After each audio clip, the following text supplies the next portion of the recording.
Now these are the names of the children of Israel which came into Egypt. Every man and his household came with Jacob. Reuben, Simeon, Levi, and Judah,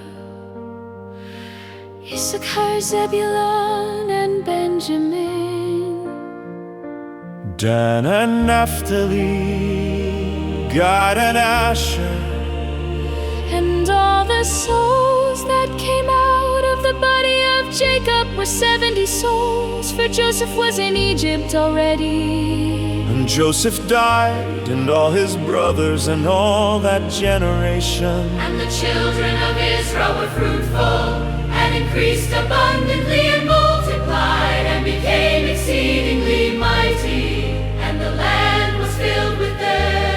Now there arose up a new king over Egypt, who knew not Joseph. And he said to his people, Behold, the people of the children of Israel are more and mightier than we. Come, let us deal wisely with them, lest they multiply. And it happened that when there falls out any war, they join also to our enemies and fight against us, and so get them up out of the land. Therefore they did set over them taskmasters to afflict them. And they built for Pharaoh treasure cities, Pithom and Ramses. But the more they afflicted them, the more they multiplied and grew. And they were grieved because of the children of Israel. And the Egyptians made the children of Israel to serve with rigor. And they made their lives bitter with hard bondage and mortar, and in brick, and in all manner of service in the field. All their service wherein they made them serve was with rigor.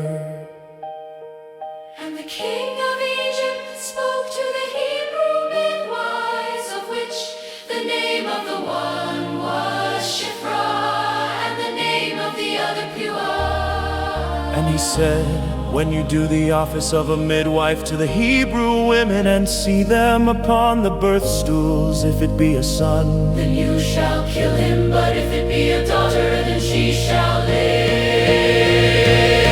but the midwives feared God, and did not as the king of Egypt commanded them, but saved the men, children alive. And the king of Egypt called for the midwives and said to them, Why have you done this thing, and have saved the men, children alive? And then the midwife said to Pharaoh, because the Hebrew women are not as the Egyptian women, For they are lively and allured before the midwives come into them. therefore God dealt well with the midwives, and the people multiplied. And it came to pass, and it came to pass, Because the midwives feared God, that he made them household. people saying, every son that is born you shall cast into the river, and every daughter you shall save alive.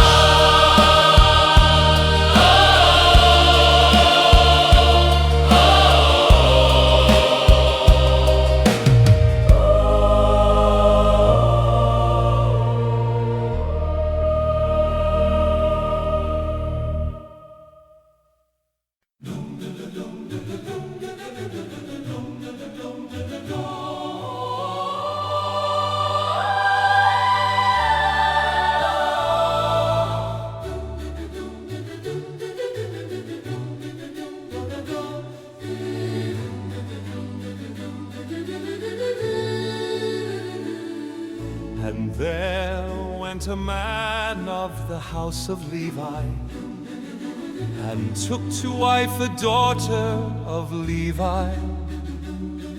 And the woman conceived and bore a son, and when she saw him that he was a fine child, she hid him 3 months. And when she could not longer hide him, she took for him an ark of papyrus, and daubed it with bitumen and with pitch, and put the child therein, and she laid it in the reeds by the river's brink. And his sister stood afar off to know what would be done to him. And the daughter of Pharaoh came down to bathe herself at the river, and her maidens walked along by the riverside.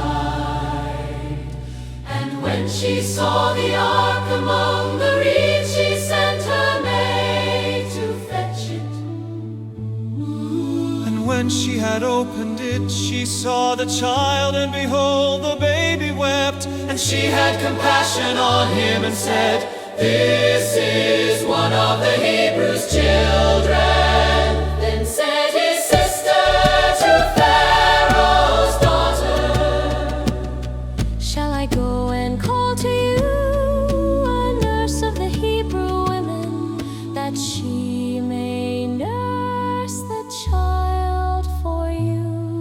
And Pharaoh's daughter said to her, "Go." The girl went and called the child's mother. And Pharaoh's daughter said to her, "Take this child away and nurse it for me, and I will give you your wages." And the woman took the child and nursed it. And the child grew, and she brought him to Pharaoh's daughter, and he became her son, and she called his name Moses. And she said, "Because I drew him out of the water."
And it came to pass in those days when Moses was grown, that he went out to his brothers and looked on their burdens.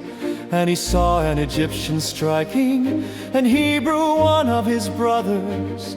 And he looked this way and that way, and when he saw that there was no man, he killed the Egyptian and hid him in the sand. And when he went out the second day, behold, two men of the Hebrews fought together. And he said to him that did the wrong, "Why do you strike your fellow?" And he said, "Who made you a prince and a judge over us? Do you intend to kill me, as you killed the Egyptian?" And Moses feared and said, "Surely this thing is known." Now when Pharaoh heard this thing, he sought to kill Moses. But Moses fled from the face of Pharaoh and dwelt in the land of Midian. And he sat down by a well. Now the priest of Midian had 7 daughters, and they came and drew water and filled the troughs to water their father's flock. And the shepherds came and drove them away, but Moses stood up and helped them And watered their flock. And when they came to reel their father, He said, "How is it that you are come so soon today?" And they said, "An Egyptian of us out of the hand of the shepherds, and also drew water enough for us, and watered the flock." and he said to his daughters, "And where is he?" "Why is it that you have left the man? Call him that he may eat bread." And Moses was content to dwell with the man, and he gave Moses Zipporah his daughter. And she bore him a son, and he called his name Gershom, for he said, I have been a stranger in a strange land. And it came to pass in process of time that the king of Egypt died, and the children of Israel sighed by reason of the bondage. And they cried, and their cry came up to God by reason of the bondage. And God heard their groaning, and God remembered his covenant with Abraham, with Isaac, and with Jacob. And God looked upon the children of Israel, And God had respect to them.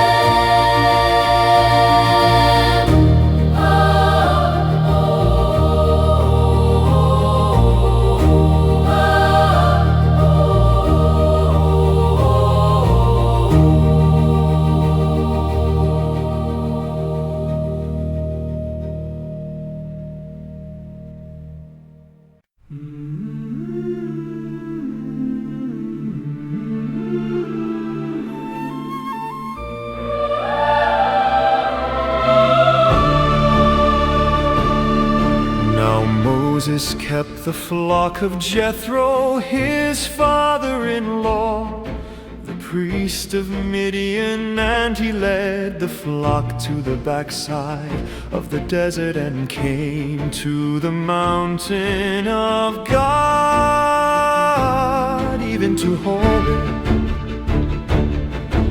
and the angel of the Lord appeared to him in a flame of fire out of the midst of a bush. And he looked, and behold, the bush burned with fire, and the bush was not consumed. And Moses said, I will now turn aside and see this great sight, why the bush is not burned. And when the Lord saw that he turned aside to see, God called to him out of the midst of the bush and said, Moses, Moses. And he said, do not come near here, take off your shoes from off your feet, for the place whereon you stand is holy ground. Moreover, he said, I am the God of your father, the God of Abraham, the God of Isaac, and the God of Jacob. And Moses hid his face, for he was afraid to look upon God. And the Lord said, I have surely seen the affliction of my people, which are in Egypt, and have heard their cry by reason of their taskmasters, for I know their sorrow.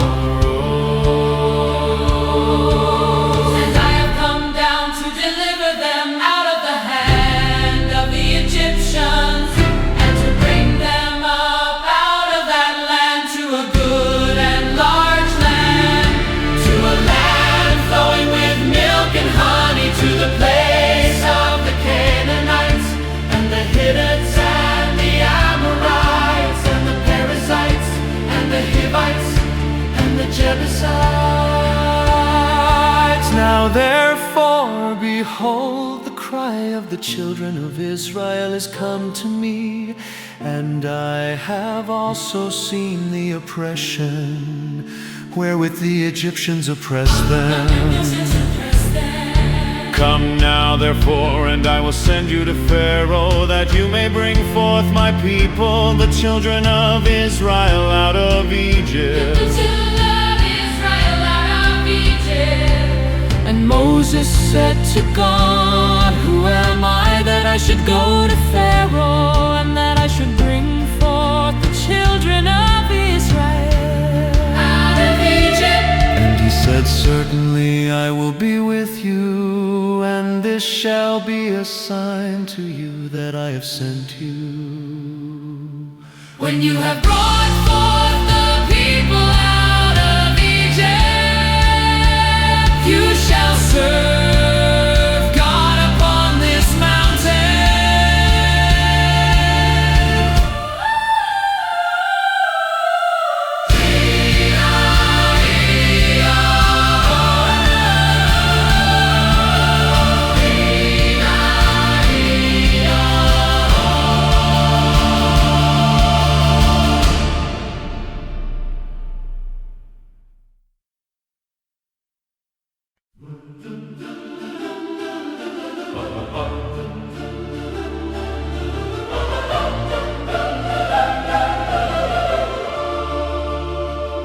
And Moses said to God, behold, when I come to the children of Israel and shall say to them, the God of your fathers has sent me to you, and they shall say to me, what is his name? What shall I say to them? God said to Moses, I am who I am. And he said, thus shall you say to the children of Israel, I am has sent me to you. And God said moreover to Moses, thus shall you say to the children of Israel, the Lord God of your fathers, the God of Abraham, the God of Isaac, and the God of Jacob has sent me to you. This is my name forever, and this is my memorial to all generations. Go and gather the elders of Israel together, say to them, the Lord God of your fathers, the God of Abraham, of Isaac, and of Jacob, appeared to me, saying, I have surely visited you and seen that which is done to you in Egypt. And I have said, I will bring you up out of the affliction of Egypt to the land of the Canaanites, and the Hittites, and the Amorites, and the Perizzites, and the Hivites, and the Jebusites, to a land flowing with milk and honey.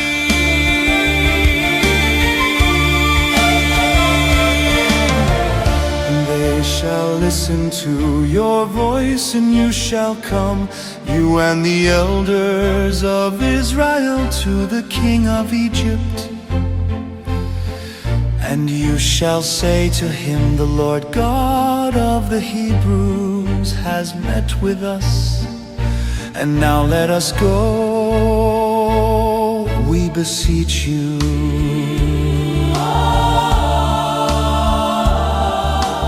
3 days' journey into the wilderness, and we may sacrifice to the Lord our God. And I am sure that the king of Egypt will not let you go. No, not by a mighty hand.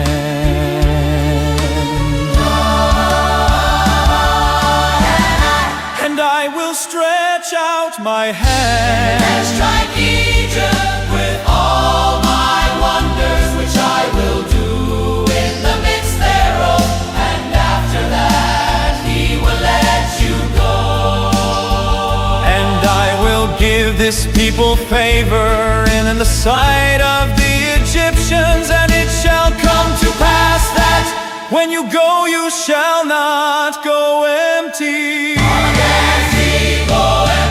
But every woman shall ask of her neighbor and of her that sojourns in her house jewels of silver and jewels of gold and clothing, and you shall put them upon your sons and upon your daughters, and you shall plunder the Egyptians.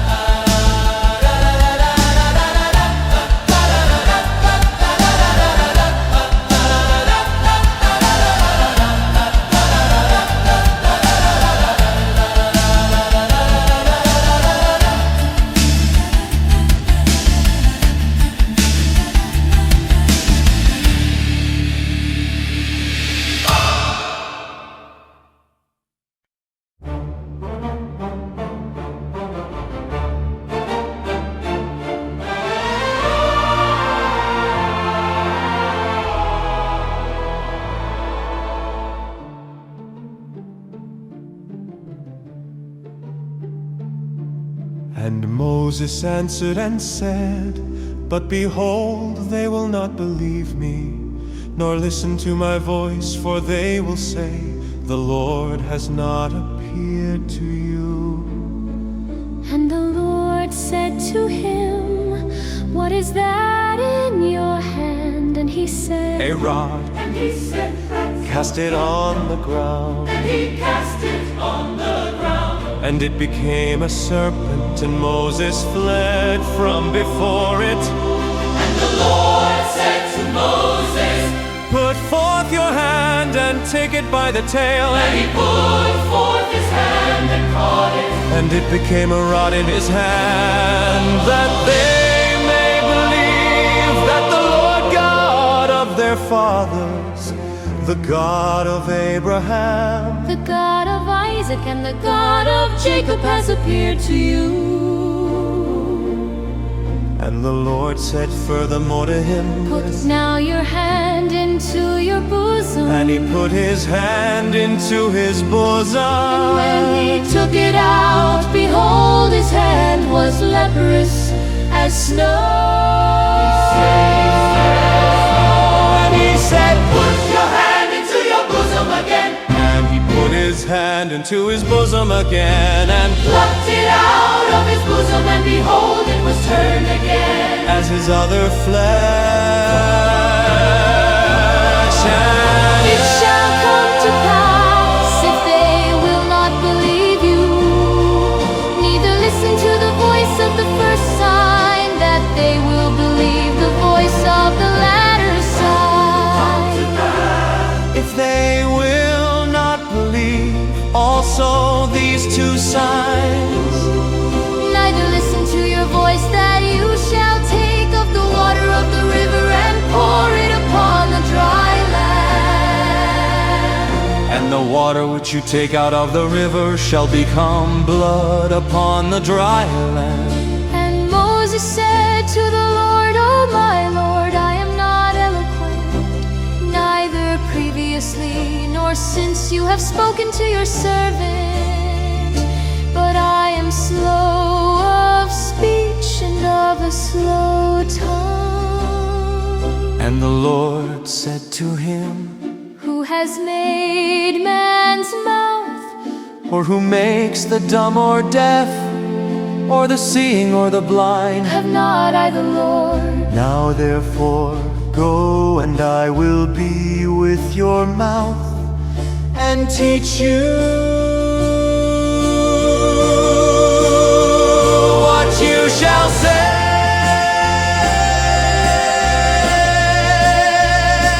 And he said, "Oh, my Lord, send, I pray you, by the hand of him whom you will send." And the anger of the Lord was kindled against Moses, and he said, Is not Aaron "The Levite, your brother, I know that he can speak well. And also, behold, he comes forth to meet you. And when he sees you, he will be glad in his heart. And you shall speak to him and put words in his mouth, and I will be with your mouth and with his mouth, and will teach you what you shall do. And he shall be your spokesman to the people." He shall be, even he shall be to you, instead of a mouth, and you shall be to him, instead of God. And you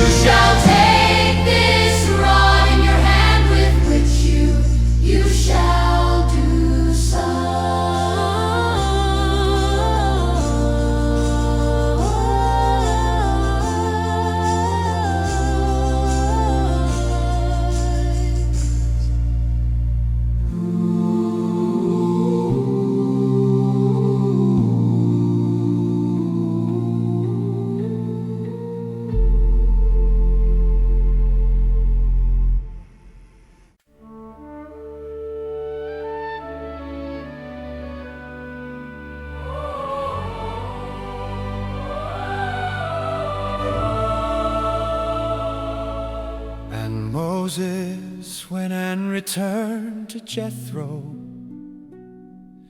his father-in-law, and said to him, "Let me go, I pray you, and return to my brothers which are in Egypt, and see whether they be yet alive."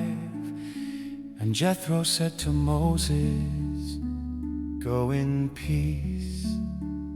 And the Lord said to Moses in Midian, "Go, return into Egypt, for all the men are dead which sought your life."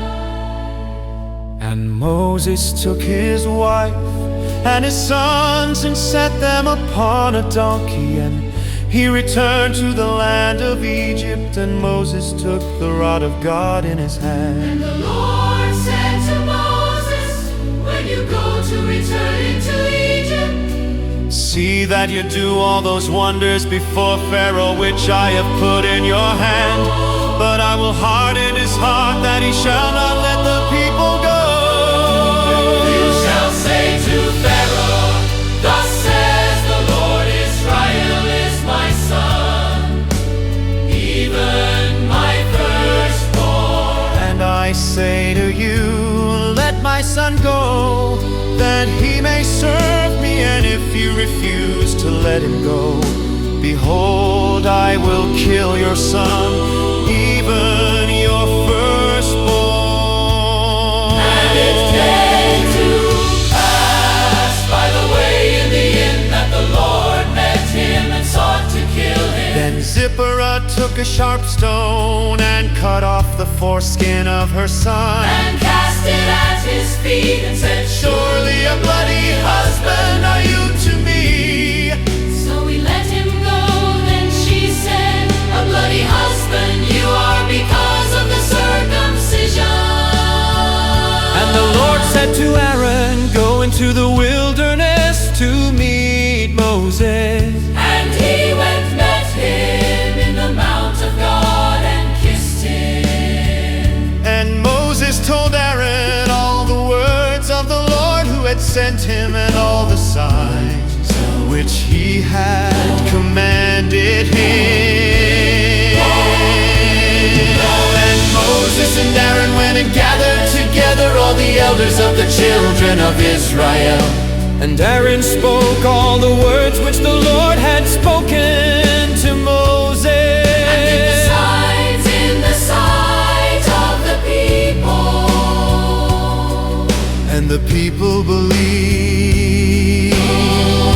And when they heard that the Lord had visited the children of Israel, and that he had looked upon their affliction, then they bowed their heads and worshipped.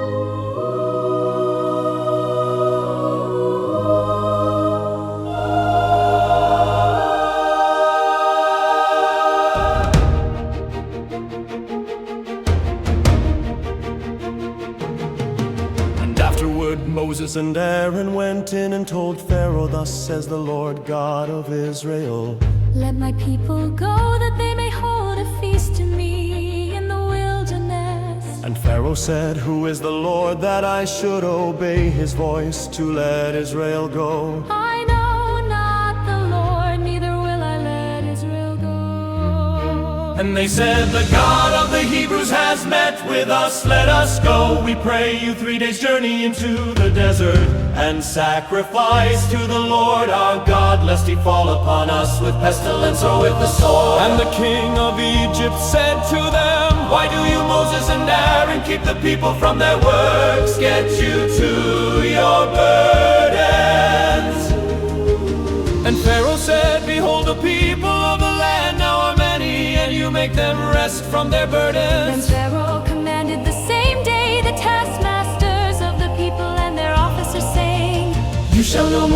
people straw to make brick as previously. Let them go and gather straw for themselves. And the number of the bricks which they did make previously you shall lay upon them. You shall not diminish any thereof, for they are idle. Therefore they cry, saying, Let us go and sacrifice to our God. And let their more work be laid upon the men, that they may burber therein. Let them not regard vain words. And the taskmasters of the people went out, and their officers, and they spoke to the people, saying thus, Says Pharaoh, I will not give you straw. Go, you get you straw where you can find it, yet not any of your work shall be diminished. So the people were scattered abroad throughout all the land of Egypt to gather stubble instead of straw. And the taskmasters hurried them, saying, Fulfill your works, your daily task, as when there was straw. And the officers of the children of Israel, which Pharaoh's taskmasters had set over them, were beaten and demanded, Why have you not fulfilled your task in making brick both yesterday and today? As previous previously.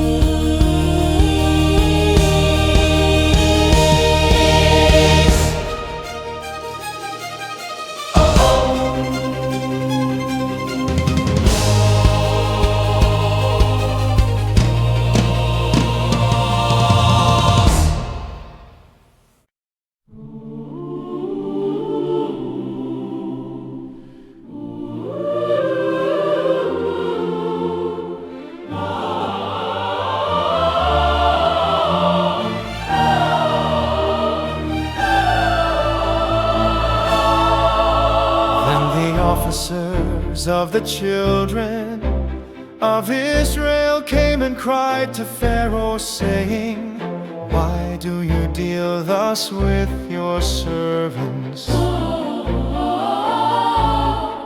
There is no straw given to your servants. And they say to us, Make brick, and behold, your servants are beaten. But the fault is in your own people. But he said, You are idle, therefore you say, Let us go and do sacrifice to the Lord. Go therefore now and work, for there shall no straw be given you, yet shall you deliver the tale of bricks. And the officers of the children of Israel did see that they were in evil case, after it was said, You shall not diminish any of your bricks of your daily task. And they met Moses and Aaron, who stood in the way as they came forth from Pharaoh. And they said to them, The Lord look upon you and judge, because you have made our savor to be abhorred in the eyes of Pharaoh, and in the eyes of his servants, to put a sword to sword. And Moses returned to the Lord and said, Lord, why have you so mistreated this people? Why is it that you have sent me? For since I came to Pharaoh to speak in your name, he has done evil to this people. Neither have you delivered your people at all.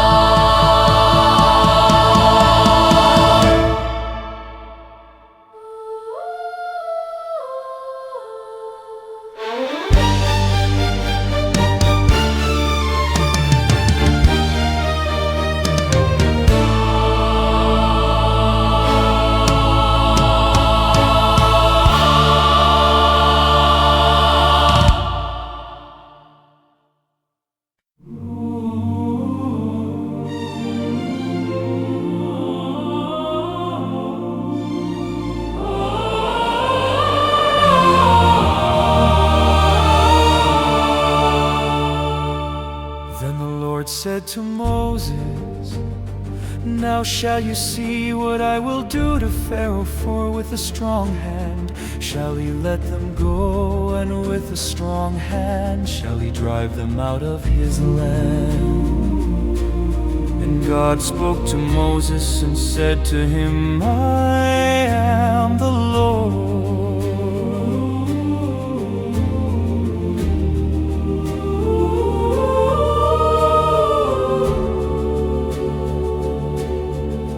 I appeared to Abraham, to Isaac, and to Jacob by the name of God Almighty, but by my name, Jehovah, was I not known to them.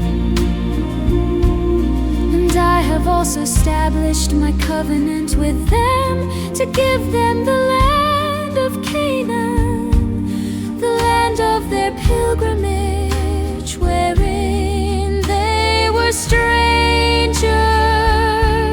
And I have also heard the groaning of the children of Israel, whom the Egyptians keep in bondage. And I have remembered my covenant. Wherefore say to the children of Israel, I am the Lord, and I will bring you out from under the burdens of the Egyptians. And I will rescue you out of their bondage, and I will redeem you with a stretched out arm and with great judgments. And I will take you to be for a people, and I will be to you a God. And you shall know that I am the Lord your God, which brings you out from under the burdens of the Egyptians.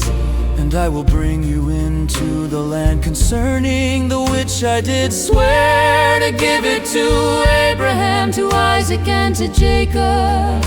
And I will give it you for an heritage. I am the Lord. And Moses spoke so to the children of Israel, but they listened not to Moses for anguish of spirit and for cruel bondage. And the Lord spoke to Moses, saying, Go and speak to Pharaoh, king of Egypt. "You have not listened to me, how then Shall Pharaoh hear me, who am a faltering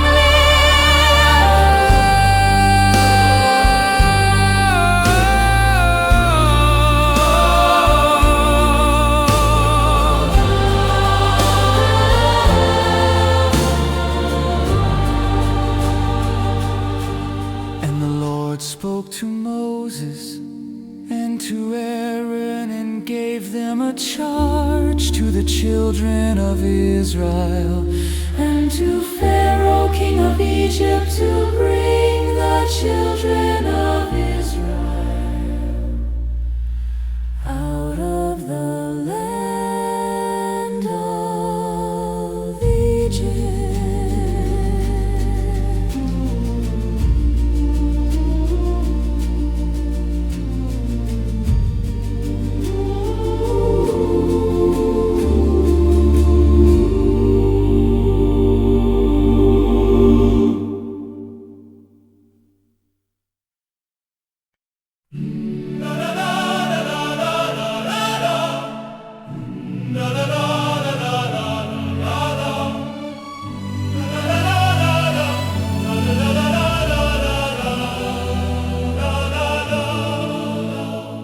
These be the heads of their fathers' houses, the sons of Reuben, the firstborn of Israel, Hanok and Palu, Hezron and Carmi. These be the families of Reuben. And the sons of Simeon, Jemuel and Jamin, and Ohad and Jakshin and Zohar and Shaul, the son of a Canaanite woman. These are the families of Simeon. And these are the names of the sons of Levi according to their generations, Gershon and Kohath and Merari. And the years of the life of Levi were 130 and 7 years. The sons of Gershon, Libni and Shimi, according to their families.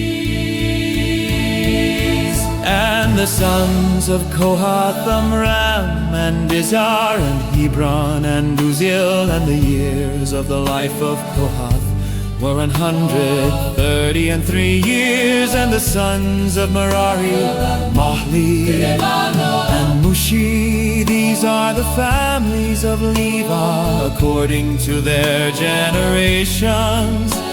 And Ramram took him Jochebed, his father's sister, as wife, and she bore him Aaron and Moses. And the years of the life of Amram were 137 years. And the sons of Izhar, Korah and Nepheg and Zitri. And the sons of Uzziel, Mishael and Elzaphan and Zitri. And Aaron took him Elisheba, daughter of Amminadab, sister of Nahshon, as wife. And she bore him Nadab and Abihu, Eleazar and Ithamar. And the sons of Korah, Asir and Elkanah and Abiasaph. These are the families of the Korahites. And Eleazar, Aaron's son, took him one of the daughters of Putiel as wife, and she bore him Phinehas. These are the heads of the fathers of the Levites according to their families. These are that Aaron and Moses, to whom the Lord said, bring out the children of Israel from the land of Egypt according to their armies. These are they which spoke to Pharaoh king of Egypt, to bring out the children of Israel from Egypt. These are that Moses and Aaron.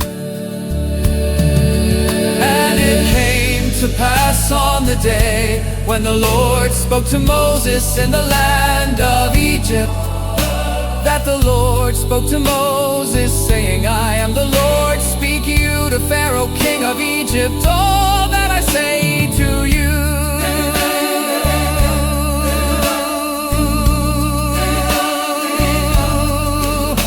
And Moses said before the Lord, behold, I am a faltering lips. And how shall Pharaoh listen to me?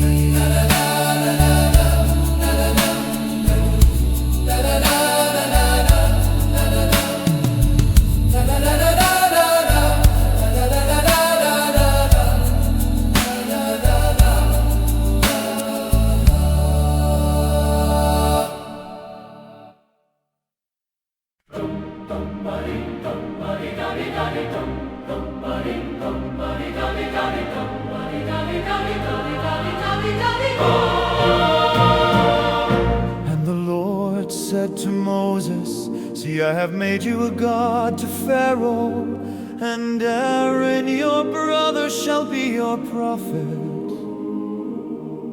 You shall speak all that I command you, and Aaron your brother shall speak to Pharaoh, that he send the children of Israel out of his land. And I will harden Pharaoh's heart and multiply my signs and my wonders in the land of Egypt. But Pharaoh shall not listen to you, that I may lay my hand upon Egypt and Bring forth my armies and my people, the children of Israel out of the land of Egypt by great judgments. And the Egyptians shall know that I am the Lord when I stretch forth my hand upon Egypt and bring out the children of Israel from among them. Moses and Aaron did as the Lord commanded them, so did they. And Moses was 80 years old, and Aaron 80 years old, when they spoke to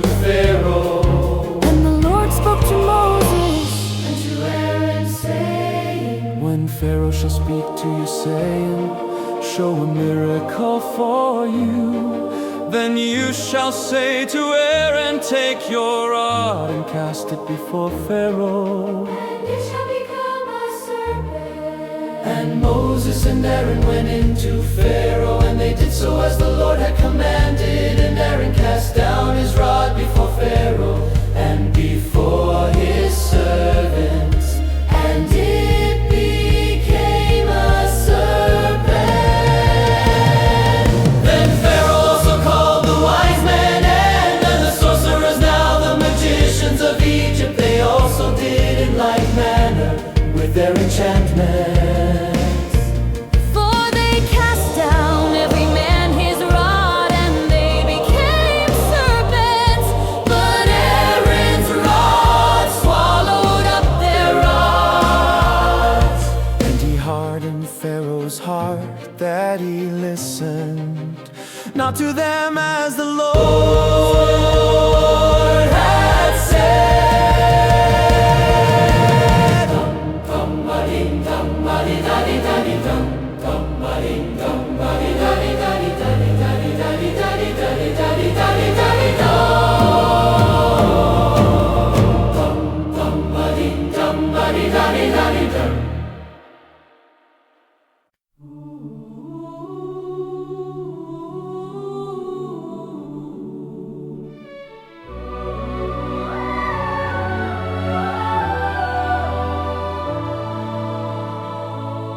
And the Lord said to Moses, Pharaoh's heart is hardened. He refuses to let the people go. Go to Pharaoh in the morning, lo, he goes out to the water, and you shall stand by the river's brink against. He comes, and the rod which was turned to a serpent shall you take in your hand. And you shall say to him, the Lord God of the Hebrews has sent me to you, saying, let my people go, that they may serve me in the wilderness. And behold, until now you would not hear. Thus says the Lord, in this you shall know that I am the Lord. Behold, I will strike with the rod that is in my hand upon the waters which are in the river, and they shall be turned to blood.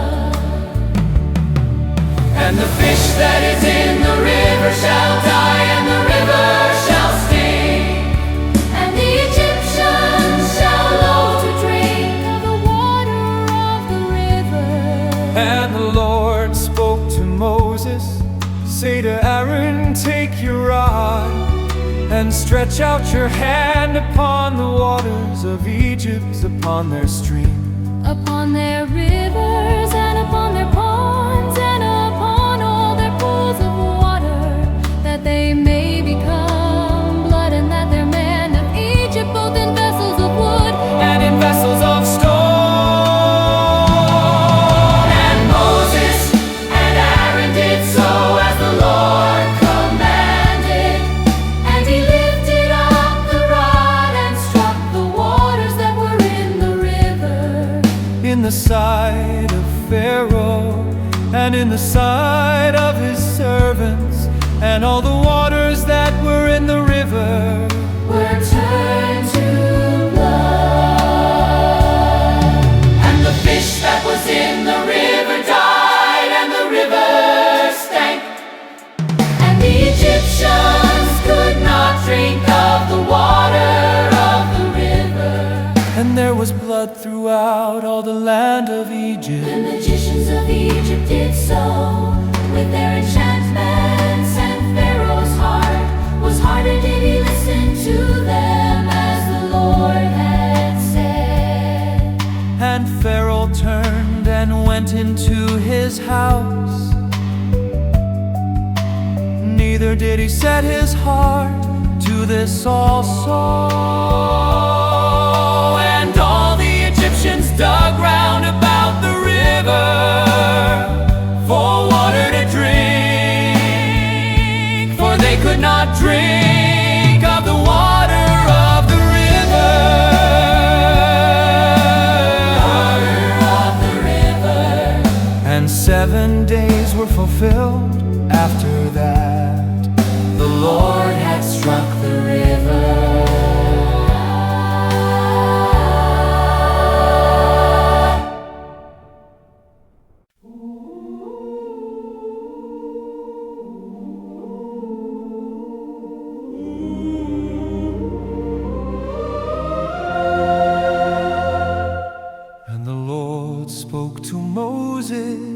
to Pharaoh and say to him, "Thus says the Lord, let my people go, that they may serve me."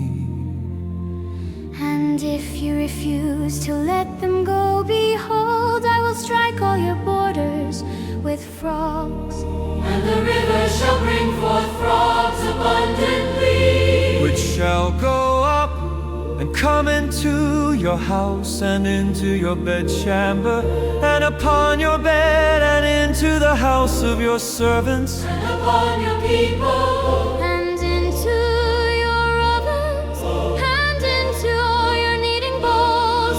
and the frogs shall come up both on you and on your people, and on all your servants.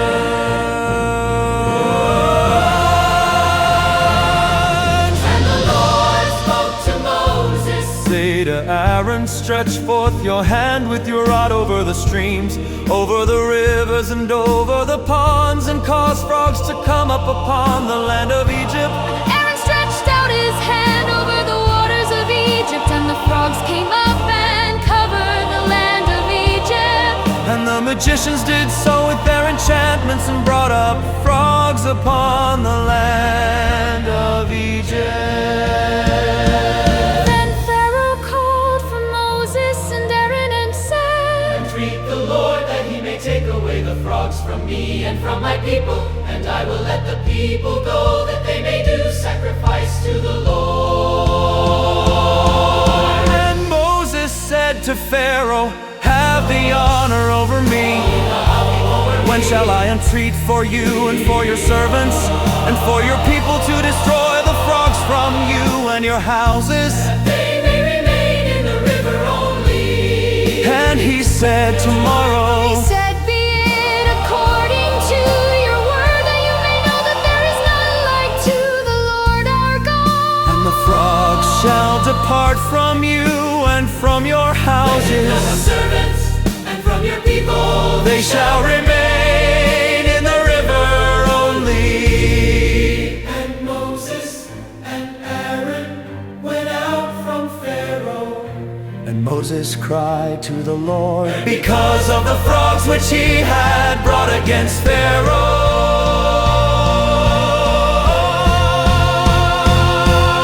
and the Lord did according to the word of Moses, and the frogs died out of the houses, out of the villages, And out of the fields,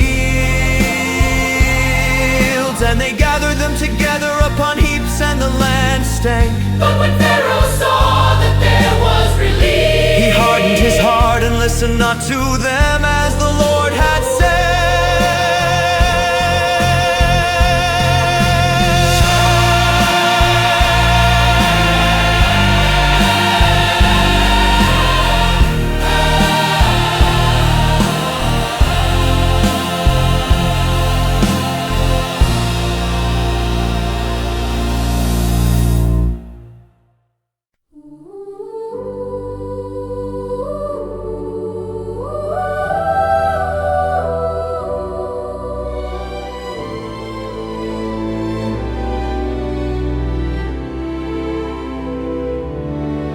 And the Lord said to Moses, say to Aaron, stretch out your rod and strike the dust of the land, that it may become lice throughout all the land of Egypt. And they did so, for Aaron stretched out his hand with his rod and struck the dust of the earth, and it became lice in man and in beast. All the dust of the land became lice throughout all the land of Egypt. And the magicians did so with their enchantments to bring forth lice, but they could not, so there were lice upon man And upon beast. Then the magician said to Pharaoh, this is the finger of God. And Pharaoh's heart was hardened, and he listened not to them, as the Lord had said. and the Lord said to Moses, Rise up early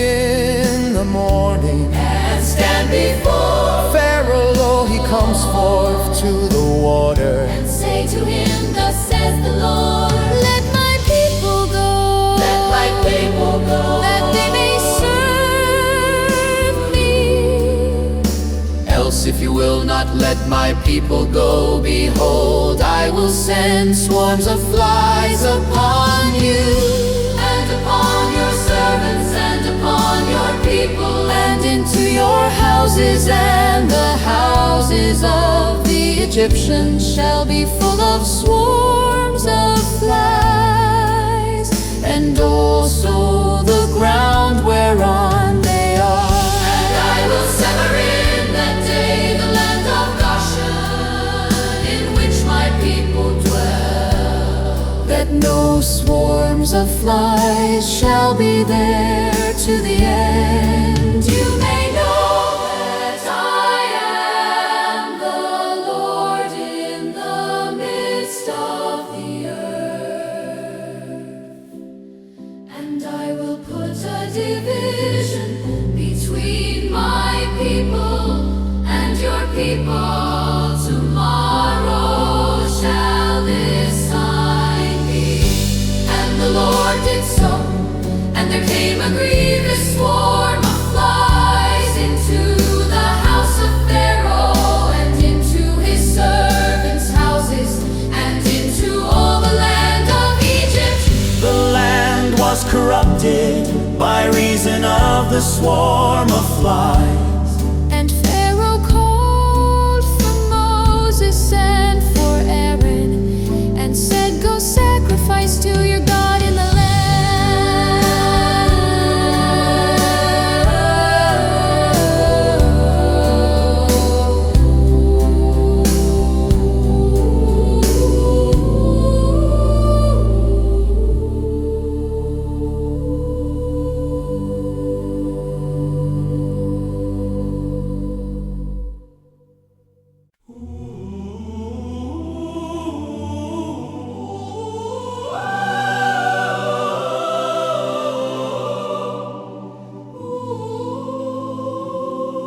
And Moses said, It is not right so to do, for we shall sacrifice the abomination of the Egyptians to the Lord our God. Lo, shall we sacrifice the abomination of the Egyptians before their eyes?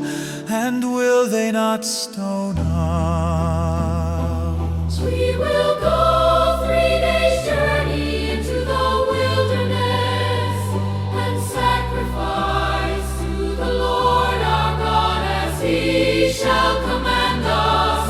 And Pharaoh said, I will let you go, that you may sacrifice to the Lord your God in the wilderness. Only you shall not go very far away, entreat for me. And Moses said, Behold, I go out from you, and I will entreat the Lord that the swarms of flies may depart from Pharaoh, from his servants, and from his people tomorrow. But let not Pharaoh deal deceitfully anymore, in not letting the people go to sacrifice to the Lord. Moses went out from Pharaoh and entreated the Lord. And the Lord did according to the word of Moses, and he removed the swarms of flies from Pharaoh, from his servants, and from his people.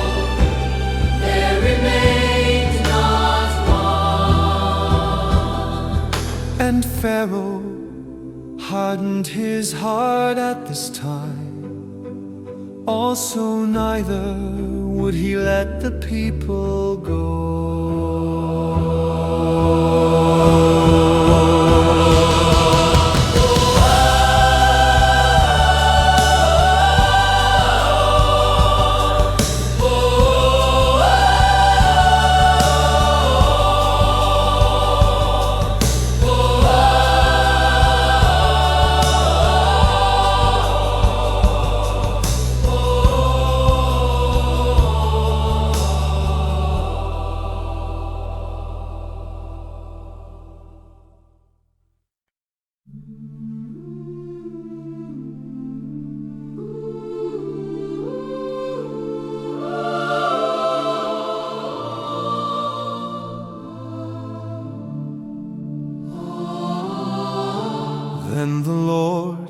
said to Moses, "Go into Pharaoh and tell him, thus says the Lord God of the Hebrews, let my people go, that they may serve me. For if you refuse to let them go, and will hold them still, behold, the hand of the Lord is upon your livestock, which is in the field, upon the horses, upon the donkeys, upon the camels, upon the oxen, and upon the sheep there shall be a very grievous disease. And the Lord shall separate between the livestock of Israel and the livestock of Egypt, and nothing shall die of all that belongs to the children of Israel." And the Lord appointed a set time, saying, "Tomorrow the Lord shall do this thing in the land." And the Lord did that thing on the next day, and all the livestock of Egypt died. But of the livestock of the children of Israel died not one. And Pharaoh sent, and behold, there was not one of the livestock of the Israelites dead. And the heart of Pharaoh was hardened, and he did not let the people go. And the Lord said to Moses and to Aaron, "Take to you Handfuls of ashes of the furnace, and let Moses sprinkle it toward the heaven in the sight of Pharaoh. And it shall become small dust in all the land of Egypt, and shall be a boil breaking out with sores upon man and upon beast throughout all the land of Egypt." And they took ashes of the furnace and stood before Pharaoh. Oh, and Moses sprinkled it up toward heaven, and it became a boil breaking out with sores upon man and upon beast. And the magicians could not stand before Moses because of the boils, for the boil was upon the magician and upon all the Egyptians. And the Lord hardened the heart of Pharaoh, and he listened not to them, As the Lord had spoken to Moses.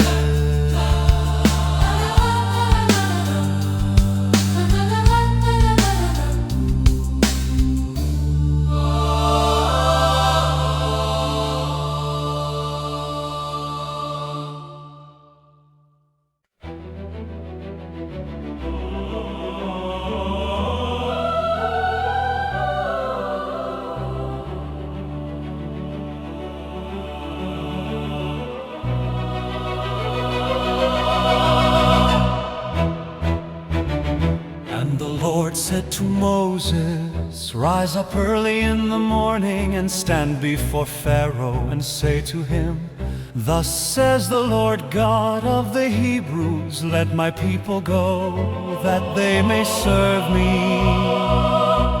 for I will at this time send all my plagues upon your heart and upon your servants and upon your people, that you may know that there is none like me in all the earth. For now I will stretch out my hand, that I may strike you and your people with pestilence, and you shall be cut off from the earth. And in very deed for this cause have I raised you up, for to show in you my power, and that my name may be declared Throughout all the earth.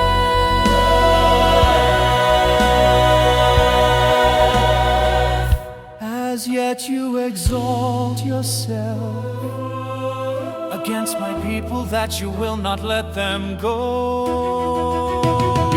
Behold, tomorrow about this time I will cause it to rain, a very grievous hail, such as has not been in Egypt since the foundation thereof, even until now. Send therefore now, and gather your livestock and all that you have in the field. For upon every man and beast which shall be found in the field, and shall not be brought home, the hail shall come down upon them. He that feared the word of the Lord among the servants of Pharaoh made his servants and his livestock flee into the houses, and he that regarded not the word of the Lord left his servants and his livestock In the field.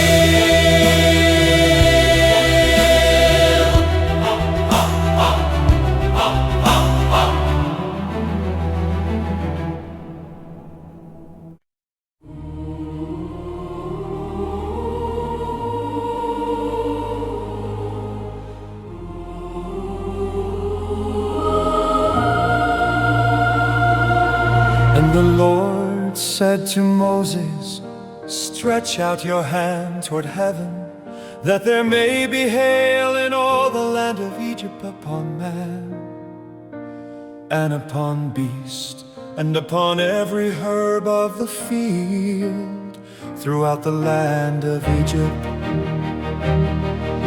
And Moses stretched out his rod toward heaven, and the Lord sent thunder and hail, and the fire ran along upon the ground, and the Lord rained hail upon the land of Egypt. So there was hail and fire mingled with a hail very grievous, such as there was none like it in all the land of Egypt since it became a nation.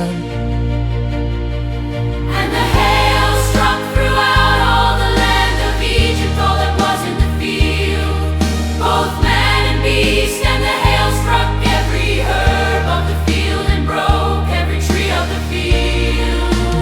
Only in the land of Goshen, where the children of Israel were, was there no hail. And Pharaoh sent and called for Moses and Aaron, and said to them, I have sinned this time, the Lord is righteous, and I and my people are wicked. Entreat the Lord, for it is enough that there be no more mighty thunderings and hail, and I will let you go, and you shall stay no longer. And Moses said to him, as soon as I am gone out of the city, I will spread abroad my hands to the Lord, and the thunder shall cease, neither shall there be any more hail, that you may know how that the earth is the Lord's. But as for you and your servants, I know that you will not yet fear the Lord God. And the flax and the barley was struck, for the barley was in the ear, and the flax was budded. But the wheat and the spelt were not struck, for they were not grown up. And Moses went out of the city from Pharaoh, and spread abroad his hands to the Lord, and the thunders and hail ceased, and the rain was not poured upon the earth. And when Pharaoh saw that the rain and the hail and the thunders were ceased, he sinned yet more and hardened his heart, he and his servants, and the heart of Pharaoh was hardened. Neither would he let the children of Israel go, as the Lord had spoken by Moses.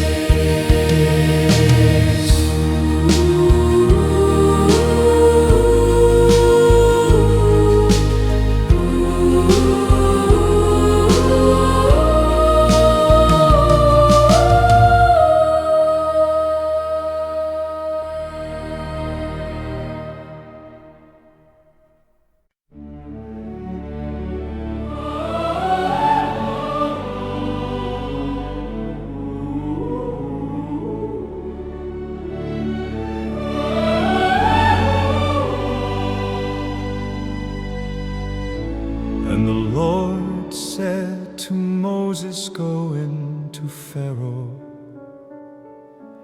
for I have hardened his heart and the heart of his servants, that I might show these my signs before him. And that you may tell in the ears of your son and of your son's son what things I have done in Egypt, and my signs which I have done among them, that you may know how that I am the Lord. And Moses and Aaron came into Pharaoh and said to him, thus says the Lord God of the Hebrews, how long will you refuse to humble yourself before me? let my people go that they may serve me. Else if you refuse to let my people go, Behold, tomorrow will I bring the locusts into your coasts, and they shall cover the face of the earth, that one cannot be able to see the earth. and they shall eat the residue of that which is escaped, which remains to you from the hail, and shall eat every tree which grows for you out of the field.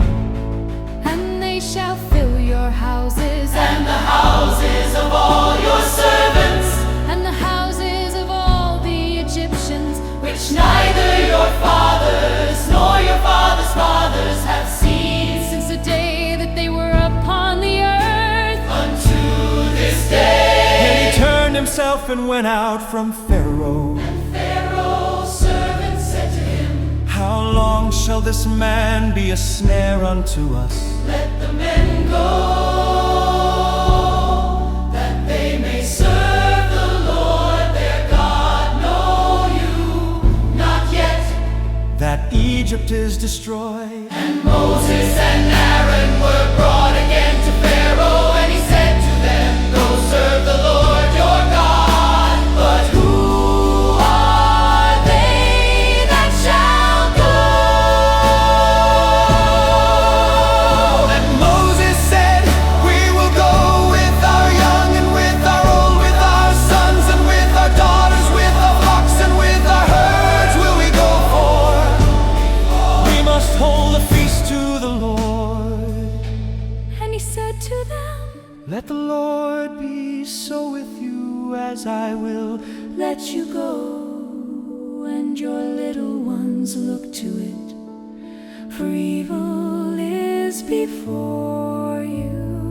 Not so go now, you that are men, and serve the Lord, for that you did desire. And they were driven out from Pharaoh's presence.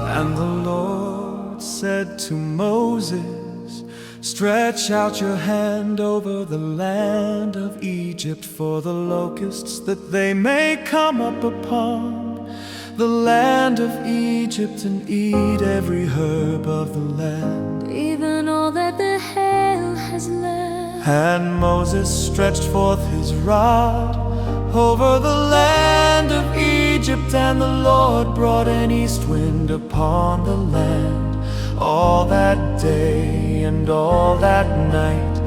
And when it was morning, the east wind brought the locusts.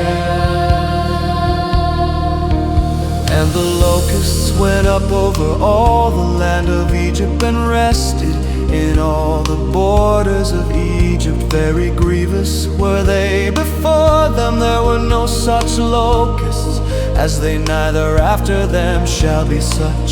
For they covered the face of the whole earth, so that the land was darkened. And they did eat every herb of the land, and all the fruit of the trees which the hail had left. And there remained not any green thing in the trees, or in the herbs of the field, through all the land of Egypt. Then Pharaoh called for Moses and Aaron in haste, and he said, I have sinned against the Lord your God, against you. Now therefore forgive, I pray you, my sin, only this once, and untread the Lord your God, that he may take away from me this death only.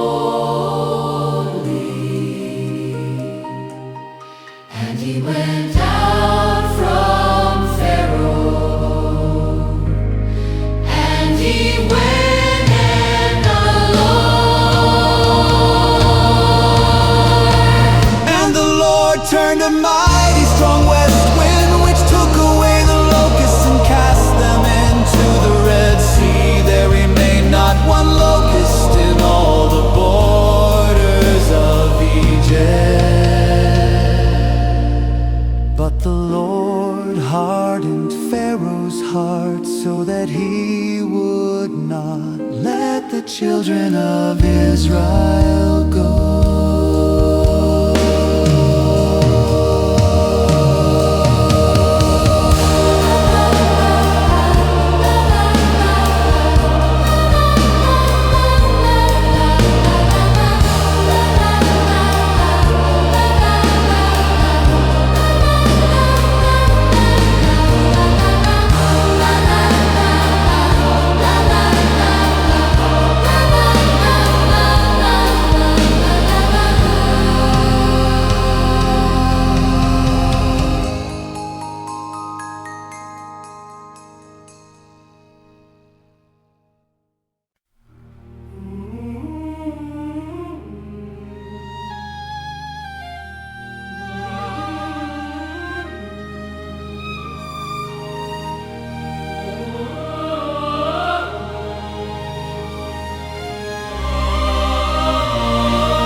And the Lord said to Moses, stretch out your hand toward heaven, that there may be darkness over the land of Egypt, even darkness which may be felt. And Moses stretched forth his hand toward heaven, and there was a thick darkness in all the land of Egypt 3 days. They saw not one another, neither rose any from his place for 3 days. But all the children of Israel had light in their dwellings. And Pharaoh called to Moses and said, go serve the Lord, only let your flocks and your herds be stayed. Let your little ones also go with you. And Moses said, you must give us also sacrifices and burnt offerings, that we may sacrifice to the Lord our God. Our livestock also shall go with us, there shall not an hoof be left behind. For thereof must we take to serve the Lord our God, and we know not with what we must serve the Lord until we come there. But the Lord hardened Pharaoh's heart, and he would not let them go. And Pharaoh said to him, Get away from me, take heed to yourself, my face no more, for in that day you see my face, you shall die. And Moses said, "You have spoken well. I will see your face again no more."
And the Lord said to Moses, "Yet will I bring one plague more upon Pharaoh and upon Egypt.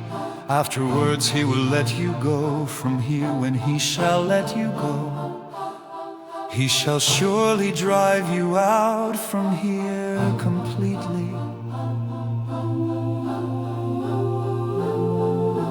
Speak now in the ears of the people, and let every man ask of his neighbor, and every woman of her neighbor, articles of silver and articles of gold."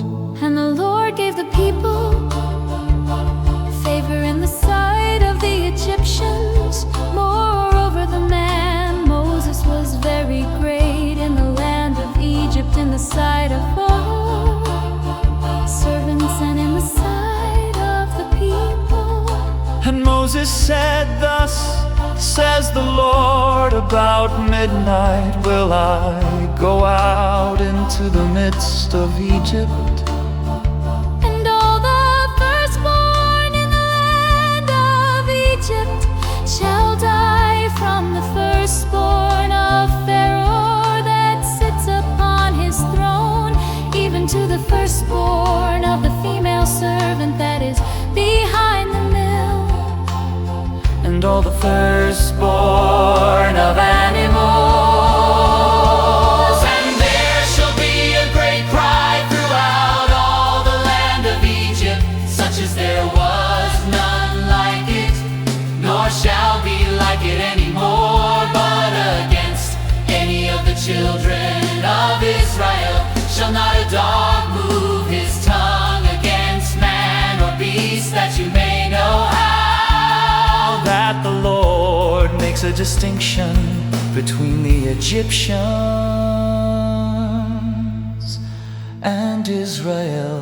And all these your servants shall come down to me, and bow down themselves to me, saying, "Get out, and all the people that follow you." And after that I will go out. And he went out from Pharaoh in a great anger. And the Lord said to Moses, "Pharaoh shall not listen to you, that my wonders may be multiplied in the land of Egypt." And Moses and Aaron did all these wonders before Pharaoh, and the Lord hardened Pharaoh's heart, so that he would not let the children of Israel go out of his land.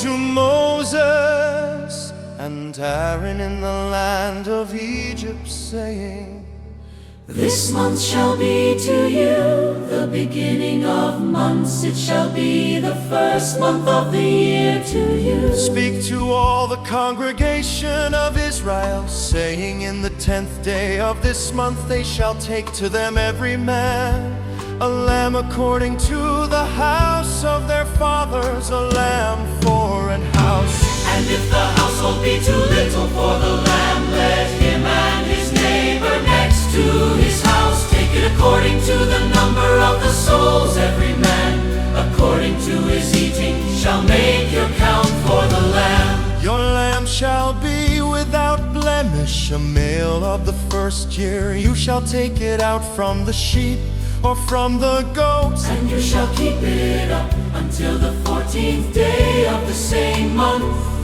And the whole assembly of the congregation of Israel shall kill it in the evening. And they shall take of the blood and strike it on the two-side post and on the upper door Post of the houses wherein they shall eat it. And they shall eat the meat in that night, roasted with fire and unleavened bread. And with bitter herbs they shall eat it. Eat not of it raw, nor boiled at all with water, but roasted with fire, his head with his legs and with the entrails thereof. And you shall let nothing of it remain until the morning, and that which remains of it until the morning you shall burn with fire.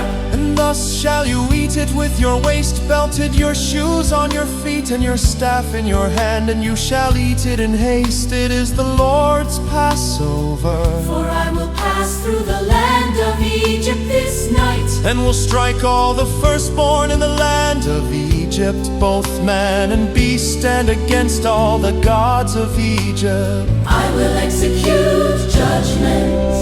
I am the Lord. And the blood shall be to you for a sign upon the houses where you are. I am the Lord. And when I see the blood, I will pass over you, and the plague shall not be upon you to destroy you when I strike the land of Egypt, Until they shall be to you for a memorial, and you shall keep it a feast to the Lord throughout your generations.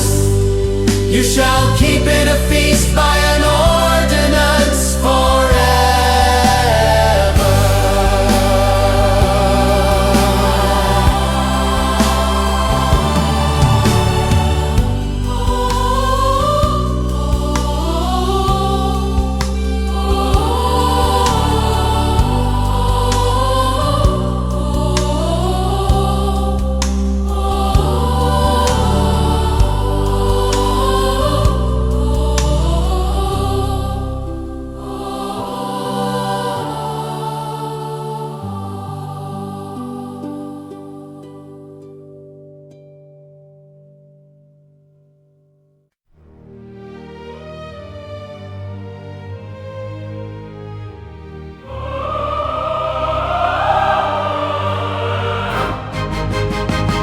"7 days shall you eat unleavened bread. Even the first day you shall put away leaven out of your houses. For whoever eats leavened bread from the first day until the 7th day, that soul shall be cut off from Israel. And in the first day there shall be an holy convocation, and in the 7th day there shall be an holy convocation. To you no manner of work shall be done in them, save that which every man must eat, that only may be done of you.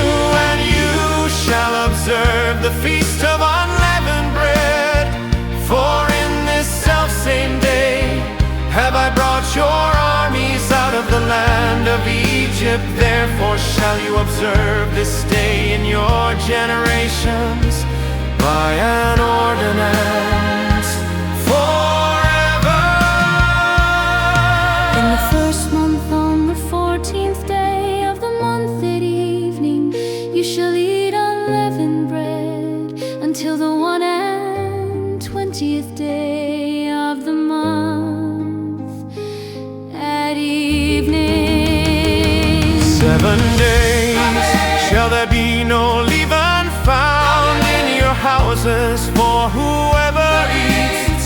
that which is leavened, even that soul shall be cut off from the congregation of Israel, whether he be a stranger or born in the land. You shall eat nothing leavened, in all your habitations shall you eat unleavened bread. Then Moses called for all the elders of Israel and said to them, "Draw out and take you a lamb according to your families, and kill the Passover. And you shall take a bunch of hyssop and dip it in the blood that is in the basin, and strike the lintel and the two side posts with the blood that is in the basin. And none of you shall go out at the door of his house until the morning.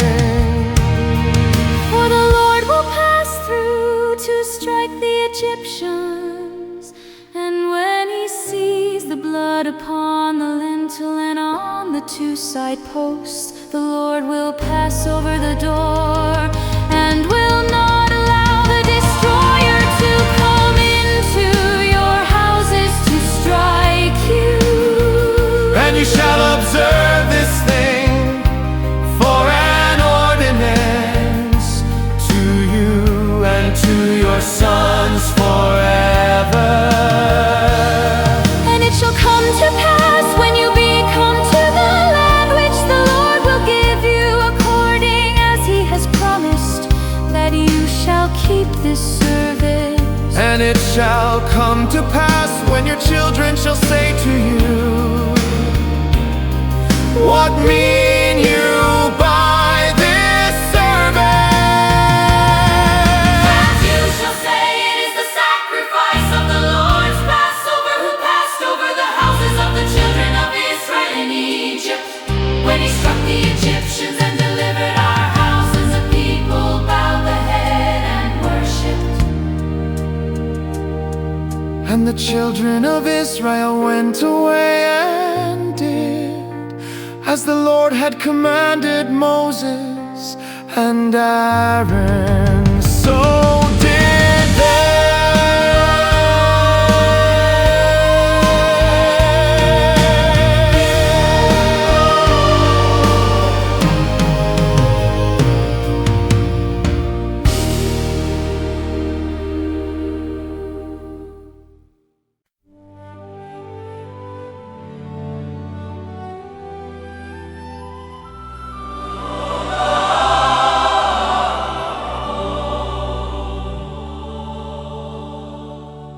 And it came to pass that at midnight the Lord struck all the firstborn in the land of Egypt, from the firstborn of Pharaoh that sat on his throne, to the firstborn of the captive that was in the dungeon, and all the firstborn of livestock.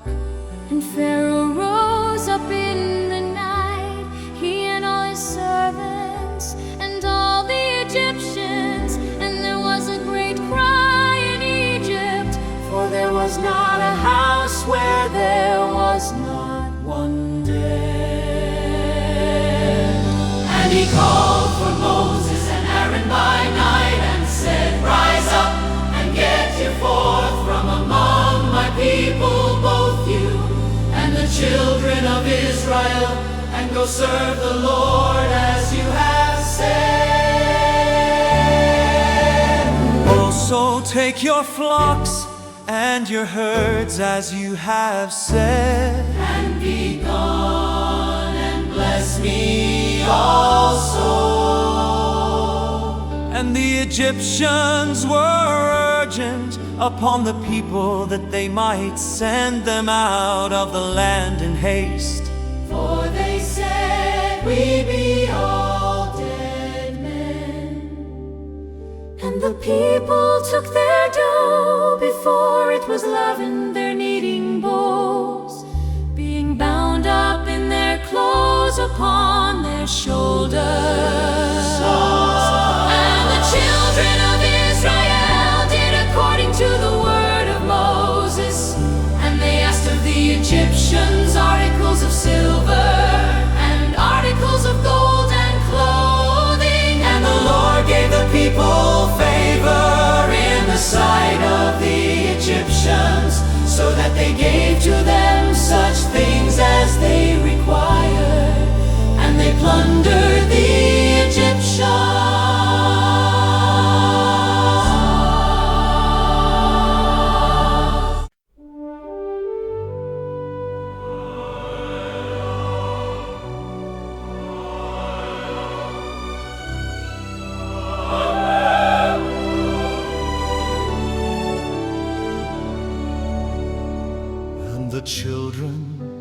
of Israel journeyed from Ramesses to Succoth, about 600,000 on foot that were men beside children.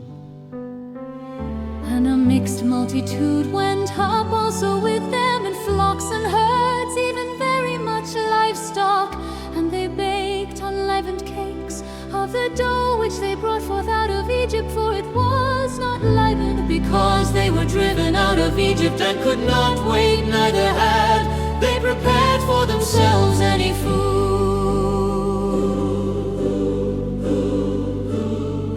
Now the time of the sojourning of the children of Israel who dwelt in Egypt was 430 years. And it came to pass at the end of the 430 years, Even the very same day, it came to pass that all the armies of the Lord went out from the land of Egypt. it is a night to be much observed to the Lord for bringing them out from the land of Egypt. This is that night of the Lord, to be observed of all the children of Israel in their generation. And the Lord said to Moses and Aaron, This is the ordinance of the Passover. there shall no stranger eat thereof. But every man's servant that is bought for money, when you have circumcised him, then shall he eat thereof. A foreigner and an hired servant, Not eat in thereof. one house shall it be eaten. You shall not carry forth any of the meat abroad out of the house. Neither shall you break a bone thereof. All the congregation of Israel shall keep it. And when a stranger shall stay with you and will keep the Passover to the Lord, let all his males be circumcised, And then let him come near and keep it, and he shall be as one that is born in the land, for no uncircumcised person shall eat thereof. one law shall be to him that is homeborn. and to the stranger that sojourn among you. Thus did all the children of Israel. As the Lord commanded Moses and Aaron, so did they.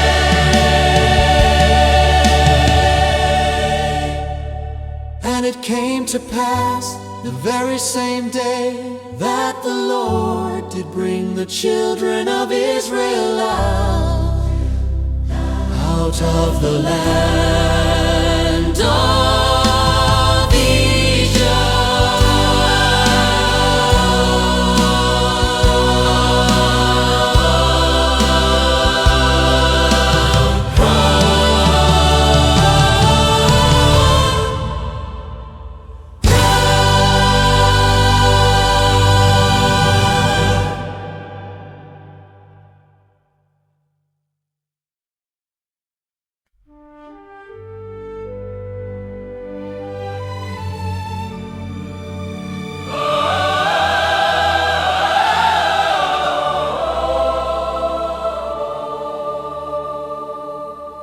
And the Lord spoke to Moses, saying, Sanctify to me all the firstborn, whatever opens the womb among the children of Israel, both of man and of beast.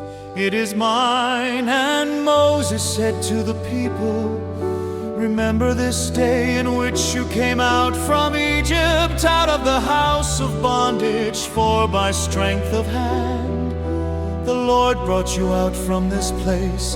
There shall no leavened bread be eaten. This day came you out in the month Emmy. And it shall be, when the Lord shall bring you into the land of the Canaanites, and the Hittites, and the Amorites, and the Hivites, and the Jebusites, which he swore to your fathers to give you a land flowing with milk and honey, that you shall keep this service in this month. 7 days you shall eat unleavened bread, and in the 7th day shall be a feast to the Lord. Shall be eaten 7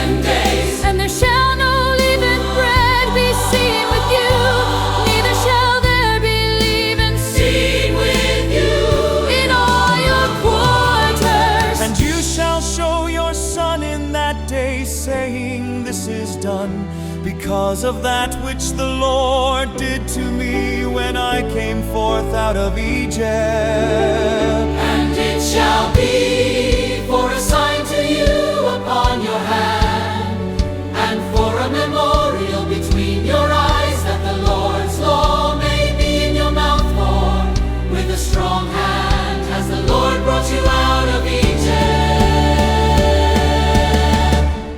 You shall therefore keep this ordinance In his season, from year to year.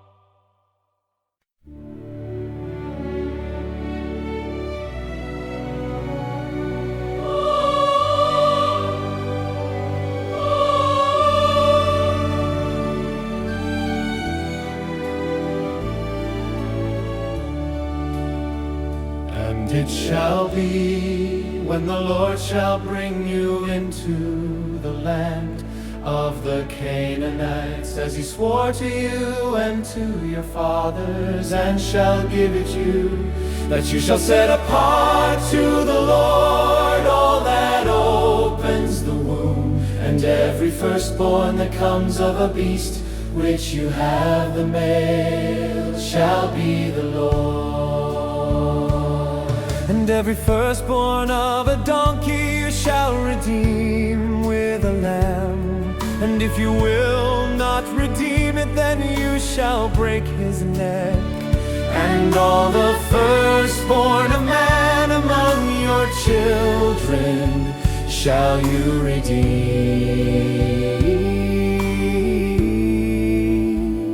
And it shall be when your son asks you in time to come, saying, what is this that you shall say to him? By strength of hand the Lord brought us out from Egypt, from the house of bondage. And it came to pass, when Pharaoh would hardly let us go, that the Lord killed all the firstborn in the land of Egypt, both the firstborn of man and the firstborn of beasts. Therefore I sacrifice to the Lord all that opens the womb, being males, but all the firstborn of my children I redeem. And it shall be for a token upon your hand, and for frontlets between your eyes, for by strength of hand the Lord brought us forth out of Egypt.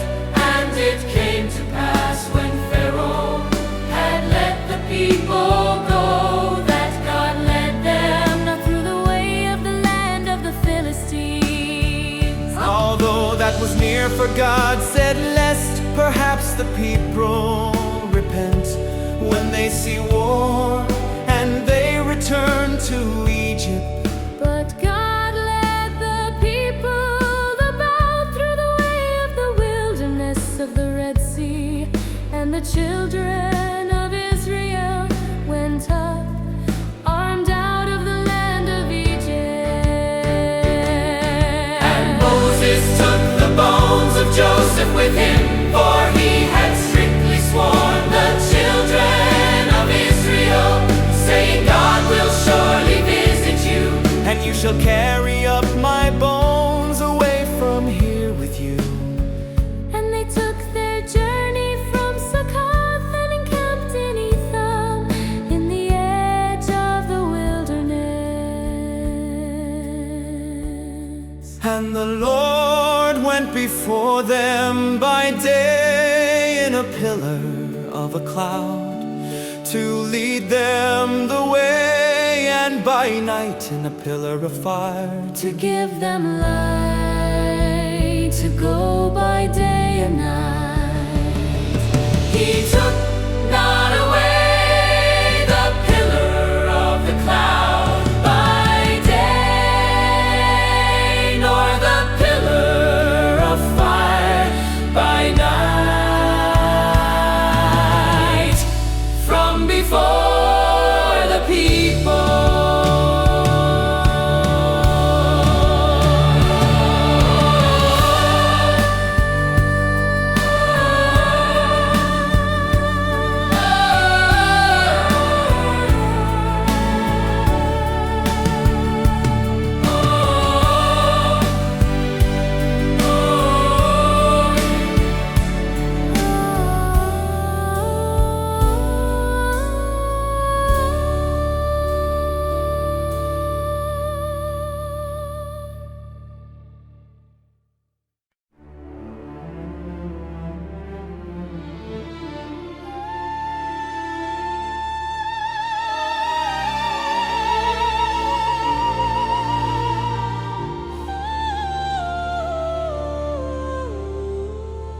the Lord spoke to Moses, saying, "Speak to the children of Israel, that they turn and encamp before Piahiroth between Migdol and the sea over against Baal-zephon. Before it shall you encamp by the sea.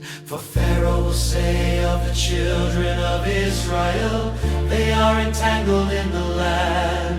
The wilderness has shut them in, and I will harden Pharaoh's heart, that he shall follow after them. And I will be honored upon Pharaoh and upon all his host, that the Egyptians may know that I am the Lord." And they did so.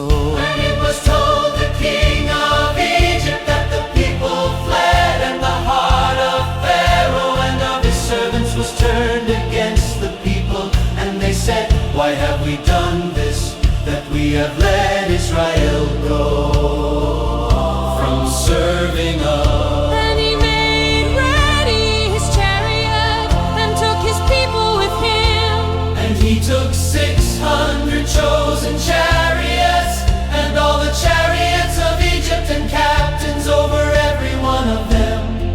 And the Lord hardened the heart of Pharaoh, king of Egypt, and he pursued after the children of Israel.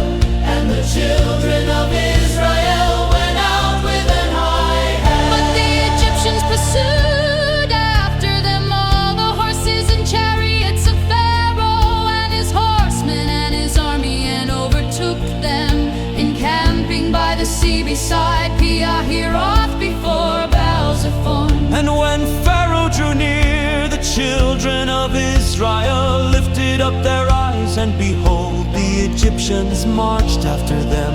And they were sore afraid, and the children of Israel cried out to the Lord. And they said to Moses, "Because there were no graves in Egypt, have you taken us away to die in the wilderness? Wherefore have you dealt thus with us, to carry us forth out of Egypt?" Is not this the word that we did tell you in Egypt, saying, "Let us alone, that we may serve the Egyptians, for it had been better for us to serve the Egyptians than that we should die in the wilderness?" And Moses said to the people, "Fear not, stand still, and see the salvation of the Lord, which he will show to you today." for the Egyptians whom you have seen today, you shall see them again, no more forever. the Lord shall fight for you. And you shall hold your peace.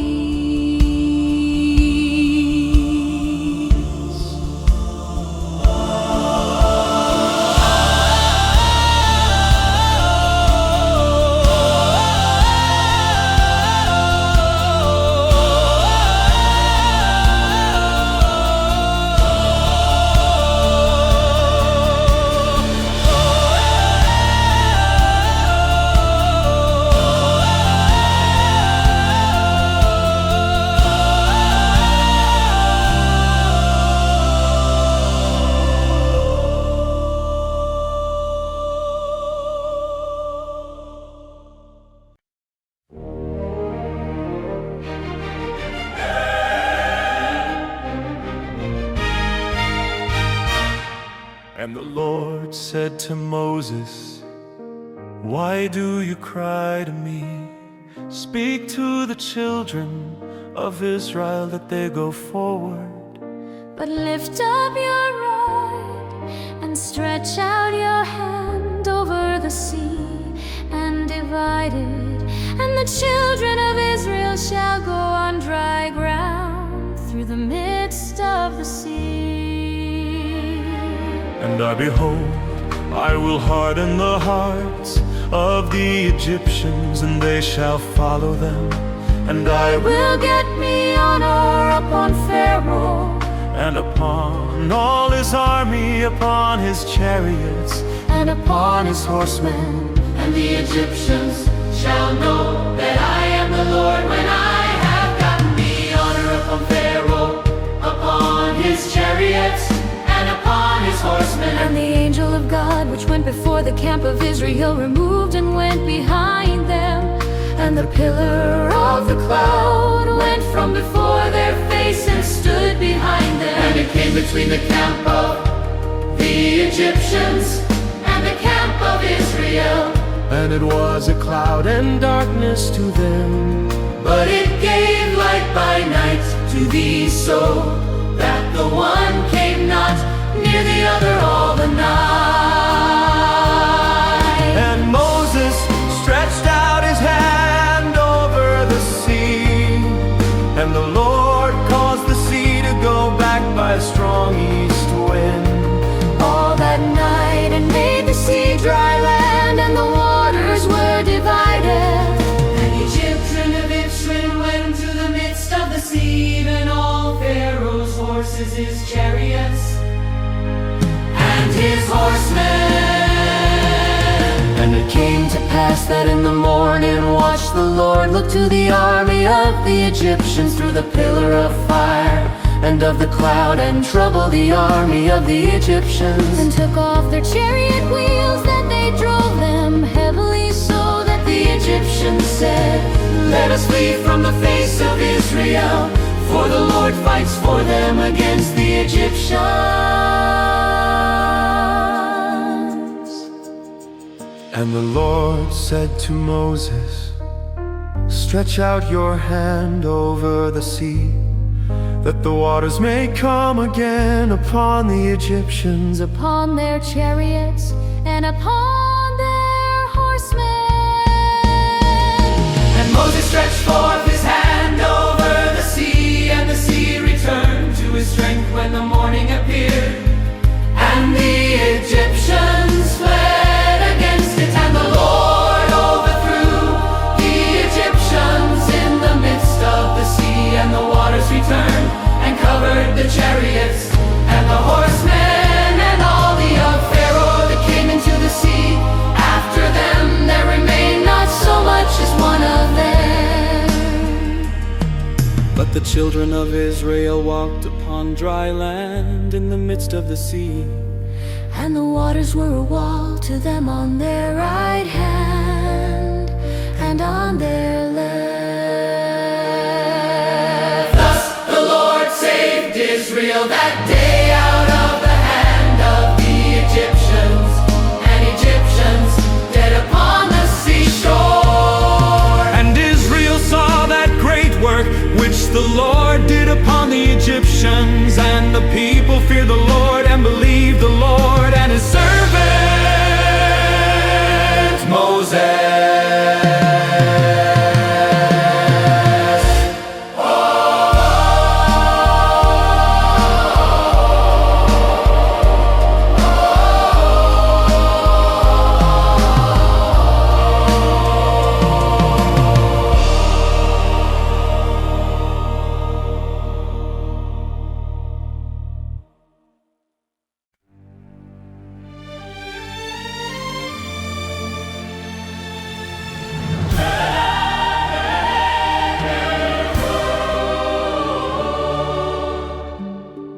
Then sang Moses and the children of Israel this song to the Lord, and spoke, saying, I will sing to the Lord, for he has triumphed gloriously. The horse and his rider has he thrown into the sea. The Lord is my strength and song, and he has become my salvation. He is my God, and I will prepare him an habitation, my Father's God, and I will exalt him. The Lord is a man of war, the Lord is his name. Pharaoh's chariots and his host has he cast into the sea. His chosen captains also are drowned in the Red Sea. The depths have covered them, they sank into the bottom as a stone. Your right hand, O Lord, is become glorious in power. Your right hand, O Lord, Has dashed in pieces the enemy. And in the greatness of your excellency, you have overthrown them that rose up against you. You sent forth your wrath, which consumed them as stubble. and with the blast of your nostrils, the waters were gathered together. The flood stood upright as an heap, and the depths were congealed in the heart of the sea. The enemy said, I will pursue, I will overtake, I will divide the spoil. My lust shall be satisfied upon them. I will draw my sword, my hand shall destroy them. You did blow with your wind, the sea covered them. They sank as lead in the mighty waters. Who is like to you, O Lord, among the gods? Who is like you, glorious in holiness, fearful in praises, doing wonders? You stretched out your right hand, the earth swallowed them. You in your mercy have led forth the people which you have redeemed. You have guided them in your strength to your holy habitation. The people shall hear and be afraid. Sorrow shall take hold on the inhabitants of Philistia. Then the chiefs of Edom shall be amazed, the mighty men of Moab. Trembling shall take hold upon them all. The inhabitants of Canaan shall melt away. Fear and dread shall fall upon them by the greatness of your arm. They shall be as still as a stone till your people pass over, O Lord, till the people Pass over which you have purchased. You shall bring them in and plant them in the mountain of your inheritance, in the place, O Lord, which you have made for you to dwell in the sanctuary, O Lord, which your hands have established. The Lord shall reign forever.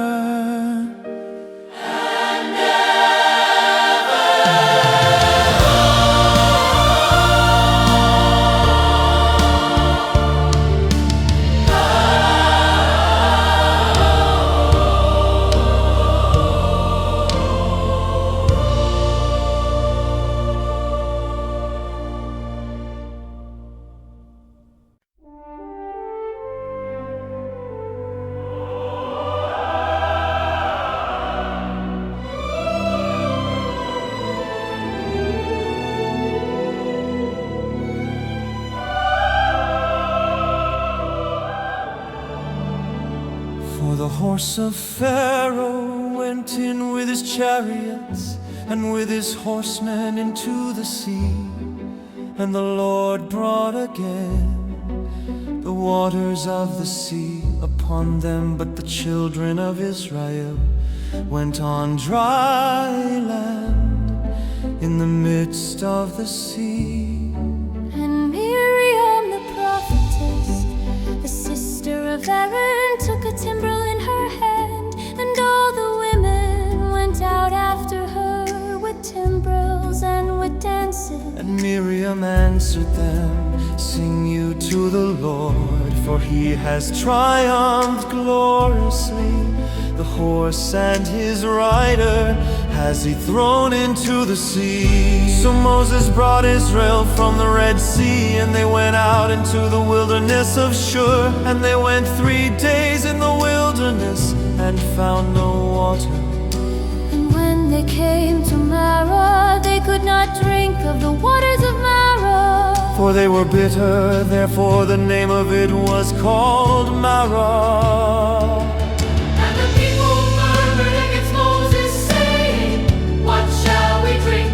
And he cried to the Lord, and the Lord showed him a tree, which when he had cast into the water, the waters were made sweet. There he made for them a statue and an ordinance, and there he proved them, and said, if you will diligently listen to the voice of the Lord your God, and will do that which is right in his sight, and will give ear to his commandments, and keep all his statutes, I will put none of these diseases upon you, which I have brought upon the Egyptians, for I am the Lord that heals you. And they came to Elim, where were 12 wells of water and 70 palm trees, and they encamped there by the waters.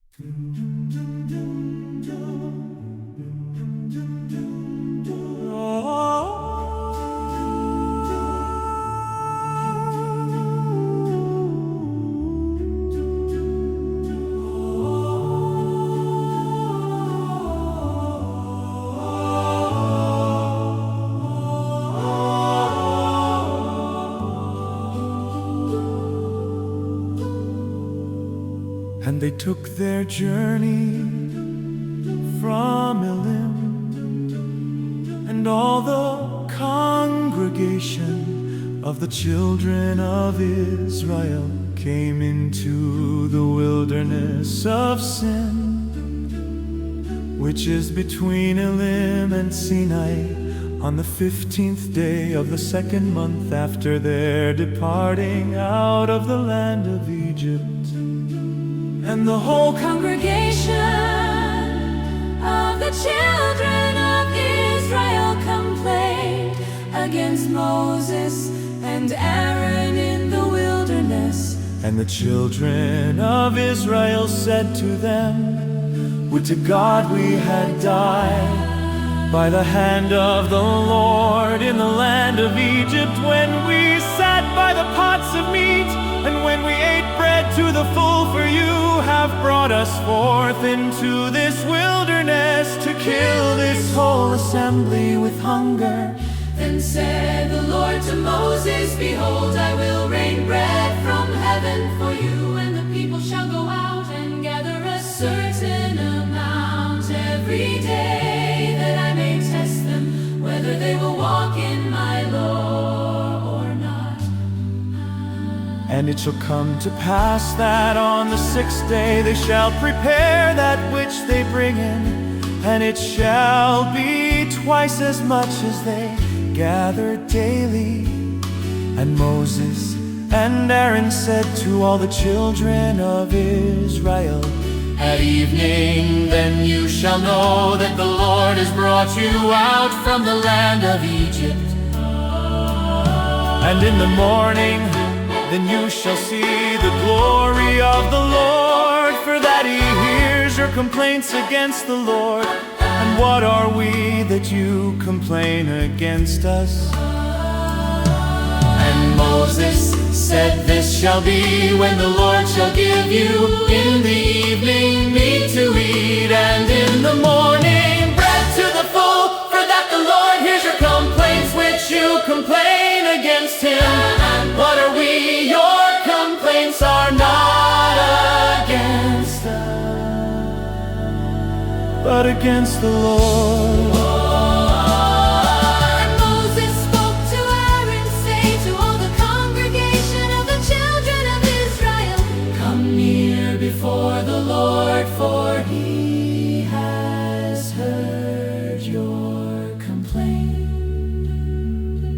And it came to pass as Aaron spoke to the whole congregation of the children of Israel, that they looked toward the wilderness, and behold, the glory of the Lord appeared in the cloud. And the Lord spoke to Moses, saying, I have heard the complaints of the children of Israel. Speak to them, saying, at evening you shall eat meat, and in the morning you shall be filled with bread. And you shall know that I am the Lord your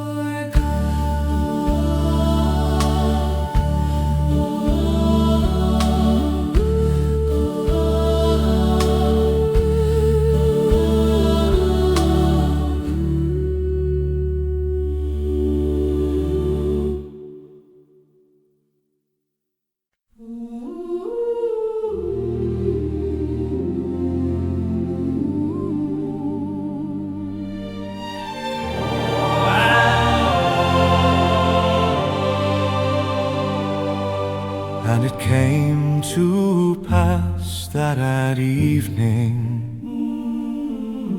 the quails came up and covered the camp.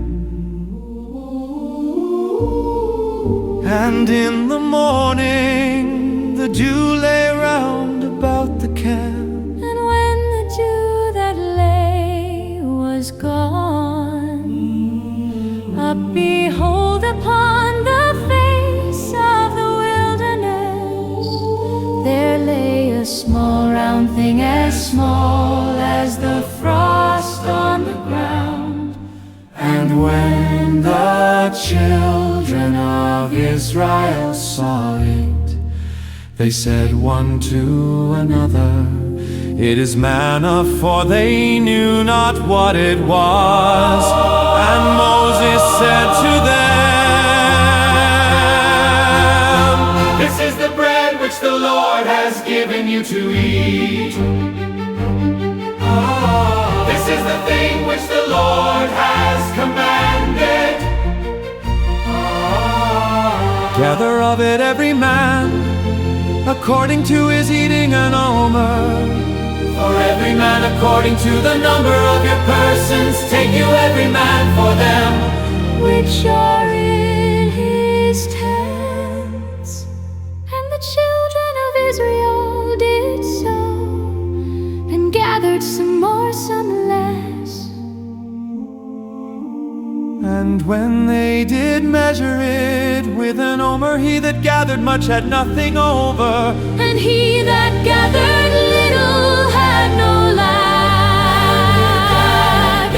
they gathered every man according to his eating. And Moses said, let no man leave of it till the morning. Notwithstanding, they listened not to Moses, but some of them left of it until the morning, and it bred worms and stank. And Moses was angry with them.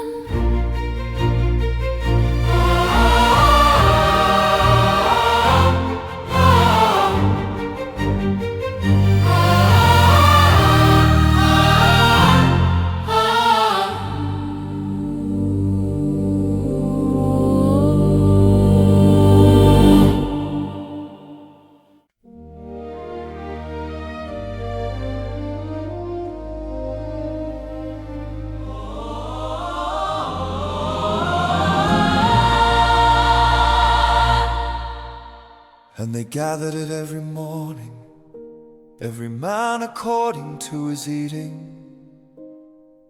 And when the sun became hot, it melted. And it came to pass that on the sixth day they gathered twice as much bread, 2 omers for one man. And all the rulers of the congregation came and told Moses And he said to them, "This is that which the Lord has said. Tomorrow is the rest of the holy Sabbath to the Lord. Bake that which you will bake today, and boil that which you will boil, and that which remains over lay up for you to be kept until the morning."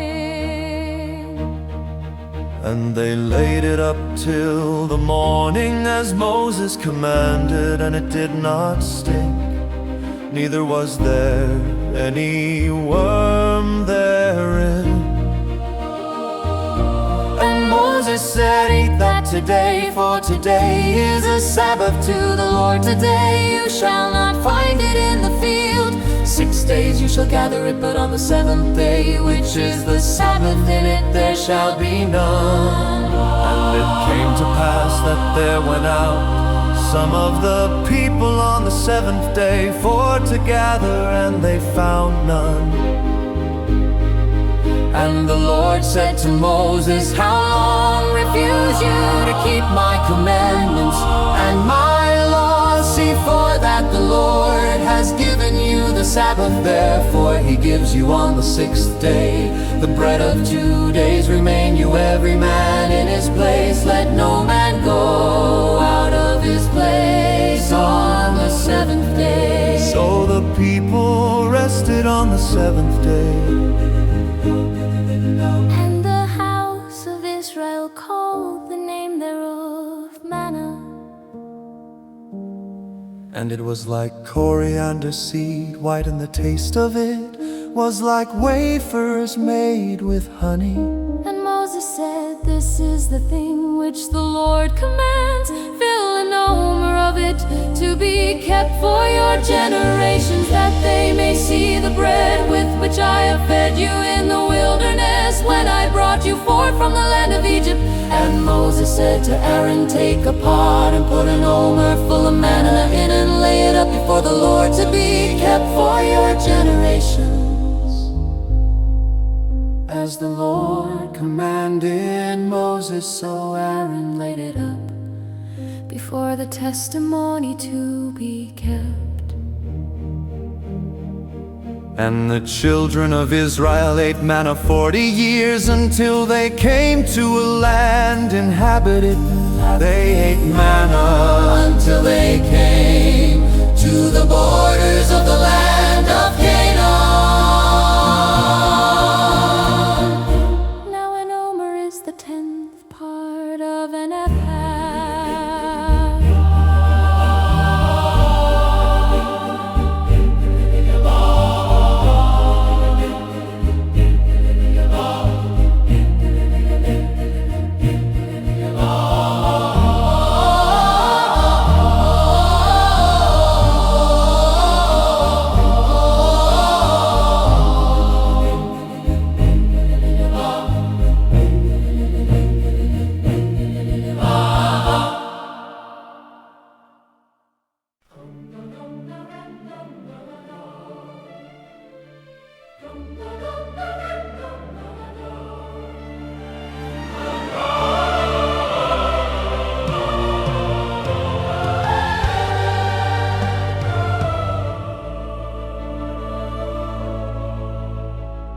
And all the congregation of the children of Israel journeyed from the wilderness of Sin after their journeys, according to the commandment of the Lord, and pitched in Rephidim, and there was no water for the people to drink.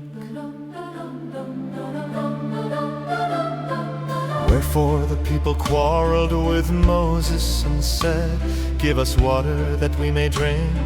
And Moses said to them, "Why do you quarrel with me? Why do you test the Lord?" And the people thirsted there for water. And the people complained against Moses and said, "Why is this that you have brought us up out of Egypt to kill us and our children and our livestock with thirst?" And Moses cried to the Lord, saying, "What what shall I do to this people? They be almost ready to stone me. And the Lord said to Moses, Go on before the people and take with you of the elders of Israel, and your rod with which you struck the river take in your hand and go. Behold, I will stand before you there upon the rock in Horeb. And you shall strike the rock, and there shall come water out of it, that the people may drink. And Moses did so in the sight of the elders of Israel.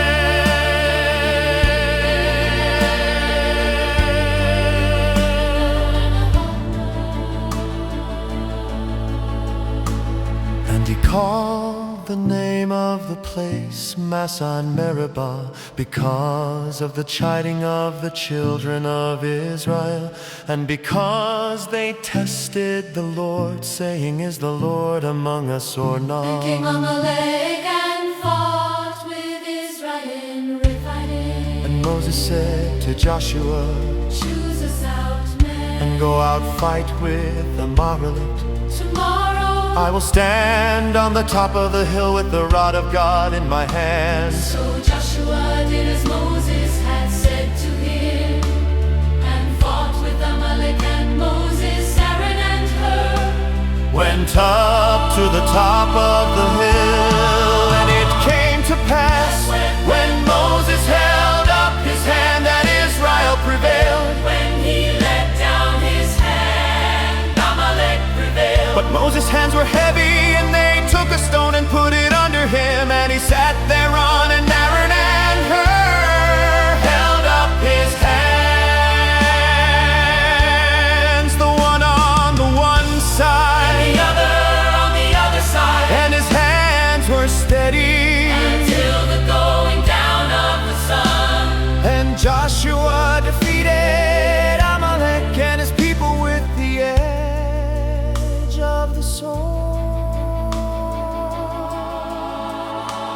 And the Lord said to Moses, Write this for a memorial in a book, and recite it in the ears of Joshua, for I will utterly put out the remembrance of Amalek from under heaven. And Moses built an altar and called the name of Moses. Built an altar and called the name of it Jehovah Nissi. For he said, because the Lord has sworn That the Lord will have war with Amalek from generation to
And all the congregation of the children of Israel journeyed from the wilderness of Sin after their journeys, according to the commandment of the Lord, and pitched in Rephidim, and there was no water for the people to drink.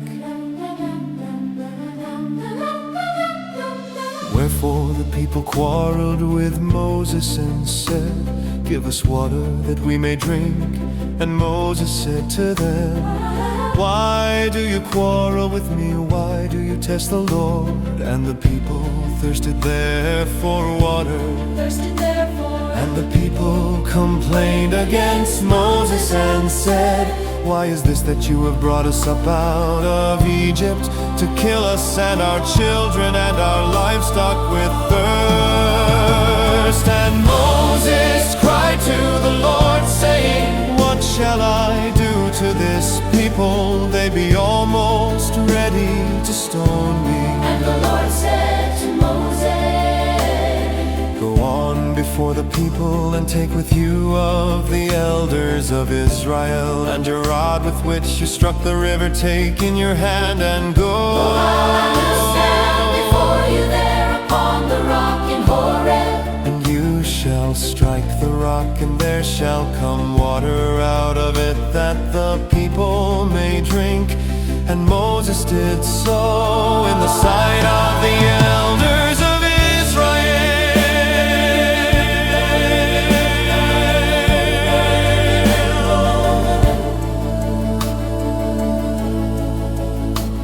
And he called the name of the place Massa and Meribah, because of the chiding of the children of Israel, and because they tested the Lord, saying, is the Lord among us or not? Then came Amalek and fought with Israel in Rephidim. And Moses said to Joshua, choose us out men, and go out fight with Amalek. tomorrow. I will stand on the top of the hill with the rod of God in my hands. So Joshua did as Moses had said to him, and fought with Amalek. And Moses, Aaron and Hur Went up to the top of the hill. And it came to pass when Moses held up his hand that Israel prevailed, and when he let down his hand, Amalek prevailed. But Moses' hands were heavy, and they took a stone, and put it under him, and he sat there on an arrow of his hands. the one on the one side and the other on the other side, and his hands were steady until the going down of the sun. And Joshua defeated Amalek, And his people with the edge of the sword. And the Lord said to Moses, write this for a memorial in a book, and recite it in the ears of Joshua, for I will utterly put out the remembrance of Amalek. And Moses built an altar and called the name of it Jehovah Nissi. for he said, the Lord has sworn that the Lord will have war with Amalek. From generation to generation. Generation to generation.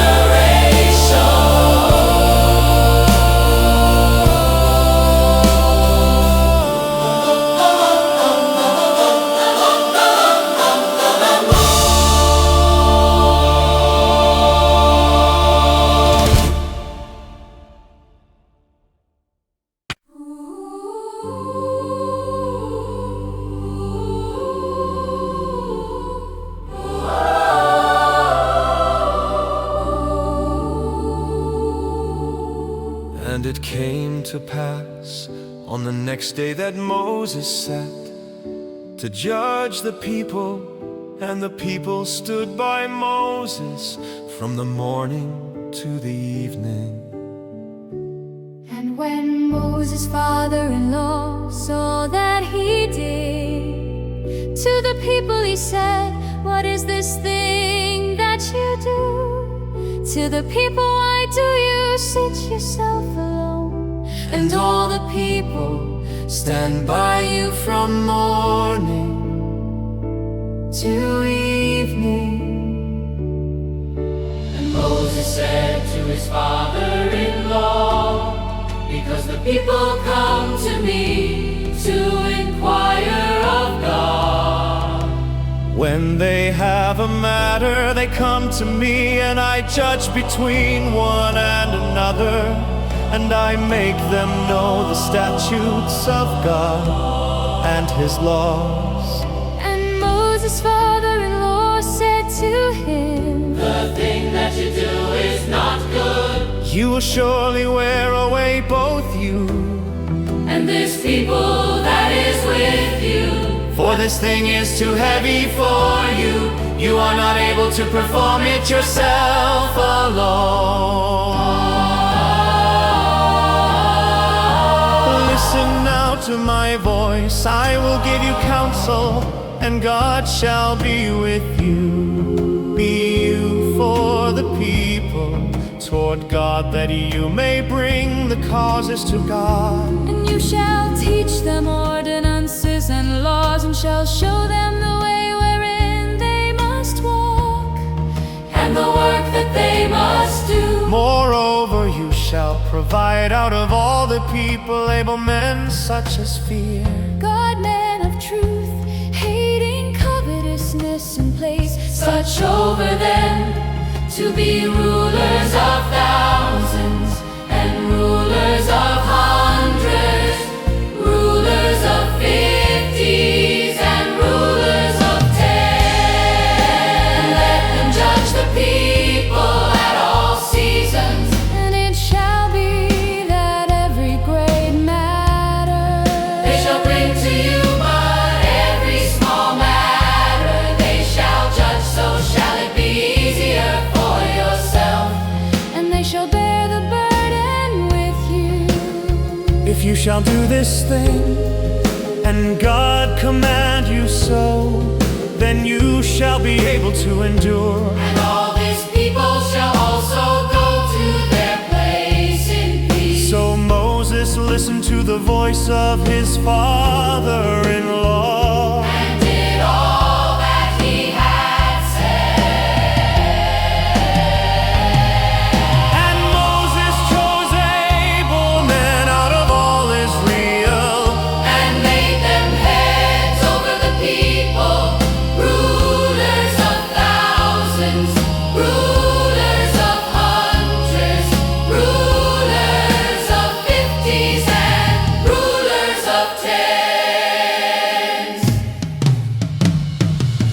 And they judged the people at all seasons of the hard causes they brought to Moses. But every small matter they judged themselves. And Moses let his father-in-law depart, And he went his way into his own land.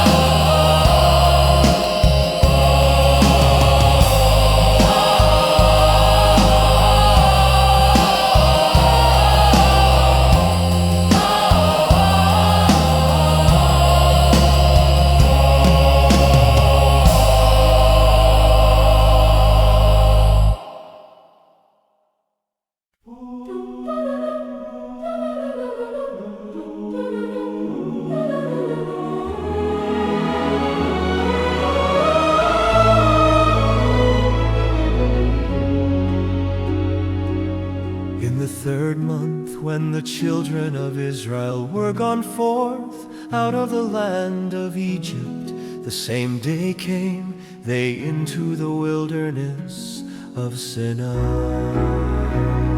for they were departed from Rephidim, and were come to the desert of Sinai, and had camped in the wilderness, and there Israel camped before the mount. And Moses went up to God, and the Lord called to him out of the mountain, saying, Thus shall you say to the house of Jacob, and tell the children of Israel. You have seen what I did to the Egyptians, and how I bore you on eagle's wings, and brought you to myself. Now therefore, if you will obey my voice indeed, and keep my covenant, then you shall be a special treasure to me above all people, for all the earth is mine. And you shall be to me A kingdom of priests and an holy nation. These are the words which you shall speak to the children of of Israel. And Moses came and called for the elders of the people, and laid before their faces all these words which the Lord commanded him. And all the people answered together and said, all that the Lord has spoken, we will do. And Moses returned the words of the people to the Lord.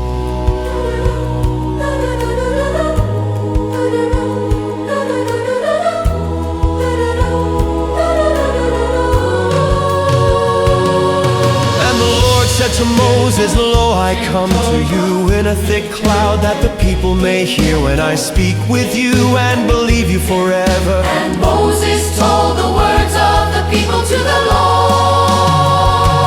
And the Lord said to Moses, go to the people and sanctify them today and tomorrow, and let them wash their clothes. And be ready against the third day. For the third day the Lord will come down in the sight of all the people upon Mount Sinai. And you shall set boundaries to the people round about, saying, take heed to yourselves that you go not up into the mount or touch the border of it. Whoever touches the mount shall be surely put to death. There shall not an hand touch it, but he shall surely be stoned or shot through. Whether it be beast or man, it shall not live. When the trumpet sounds long, they shall come up to the mount. And Moses went down from the mount to the people and sanctified the people, and they washed their clothes.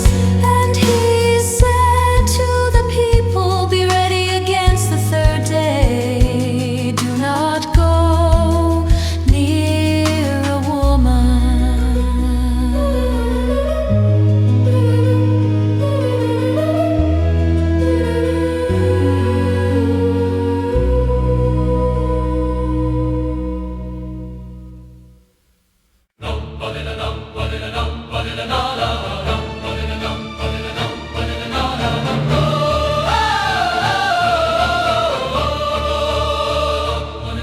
And it came to pass on the third day in the morning that there were thunders and lightnings and a thick cloud upon the mount, and the voice of the trumpet exceeding loud, so that all the people that was in the camp trembled. And Moses brought forth the people out of the camp to meet with God, and they stood at the nether part of the mount. And Mount Sinai was completely in smoke, because the Lord descended upon it in fire. And the smoke thereof ascended as the smoke of a furnace, And the whole mount quaked greatly. And when the voice of the trumpet sounded long and grew louder, and louder Moses spoke, and God answered him by a voice. And the Lord came down upon Mount Sinai on the top of the mount. And the Lord called Moses up to the top of the mount. And the Lord said to Moses, go down, warn the people, lest they force their way through unto the Lord to gaze, and many of them perish. and let the priests also which come near to the Lord sanctify themselves. Lest the Lord strike them. And Moses said to the Lord, the people cannot come up to Mount Sinai. For you warned us, saying, set boundaries about the mount and sanctify it.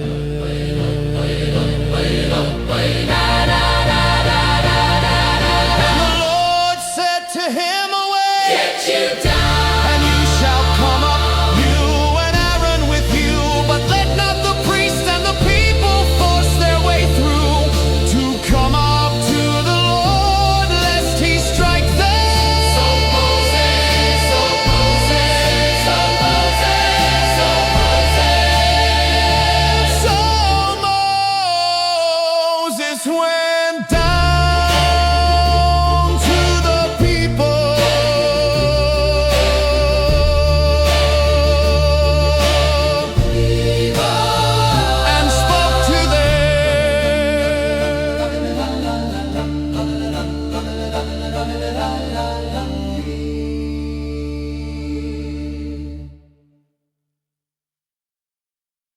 And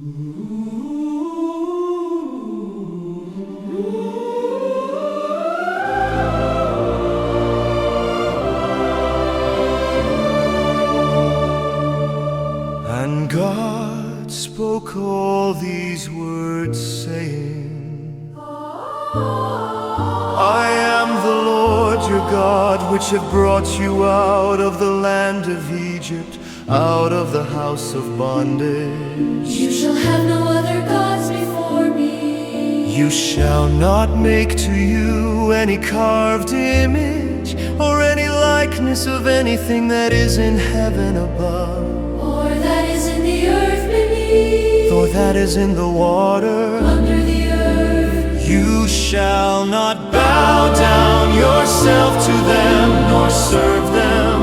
For I, the Lord your God, am a jealous God, visiting the iniquity of the fathers upon the children to the third and fourth generation of them that hate me, and showing mercy to thousands of them that love me and keep my commandments. You shall not take the name of the Lord your God in vain, for the Lord will not hold him Guiltless that takes his name in vain. Remember the Sabbath day, To keep it holy, 6 days shall you labor and do all your work. but the seventh day is the Sabbath of the Lord your God. In it you shall not do any work, You nor your son, nor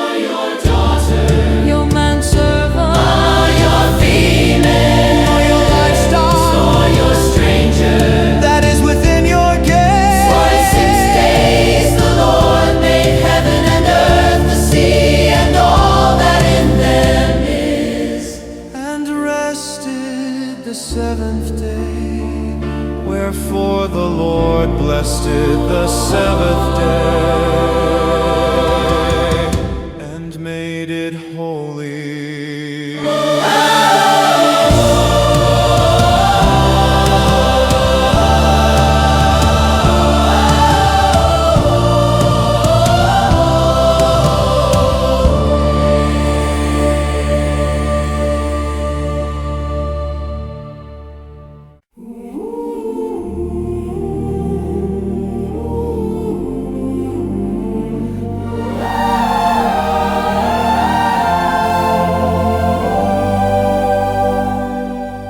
Honor your father and your mother, that your days may be long upon the land which the Lord your God gives you. You shall not kill. You shall not commit adultery.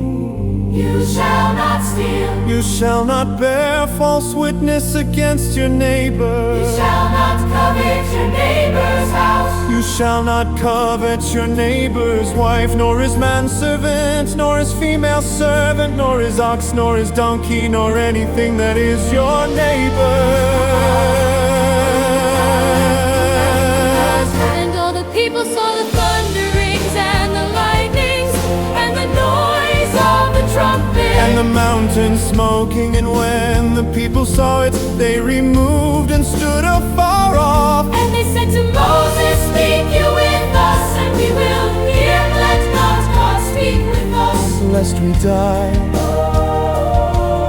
And Moses said to the people, Fear not, for God is come to test you, and that his fear may be before your faces, that you sin not. And the people stood afar off, and Moses drew near to the thick darkness where God was. And the Lord said to Moses, Thus you shall say to the children of Israel, You have seen that I have talked with you from heaven. You shall not make with me gods of silver, neither shall you make to you gods of gold. An altar of earth you shall make to me, and shall sacrifice there on your burnt offerings and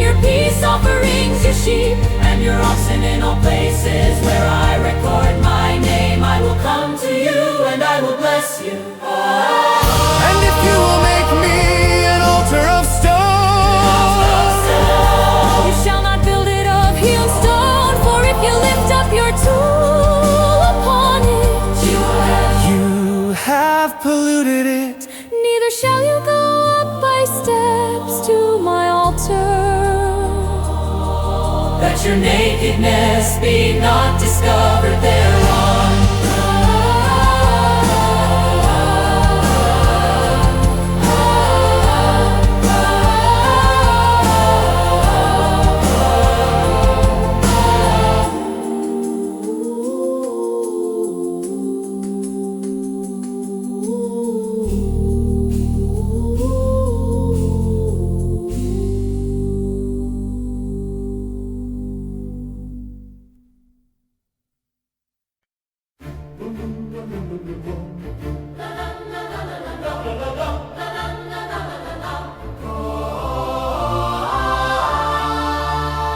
Now these are the judgments which you shall set before them. If you buy an Hebrew servant 6 years, he shall serve, and in the 7th he shall go out free for nothing. If he came in by himself, he shall go out by himself. If he were married, then his wife shall go out with him. If his master has given him a wife, and she have borne him sons or daughters, the wife and her children shall be her master's, and he shall go out by himself. And if the servant shall plainly say, I love my master, My wife and my children, I will not go out free. then his master shall bring him to the judges. He shall also bring him to the door, or to the doorpost, and his master shall bore his ear through with an awl, and he shall serve him forever. And if a man sell his daughter to be a female servant, she shall not go out as the men servants do. If she please not her master who has betrothed her to himself, then shall he let her be redeemed to sell her to a strange nation. He shall have no power, seeing he has dealt deceitfully with her. And if he has betrothed her to his son, he shall deal with her after the manner of daughters. If he take him another wife, her food, her clothing, and her duty of marriage shall he not diminish. And if he do not these 3 to her, then shall she go out free Without money, He that strikes a man so that he die shall be surely put to death. And if a man lie not in wait, but God deliver him into his hand, then I will appoint you a place where he shall flee. But if a man come presumptuously upon his neighbor to kill him, with guile you shall take him from my altar, that he may die. And he that strikes his father or his mother Shall be surely put to death. And he that steals a man and sells him, or if he be found in his hand, he shall surely be put to death. And he that curses his father or his mother shall surely be put to death. And if men strive together, and one strike another with a stone or with his fist, and he die not but keeps his bed, If he rise again and walk abroad upon his staff, then shall he that struck him be acquitted. Only he shall pay for the loss of his time, and shall cause him to be thoroughly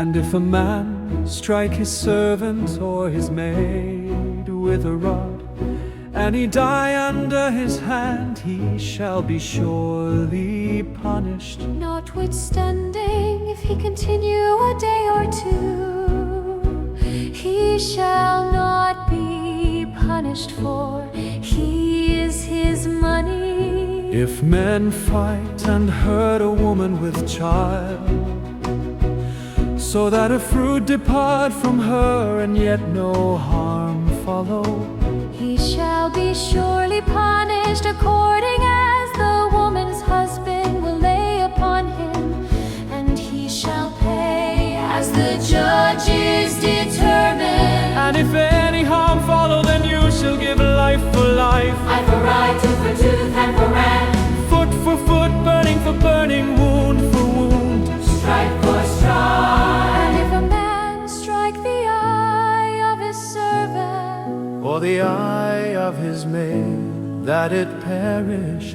he shall let him go free for his eye's sake. And if he strike out his manservant's tooth, or his maidservant's tooth, he shall let him go free for his tooth's sake. if an ox gore a man or a woman that they die, then the ox shall be surely stoned, and his flesh shall not be eaten, but the owner of the ox shall be acquitted.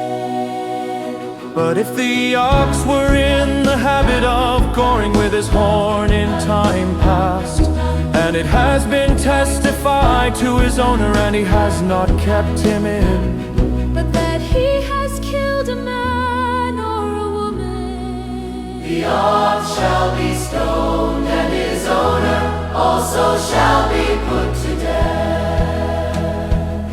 if there be laid on him a sum of money, then he shall give for the ransom of his life whatever is laid upon him.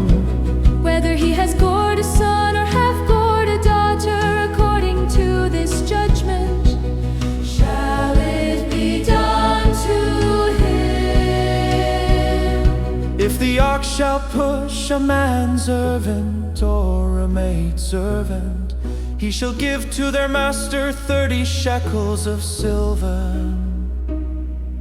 And if a man shall open a pit, or if a man shall dig a pit and not cover it, and an ox or a donkey fall therein, The owner of the pit shall make it good, and give money to the owner of them, and the dead beast shall be and if one man's ox hurt another's, that he die, then they shall sell the live ox and divide the money of it, And the dead ox also they shall divide. Or if it be known that the ox has used to gore in time past, And his owner has not kept him in, he shall surely pay. the ox and the dead shall be his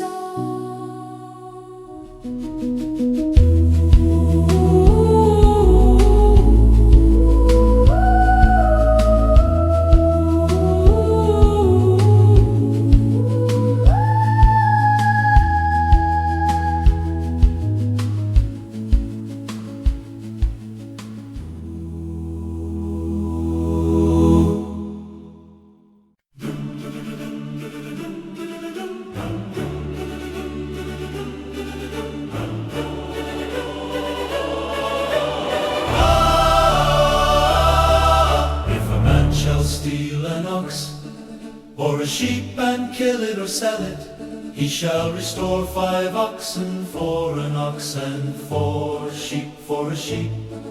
If a thief be found breaking in and be struck that he die, there shall no blood be shed for him. if the sun be risen upon him, there shall be blood shed for him, for he should make full restitution. If he have nothing, then he shall be sold for his theft. If the theft be certainly found in his head,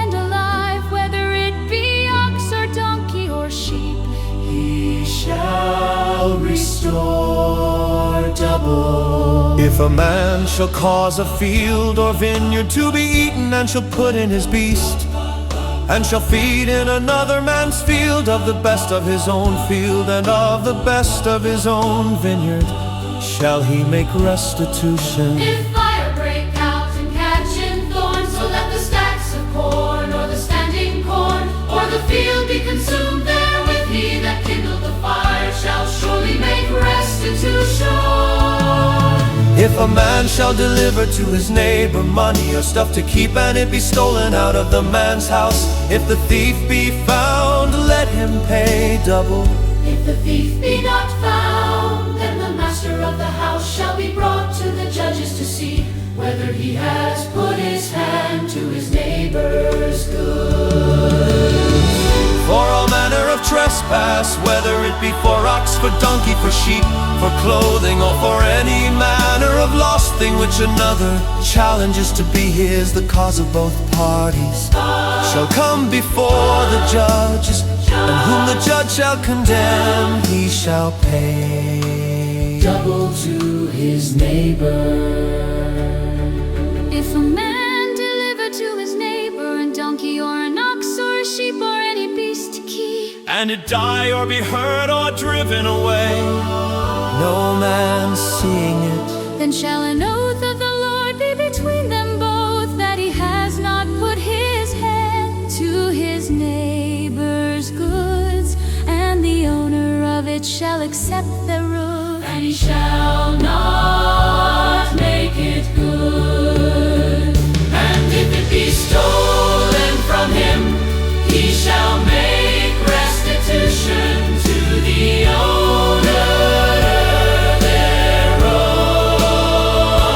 thereof. if it be torn in pieces, Torn in pieces, then let him bring it for witness, and he shall not make good that which was torn. If a man borrow anything of his neighbor, And it be hurt or die, the owner thereof being not with it, he shall surely make it good. But if the owner thereof be with it, he shall not make it good. If it be an hired thing, it came for his hire.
and if a man entices a virgin that is not betrothed, and lies with her, he shall surely endow her to be his wife. if her father utterly refuses to give her to him, he shall pay money according to the dowry of virgins. You shall not allow a witch to live. Whoever lies with a beast shall surely be put to death. He that sacrifices to any god save to the Lord only, he shall be utterly destroyed. You shall neither mistreat a stranger, nor oppress him, for you were strangers in the land of Egypt. You shall not afflict any widow or fatherless child. If you you afflict them in any wise, and they cry it all to me, I will surely hear their cry. And my wrath shall grow hot, and I will kill you with the sword, and your wives shall be widows, and your children fatherless. If you lend money to any of my people that is poor by you, you shall not be to him as an usurer. Neither shall you lay upon him interest. If you at all take your neighbor's clothing, to pledge you shall deliver it to him by that the sun goes down. For that is his covering, only it is his clothing for his skin. Wherein shall he sleep? And it shall come to pass when he cries to me that I will hear, for I am gracious. You shall not revile the gods nor curse the ruler of your people. You shall not delay to offer the first of your ripe fruits, and of your juices the firstborn of your sons. Shall you give to me? Likewise shall you do with your oxen and with your sheep. 7 days it shall be with his mother. On the 8th day you shall give it to me. And you shall be holy men to me. Neither shall you eat any meat that is torn of beasts. In the field you shall cast it to the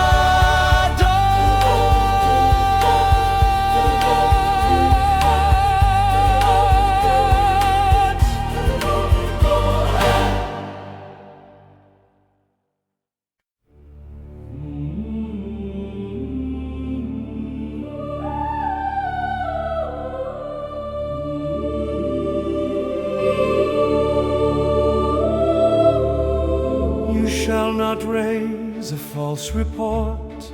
Put not your hand with the wicked to be an unrighteous witness.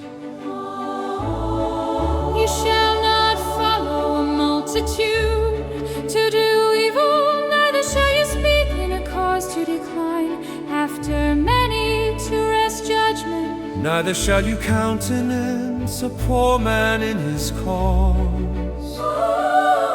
If you meet your enemy's ox or his donkey going astray, You shall surely bring it back to him again.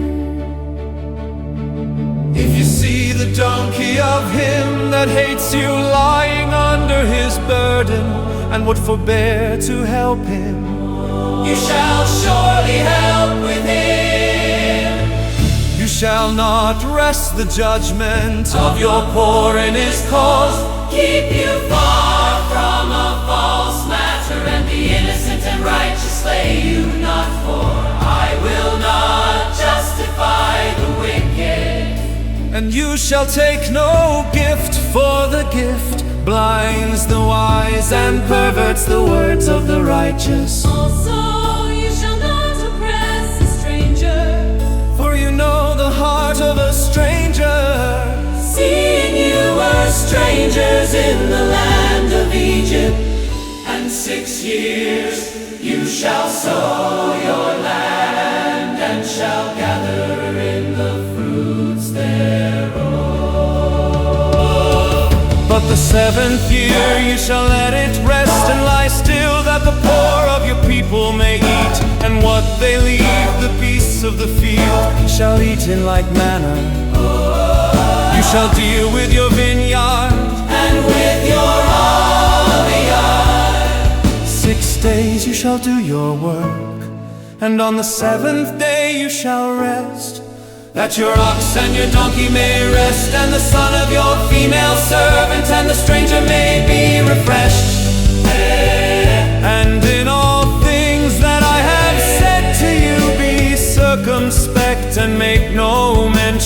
of the name of other gods, neither let it be heard out of your mouth.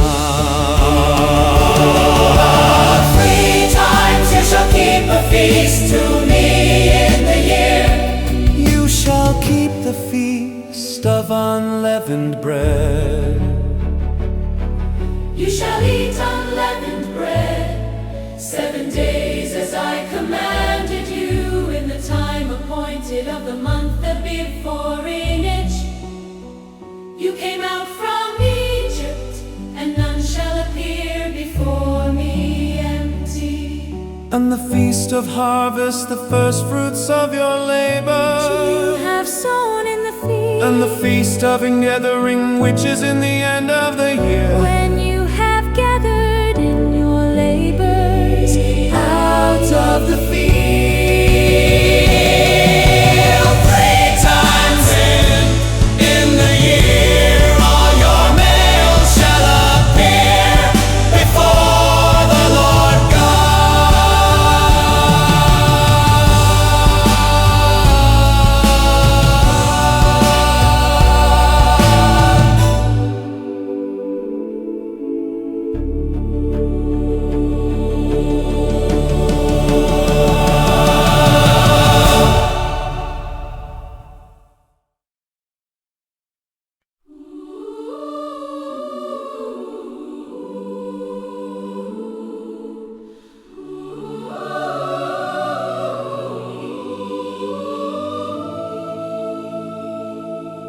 You shall not offer the blood of my sacrifice with leavened bread, neither shall the fat of my sacrifice remain until the morning.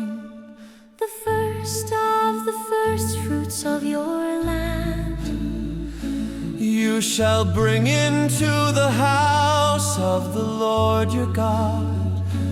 You shall not boil a young goat in his mother's milk. Behold, I send an angel before you to keep you in the way, and to bring you into the place which I have prepared.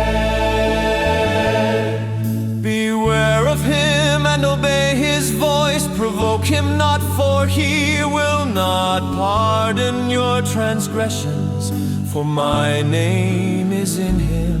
But if you shall indeed obey his voice and do all that I speak, then I will be an enemy to your enemies and an adversary to your adversaries.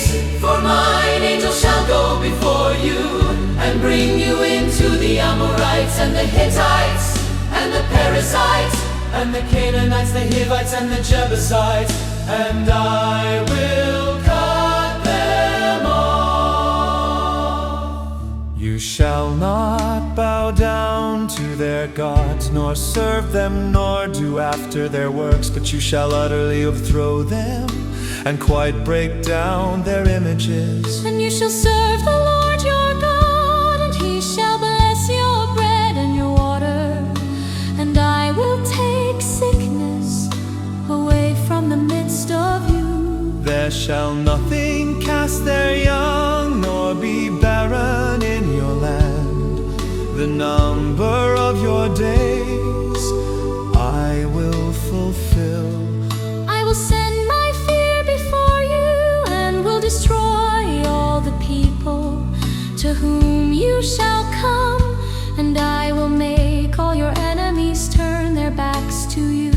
and I will send hornets before you, which shall drive out the Hivite, the Canaanite, and the Hittite from before you. I will not drive them out from before you in 1 year, lest the land become desolate and the beasts of the field multiply against you.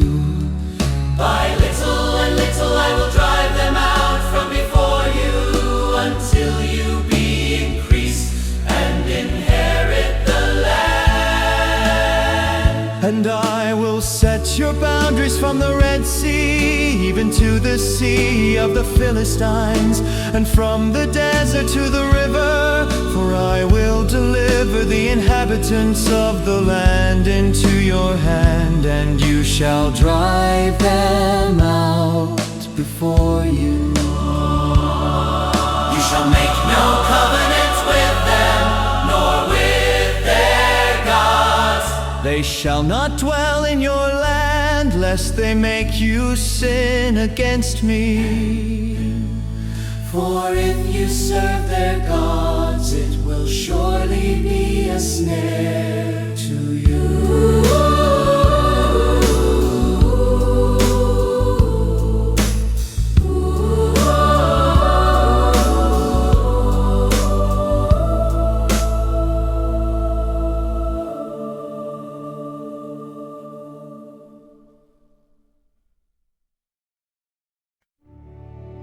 And he said to Moses, come up to the Lord, you and Aaron, Nadab and Abihu, and 70 of the elders of Israel, and worship you afar off. And Moses alone shall come near the Lord, but they shall not come near, neither shall the people go up with him.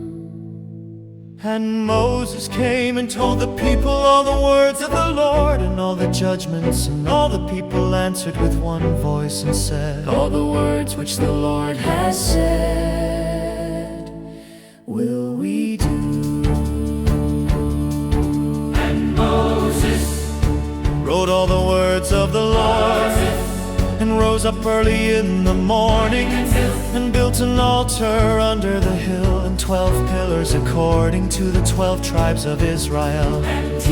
Young men of the children of Israel, which offered burnt offerings and sacrificed peace offerings of oxen to the Lord. And Moses took half of the blood and put it in basins, and half of the blood he sprinkled on the altar. The covenant and read in the hearing of the people, and they said, all that the Lord has said will we do, and be obedient. And Moses took the blood and sprinkled it on the people, and said, behold the blood of the covenant which the Lord has made with you concerning all these words.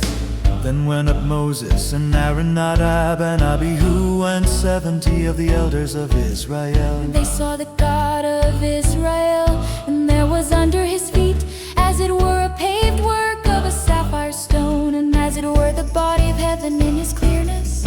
And upon the nobles of the children of Israel he laid not his hand, also they saw God and did eat and drink. And the Lord said to Moses, come up to me into the mountain, be there, and I will give you tablets of stone, and a law and commandments which I have written, that you may teach them. And Moses rose up, and his minister Joshua, and Moses went up into the mount of God. And he said to the elders, wait here for us until we come again to you. And behold, Aaron and Hur are with you. If any man any matters to do, let him come to them. And Moses went up into the mount, and a cloud covered the mount. And the glory of the Lord abode upon Mount Sinai, and the cloud covered it 6 days. And the seventh day he called to Moses out of the midst of the cloud. And the sight of the glory of the Lord was like devouring fire on the top of the mount in the eyes of the children of Israel.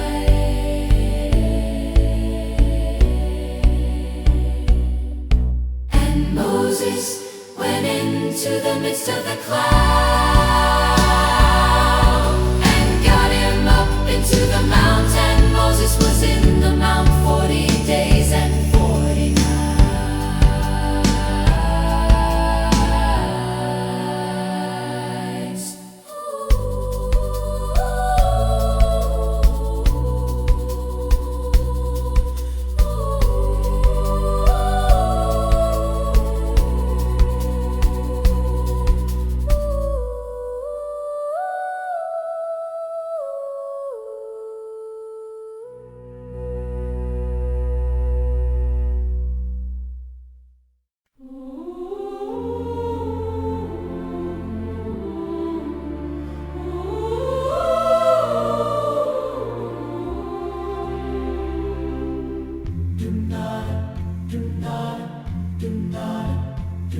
And the Lord spoke to Moses, saying, Speak to the children of Israel, that they bring me an offering of every man that gives it willingly with his heart. You shall take my offering.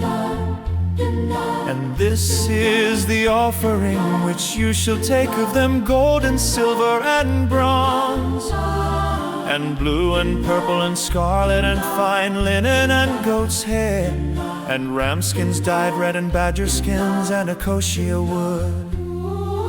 Oil for the light, spices for anointing oil, and for sweet incense, onyx stones and stones to be set in the ephod and in the breastplate. And let them make me a sanctuary, that I may dwell among them, according to all that I show you, after the pattern of the tabernacle, And the pattern of all the instruments thereof, even so shall you make it. And they shall make an ark of acacia wood. 2 cubits and a half shall be the length thereof, and 1 cubit and a half the breadth thereof, and 1 cubit and a half thereof. And you shall overlay it with pure gold, within and without shall you overlay it, and shall make upon it a crown of gold round about. And you shall cast 4 rings of gold for it, and put them in the 4 corners thereof, and 2 rings shall be in the one side of it, and 2 rings in the other side of it. And you shall make poles of acacia wood, and overlay them with gold. And you shall put the poles into the rings by the sides of the ark, that the ark may be borne with them. The poles shall be in the rings of the ark, they shall not be taken from it. And you shall put into the ark the testimony which I shall give you. And you shall make a mercy seat of pure gold. 2 cubits and a half shall be the length thereof, and 1 cubit and a half the breadth thereof. And you shall make 2 cherubim of gold of beaten work. Shall you make them in the 2 ends of the mercy seat? And make 1 cherub on the one end, and the other cherub on the other end. Even of the mercy seat shall you make the cherub on the 2 ends thereof. And the cherubim shall stretch forth their wings on high, covering the mercy seat with their wings, and their faces shall look one to another toward the mercy seat. Shall the faces of the cherubim be. And you shall put the mercy seat above upon the ark, and in the ark You shall put the testimony that I shall give you. And there I will meet with you, and I will commune with you from above the mercy seat, from between the 2 cherubim which are upon the ark of the testimony of all things, which I will give you in commandment to the children of Israel.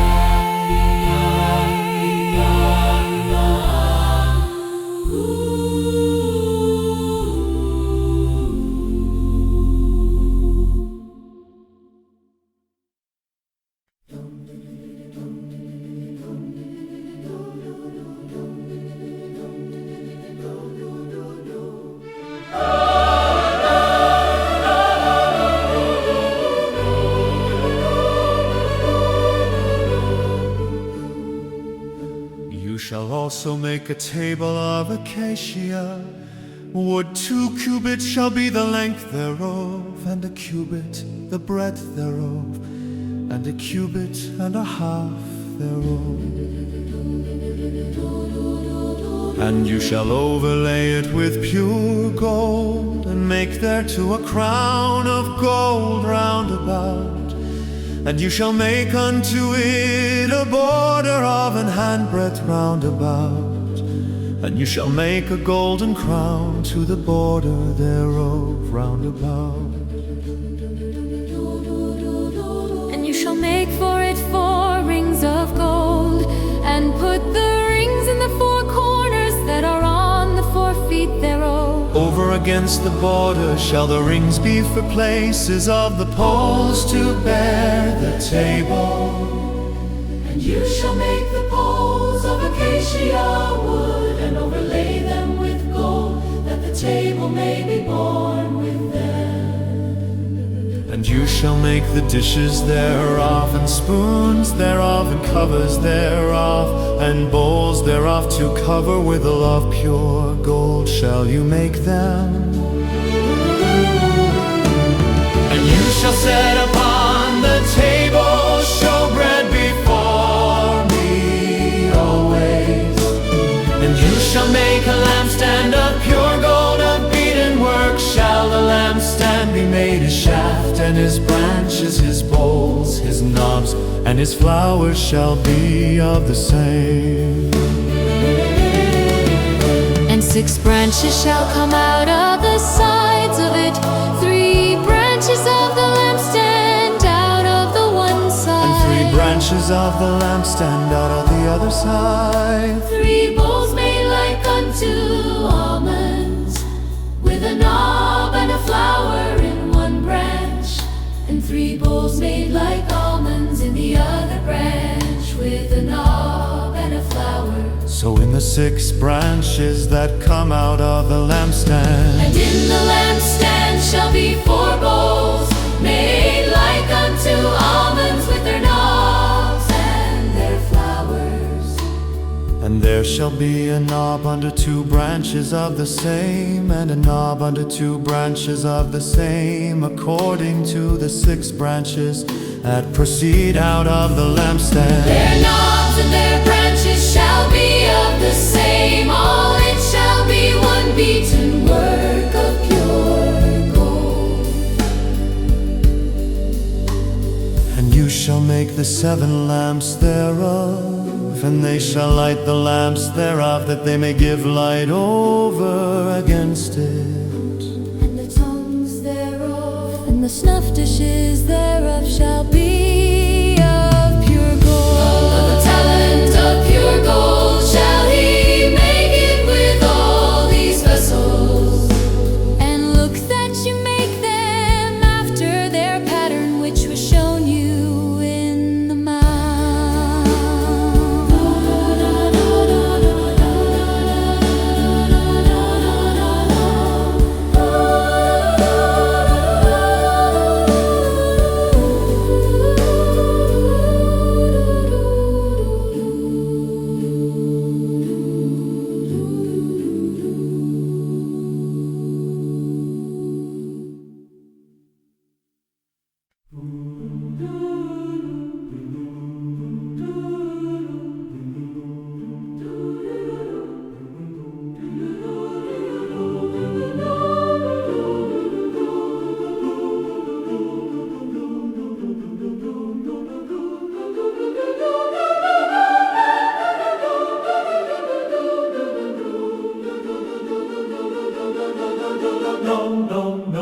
Moreover, you shall make the tabernacle with 10 curtains of fine twined linen, and blue and purple and scarlet, with cherubim. Of skillful work shall you make them. The length of one curtain shall be 28 cubits, and the width of one curtain 4 cubits, and every one of the curtains shall have one measure. The 5 curtains shall be joined together one to another, And other 5 curtains shall be joined one to another. and you shall make loops of blue upon the edge of the one curtain from the selvage in the joining, and likewise shall you make in the uttermost edge of another curtain in the joining of the 50 sifter. loops shall you make in the one curtain, and 50 loops shall you make in the edge of the curtain that is in the joining of the second, that the loops may take hold one of another. And you shall make 50 clasps of gold, and join the curtains together with the clasps, and it shall be one. Tabernacle, And you shall make curtains of goat's hair to be a covering upon the tabernacle, 11 curtains shall you make. The length of one curtain shall be 30 cubits, and the width of one curtain for the 11 curtains shall be all of one measure. And you shall join 5 curtains by themselves and 6 curtains by themselves, and shall double the 6th curtain in the forefront of the tabernacle. And you shall make 50 loops on the edge of the one curtain that is outmost in the joining, and 50 loops in the edge of the curtain which joins the second. And you shall make 50 clasps of bronze, and put the clasps into the loops, and join the 10 together, that it may be one. And the remnant that remains of the curtains of the tent, the half curtain that remains, shall hang over the backside of the tabernacle, and a cubit on the one side, and a cubit on the other side of that which remains in the length of the curtains of the tent. It shall hang over the sides of the tabernacle on this side, and on that side to cover it. And you shall make a covering for the tent of ram skins, dyed red, and a covering above of badger skins.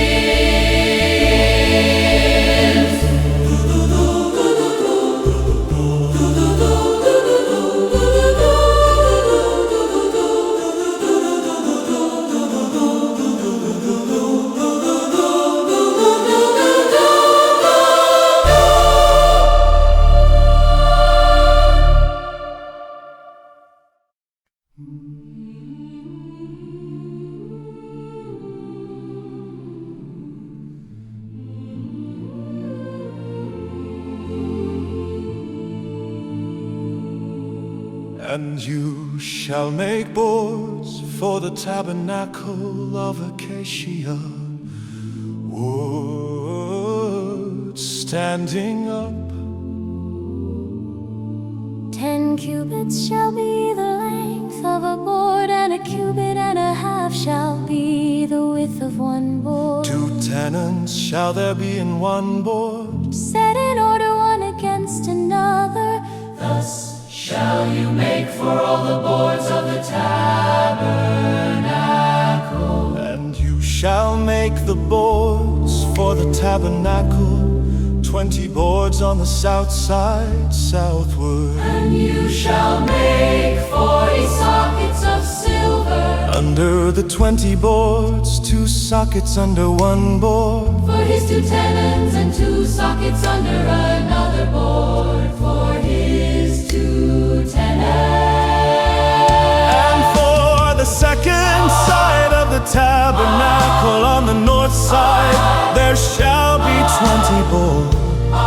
And there 40 sockets of silver. Sockets under one board, and 2 sockets under another board. And for the sides of the tabernacle westward, You shall make 6 boards, and 2 boards shall you make for the corners of the tabernacle, tabernacle in the 2 sides. and they shall be coupled together beneath, and they shall be coupled together above the head of it to one ring. Thus shall it be for them both. They shall be for the 2 corners. And they shall be 8 boards, and their sockets of silver, 16 sockets, 2 sockets under one board, and 2 sockets under another board. And you shall make bars of acacia wood 5 for the boards of the one side of the tabernacle. And 5 bars for the boards of the other side of the tabernacle, and 5 bars for the boards of the side of the tabernacle for the 2 sides westward. And the middle bar in the midst of the board shall reach from end to end. And you shall overlay the boards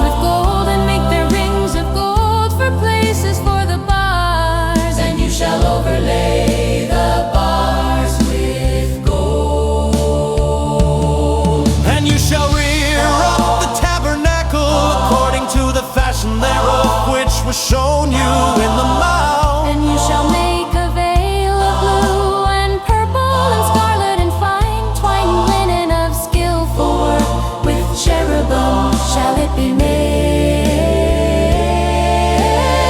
And you shall hang it upon 4 pillars of acacia wood overlaid with gold. Their hooks shall be of gold upon the 4 sockets of silver. And you shall hang up the veil under the clasps that you may bring in there within the veil The ark of the testimony, and the veil shall divide to you between the holy place and the most holy. And you shall put the mercy seat upon the ark of the testimony in the most holy place. And you shall set the table without the veil and the lampstand over against the table on the side of the tabernacle toward the south. And you shall put the table on the north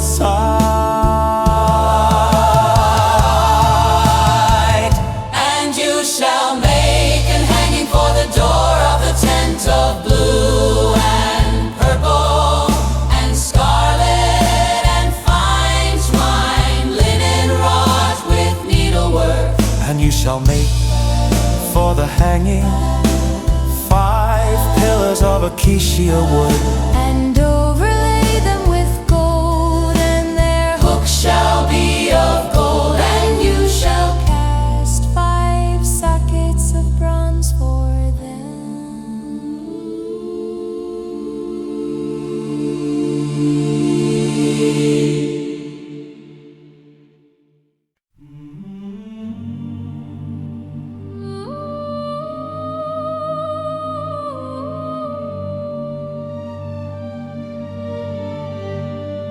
And you shall make an altar of acacia wood, 5 cubits long and 5 cubits broad. The altar shall be square, and the naharite shall be 3 cubits. And you shall make the horns of it upon the 4 corners thereof. His horns shall be of the same, and you shall overlay it with And bronze. you shall make his pans to receive his ashes, and his shovels, and his basins, and his flesh hooks, and his fire pans, all the vessels thereof you shall make of bronze. You shall make for it a grate of network of bronze, and upon the net shall you make 4 bronze rings in the 4 corners thereof. And you shall put it under the compass of the altar beneath, that the net may be even to the midst of the altar. And you shall make poles for the altar, poles of acacia wood, and overlay them with bronze. and the poles shall be put into the rings, and the poles shall be upon the 2 sides of the altar to bear it. Hollow with boards shall you make it, as it was shown you in the mount, so shall they make it. And you shall make the cord of the tabernacle for the south side southward. There shall be hangings For the cord of fine twined linen of 100 cubits long for 1 side. and the 20 pillars thereof, and their 20 sockets shall be of bronze. The hooks of the pillars and their bands Shall be of silver, and likewise for the north side in length there shall be hangings of 100 cubits long, and his 20 pillars and their 20 sockets of broad breadths of the cord. On the west side shall be hangings of 50 cubits, their pillars 10, and their sockets 10. And the breadth of the court on the east side eastward shall be 50 cubits. The hangings of one side of the gate shall be 15 cubits, their pillars 3. And their sockets 3, and on the other side shall be hangings 15 cubits, their pillars 3, and their sockets 3. And for the gate of the court shall be an hanging of 20 cubits of blue and purple and scarlet and fine twined linen wrought with needlework, and their pillars shall be 4, and their sockets 4. All the pillars round about the court shall be filleted with silver, their hooks shall be of silver, and their sockets of bronze. The length of the court shall be 100 cubits, and the breadth 50 everywhere, and the 5 cubits of fine twined linen. All the vessels of the tabernacle and all the service thereof, and all the pins thereof, and all the pins of the court shall be of bronze. And you shall command the children of Israel that they bring you pure oil, olive beaten for the light, to cause the lamp to burn always in the tabernacle of the congregation without the veil, which is before the testimony. Aaron and his sons shall order it from evening to morning before the Lord. It shall be a statute forever to their generations on the behalf of the children Of Israel.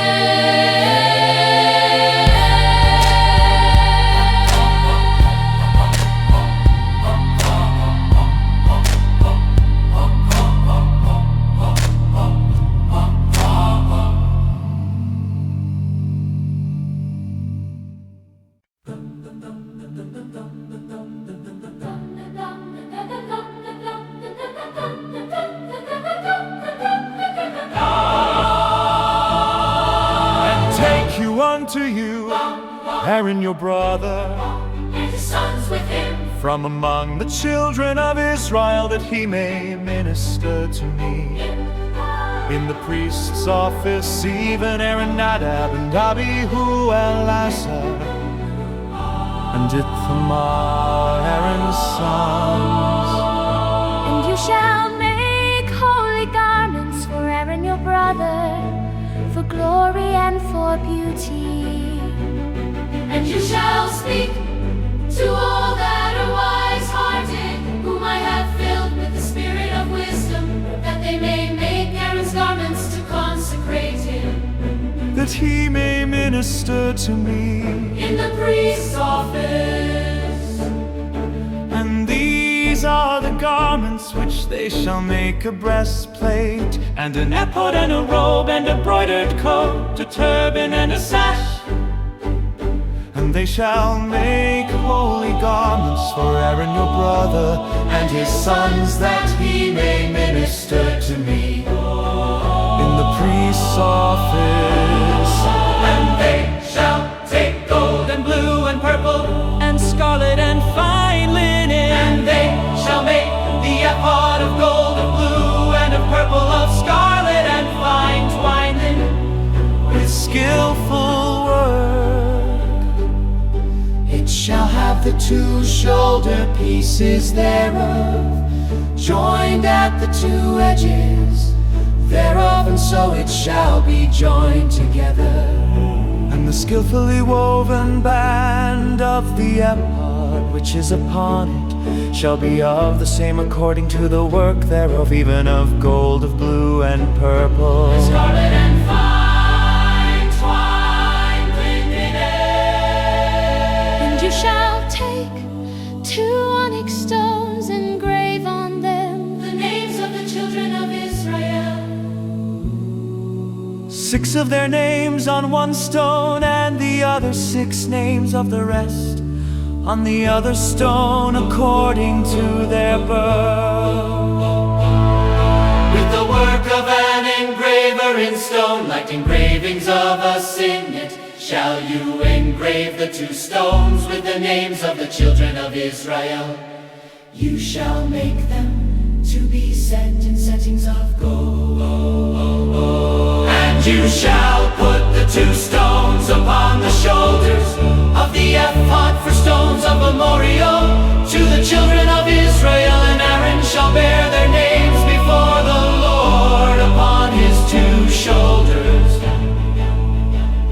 for a memorial. And you shall make settings of gold and 2 chains of pure gold at the ends of wreathen work.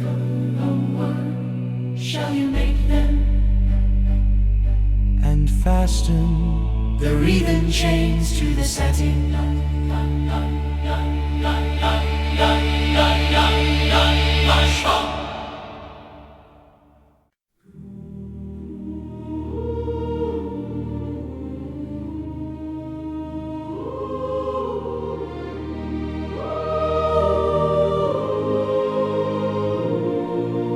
And you shall make the breastplate of judgment with skillful work.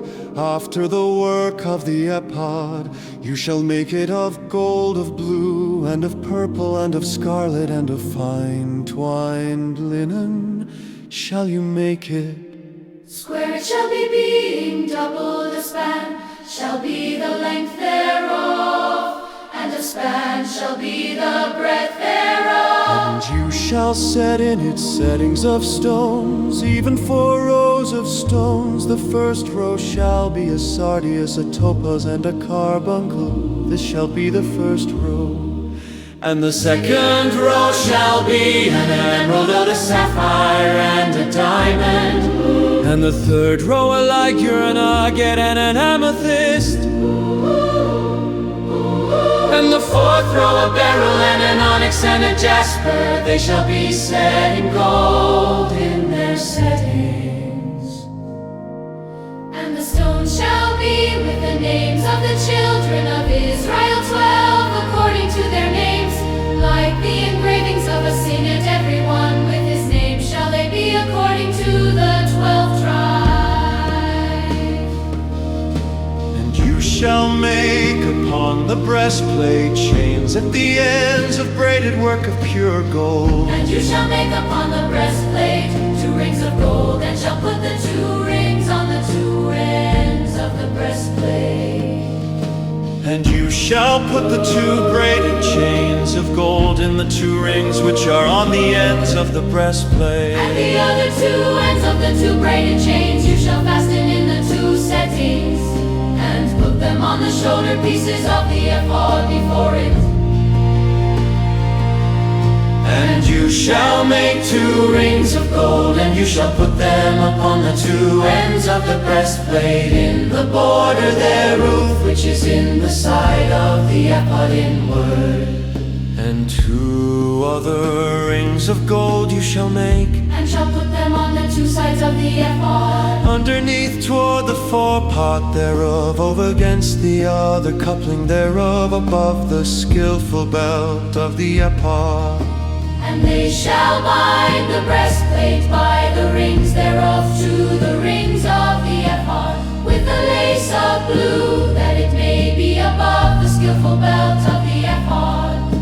And they shall bind the breastplate by the rings thereof to the rings of the ephod, with the lace of blue, that it may be above the skillful belt of the ephod. And that the breastplate be not loosed from the ephod.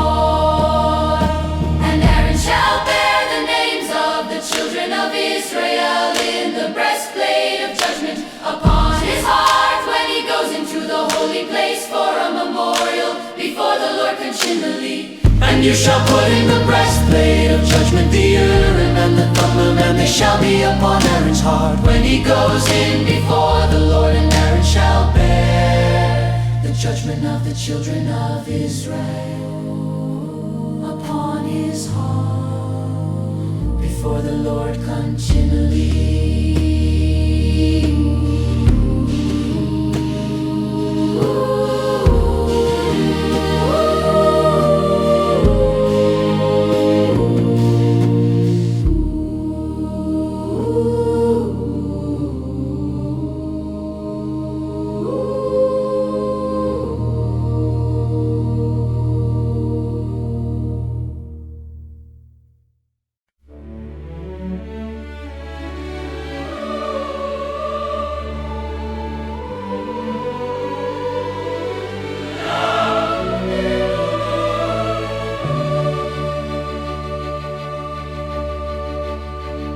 And you shall make the robe of the apple olive blue, and there shall be an hole in the top of it.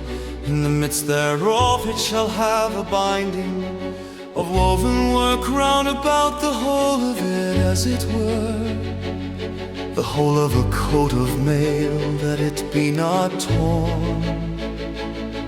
And beneath upon the hem of it you shall make pomegranates of blue, and of purple and of scarlet round about the hem thereof, and bells of gold between them round about. A golden bell and a pomegranate, a golden bell and a pomegranate, and upon the hem of the robe round about. And it shall be upon Aaron to minister, and his sound shall be heard when he goes in to the holy place before the Lord, and when he comes out that he die not. You shall make a plate of pure gold and engrave upon it, like the engravings of a signet of the ends to the Lord. And you shall put it on a blue lace, that it may be upon the turban. Upon the forefront of the turban it shall be. And it shall be upon Aaron's forehead, that Aaron may bear the iniquity of the holy things which the children of Israel shall hallow in all their holy gifts. And it shall be always upon his forehead, that they may be accepted before the Lord. You shall embroider the coat of fine linen, and you shall make the turban of fine linen. You shall make the sash of needlework, and for Aaron's sons you shall make coats. And you shall make for them sashes and headbands shall you make for them, for glory and for beauty. And you shall put them upon Aaron your brother, and his sons with him, and shall anoint them, and consecrate them, and sanctify them, that they may minister to me in the priest office. And you shall make them linen trousers to cover their nakedness from the waist even to the thighs they shall reach. And they shall be upon Aaron and upon his sons when they come into the tabernacle of the congregation, or when they come near to the altar to minister in the holy place that they bear. Not iniquity and die. It shall be a statute forever to him and his seed after him.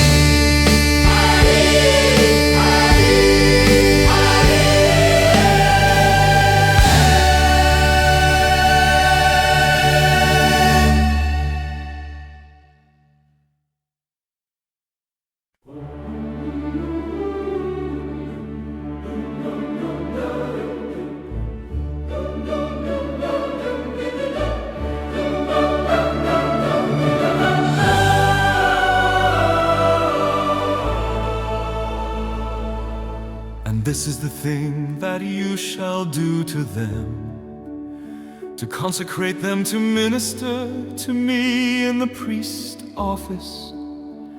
Take one young bull and 2 rams without blemish, and unleavened bread and cakes, unleavened tempered with oil, and wafers, unleavened anointed with oil of wheat flour, shall you make them. And you shall put them into one basket, and bring them in the basket with the bull and the 2 rams.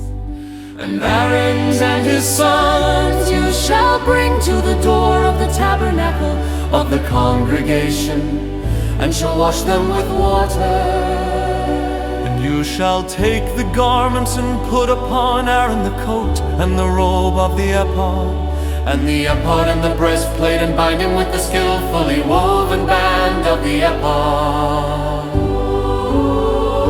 And you shall put the turban upon his head, and put the holy crown upon the turban. Then shall you take the anointing oil and pour it upon his head and anoint him. And you shall bring his sons.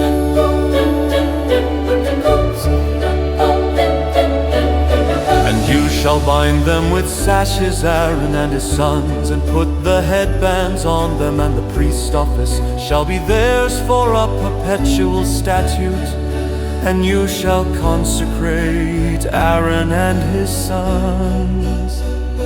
And you shall cause a bull to be brought before the tabernacle of the congregation, and Aaron and his sons shall put their hands upon the head of the bull. And you shall kill the bull before the Lord by the door of the tabernacle of the congregation. And you shall take of the blood of the bull and put it upon the horns of the altar with your finger, and pour all the blood beside the bottom of the altar. And you shall take all the fat that covers the entrails, and the covering that is above the liver, and the 2 kidneys and the fat that is upon them, and burn them upon the altar. but the flesh of the bull and his skin and his dung shall you burn with fire without the camp. It is a sin offering. You shall also take one ram, and Aaron and his son shall put their hands upon the head of the ram. And you shall slay the ram, and you shall take his blood and sprinkle it round about upon the altar. And you shall cut the ram in pieces, and wash the entrails of him and his legs, and put them to his pieces and to his head. And you shall burn the whole ram upon the altar. It is a burnt offering to the Lord. It is a sweet aroma, an offering made by fire to the Lord.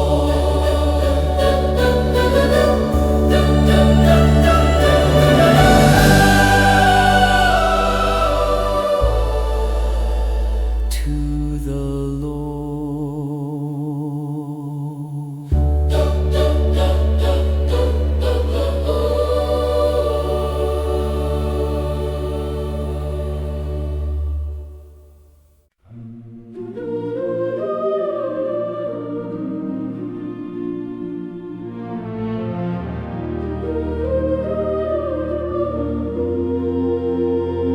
And you shall take the other ram, and Aaron and his sons shall put their hands upon the head of the ram.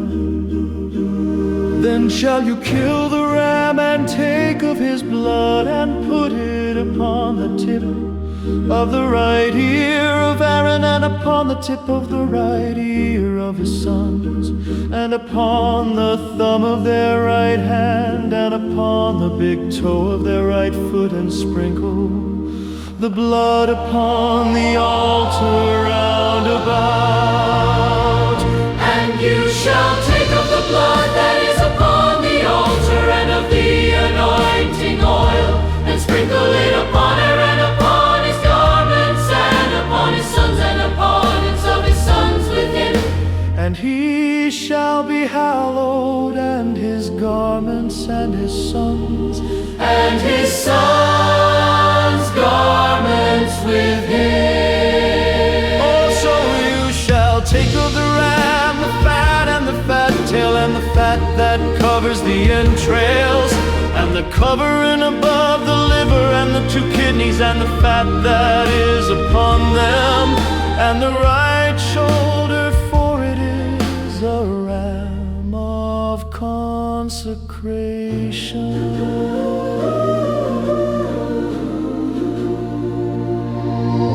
And 1 loaf of bread, and 1 cake of oiled bread, and 1 wafer out of the basket of the unleavened bread that is before the Lord. And you shall put all in the hands of Aaron, and in the hands of his sons, and shall wave them for a wave offering before the Lord.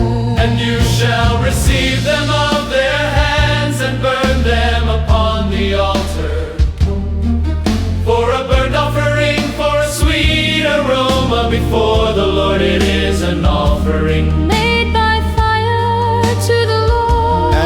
shall take the breast of the ram of Aaron's consecration and wave it for a wave offering before the Lord, and it shall be your part. And you shall sanctify the breast of the wave offering and the shoulder of the heave offering, which is waved and which is heaved above the ram of the consecration.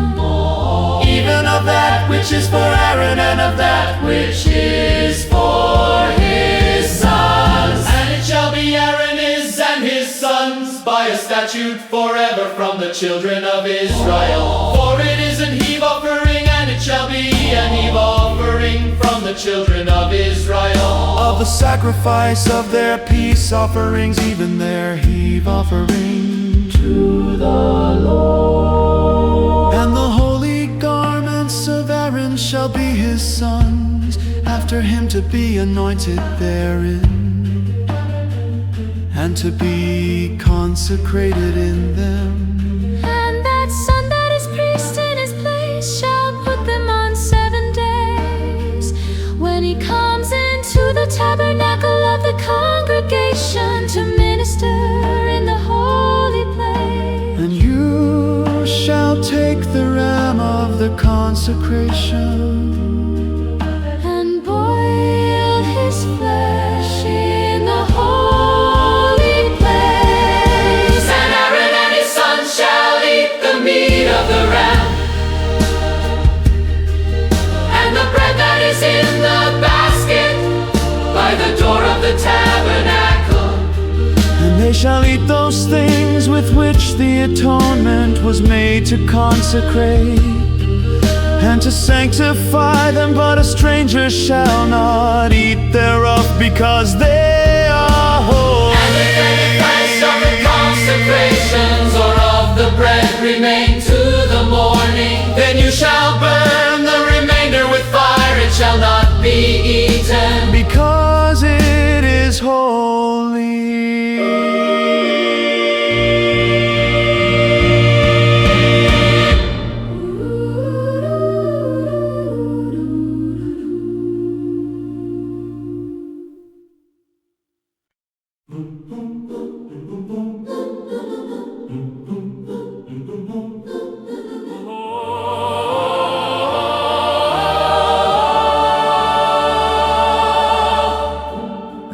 Shall you do to Aaron and to his sons, according to all things which I have commanded you. 7 days shall you consecrate them. And you shall offer every day a bull for a sin offering for atonement, and you shall cleanse the altar when you have made an atonement for it. And you shall anoint it to sanctify it. 7 days you shall make an atonement for the altar and sanctify it, and it shall be an altar most holy. Whatever touches the altar shall be holy. Now this is that which you shall offer upon the altar: 2 lambs of the first year, day by day, continually. The one lamb you shall offer in the morning, and the other lamb you shall offer at evening. And with the one lamb a 10th part of flour mingled with the 4th part of an hin of beaten oil, and the 4th part of an hin of wine for a drink offering.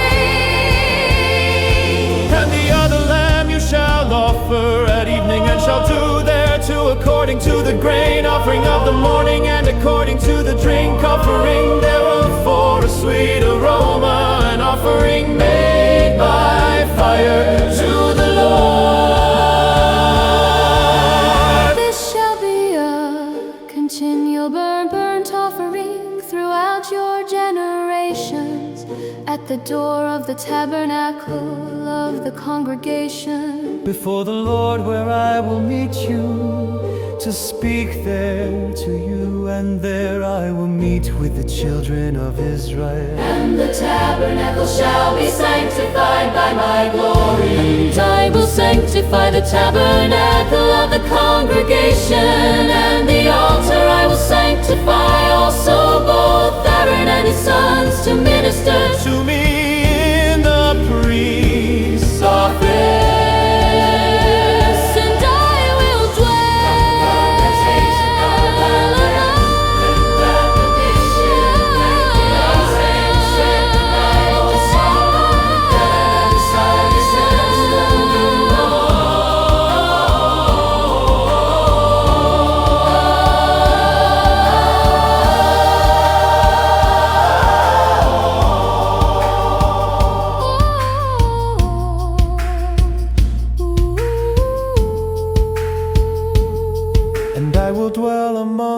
children of Israel, and will be their God. And they shall know that I am the Lord their God, that brought them forth out of the land of Egypt, that I may dwell among them. I am the Lord their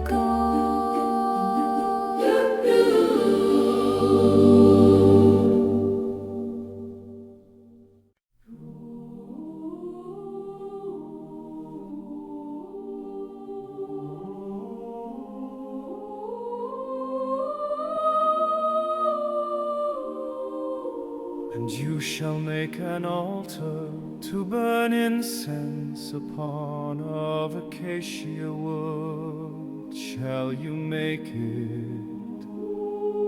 A cubit shall be the length thereof, and a cubit the breadth thereof, foursquare shall it be, and 2 cubits shall be the height thereof. The horns thereof shall be of the same. And you shall overlay it with pure gold, the top thereof, and the sides thereof round about, and the horns thereof.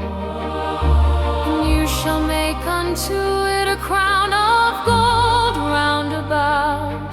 And 2 golden rings shall you make to it under the crown of it, by the 2 corners thereof, upon the 2 sides of it shall you make it. And they shall be for places for the poles to bear it withal. And you shall make the poles of acacia wood, and overlay them with gold. And you shall put it before the veil that is by the ark of the testimony, before the mercy seat that is over the testimony, where I will meet with you. And Aaron shall burn therein sweet incense every morning. When he dresses the lamps, he shall burn incense upon it. And when Aaron lights the lamps at evening, he shall burn incense upon it, a perpetual incense Before the Lord throughout your generations. You shall offer no strange incense, there are no burnt sacrifice, nor grain offering, neither shall you pour drink offering. And Aaron shall make an atonement upon the horns of it once in a year, with the blood of the sin offering of atonements once in the year. Shall he make atonement upon it throughout your generations? It is most holy to the Lord. And the Lord spoke to Moses, saying, When you take the sum of the children of Israel after their number, then shall they give every man a ransom for his soul to the Lord. When you number them, that there be no plague among them. When you number them, this they shall give every one That passes among them that are numbered, half a shekel.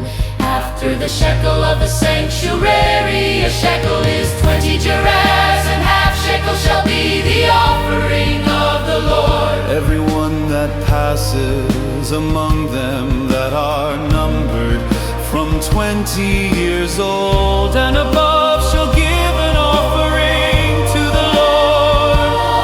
The rich shall not give more, and the poor shall not give less than half a shekel. When they to the Lord for to make an atonement for your soul.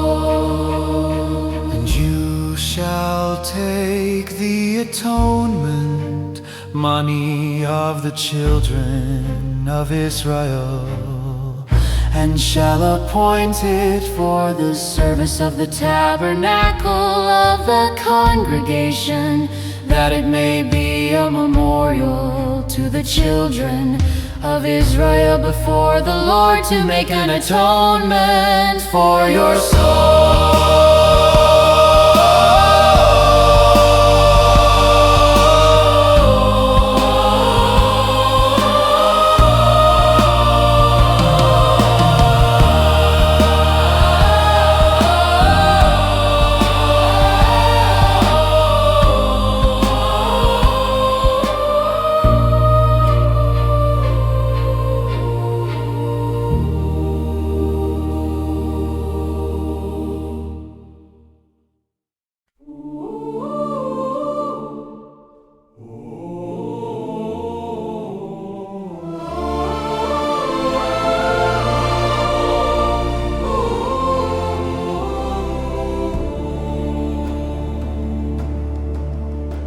And the Lord spoke to Moses, saying, You shall also make a laver of bronze, and his foot also of bronze to wash withal, and you shall put it, the tabernacle of the congregation, and the altar, and you shall put water therein. For Aaron and his sons shall wash their hands and their feet thereat when they go into the tabernacle of the congregation. They shall wash with water that they die not, or when they come near to the altar to minister, to burn offering made by fire to the Lord. So they shall wash their hands and their feet, that they die not, and it shall be a statute forever to them, even to him and to his seed throughout their generation. Moreover, the Lord spoke to Moses, saying, Take you also unto you principal spices of pure myrrh, 500 shekels, and of sweet cinnamon half so much, even 250 shekels, and of sweet calamus 250 shekels, and of cassia 500 shekels after the shekel of the sanctuary, and of oil, olive and hin. And you shall make it an oil of holy ointment, the art of the perfumer. It shall be an holy anointing oil. And you shall anoint the tabernacle of the congregation Therewith, and the ark of the testimony, and the table and all his vessels, and the lampstand, and his vessels, and the altar of incense, and the altar of burnt offering with all his vessels. and the laver and his foot. And you shall sanctify them, that they may be most holy. Whatever touches them shall be holy. And you shall anoint Aaron and his sons, and consecrate them, that they may minister to me in the priest's office. and you shall speak to the children of Israel, saying, This shall be an holy anointing oil to me. Throughout your generations, Upon man's flesh shall it not be poured, neither shall you make any other like it, after the composition of it. it is holy, and it shall be holy to you. Whoever compounds any like it, or whoever puts any of it upon a stranger, shall even be cut off from his people. And the Lord said to Moses, Take to you sweet spices, stacks and onycha and galbanum, these sweet spices with pure frankincense, of each shall there be a like And you weight. shall make it a perfume, a confection, After the art and perfumer tempered together, pure and holy.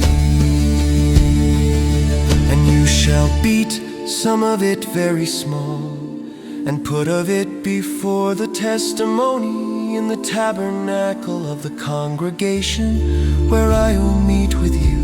It shall be to you most holy. and as for the perfume which you shall make, you shall not make to yourself according to the composition. It shall be to you holy.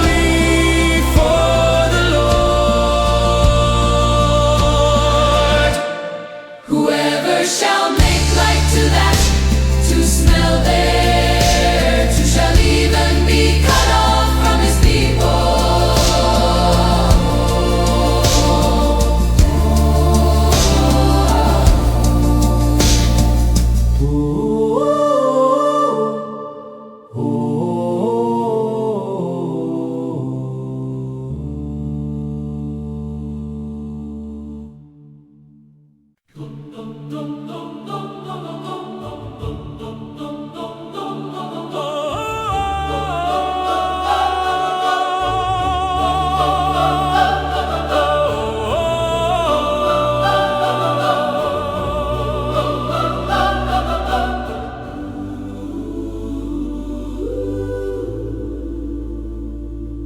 the Lord spoke to Moses, saying, See, I have called by name Bezaleel, the son of Uri, the son of Hur of the tribe of Judah.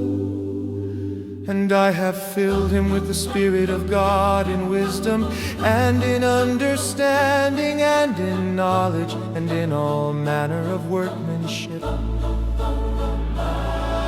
to devise artistic works, to work in gold and in silver and in bronze and in cutting of stones, to set them, and in carving of timber, to work in all manner of workmanship.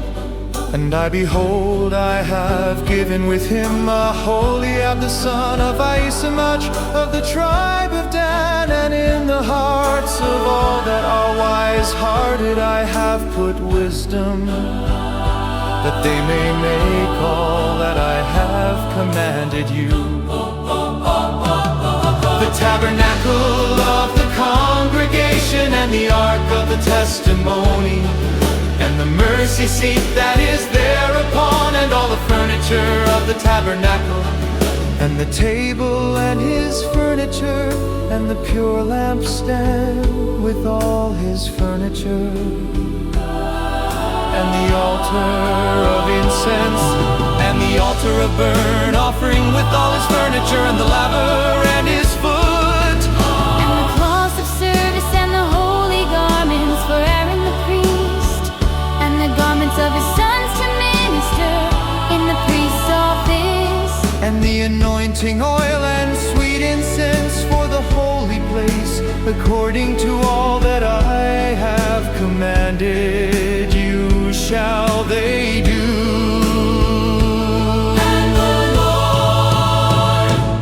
And the Lord spoke to Moses, saying, Speak you also to the children of Israel, Saying, Truly my Sabbaths you shall keep, for it is a sign between me and you throughout your generations, that you may know that I am the Lord that does sanctify you. You shall keep the Sabbath therefore, for it is holy to you.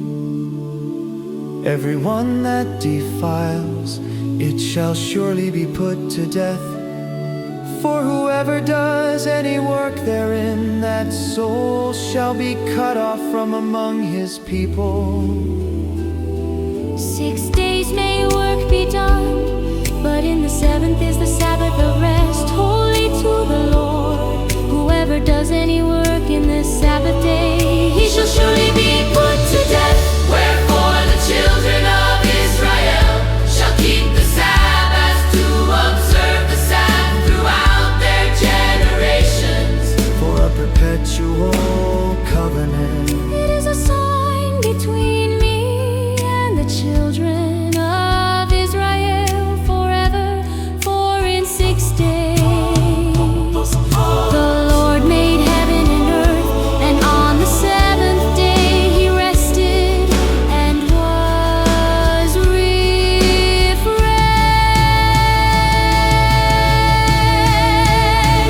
And he gave to Moses, when he had made an end of communing with him upon Mount Sinai, 2 tablets of testimony, tablets of stone, Written with the finger of God.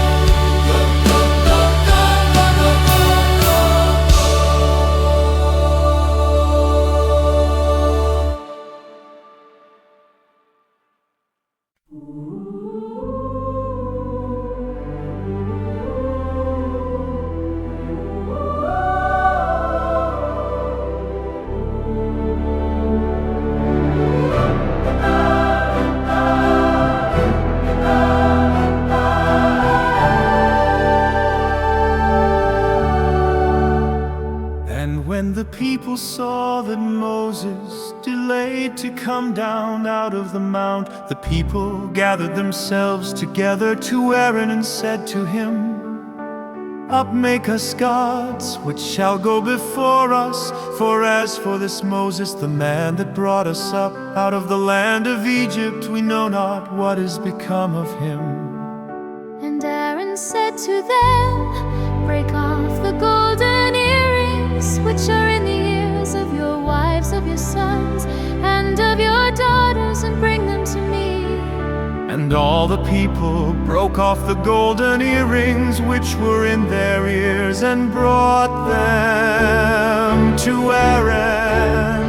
And he received them at their hand, and fashioned it with a graving tool, after he had made it a molten calf. And they said, These be your gods, O Israel, which brought you up out of the land of Egypt. and when Aaron saw it, he built an altar before it. And Aaron made proclamation and said, "Tomorrow is a feast to the Lord." And they rose up early on the next day and offered burnt offerings and brought peace offerings. And the people sat down to eat and to drink and rose up to play. And the Lord said to Moses, "Go get you down, for your people which you brought out of the land of Egypt have corrupted themselves. They have turned aside quickly out of the way, Which I commanded them, they have made them a molten calf, and have worshipped it, and have sacrificed the rento, and said, These be your gods, O Israel, which have brought you up out of the land of Egypt. And the Lord said to Moses, "I have seen this people, And behold, it is a stiff-necked people. now therefore let me alone, that my wrath may grow hot against them, and that I may consume them, and I will make of you a great nation." And Moses besought the Lord his God and said, "Lord, why does your wrath grow hot against your people, which you have brought forth out of the land of Egypt with great power and with a mighty hand? Wherefore should the Egyptians speak and say, For mischief did he bring them out, to slay them in the mountains, and to consume them from the face of the earth? Turn from your fierce wrath, and relent of this evil against your people." Remember Abraham, Isaac, and Israel, your servants, to whom you swore by your own self, and said to them, "I will multiply your seed as the stars of heaven, and all this land that I have spoken of will I give to your seed, and they shall inherit it forever." And the Lord relented of the evil which he thought to do to his people.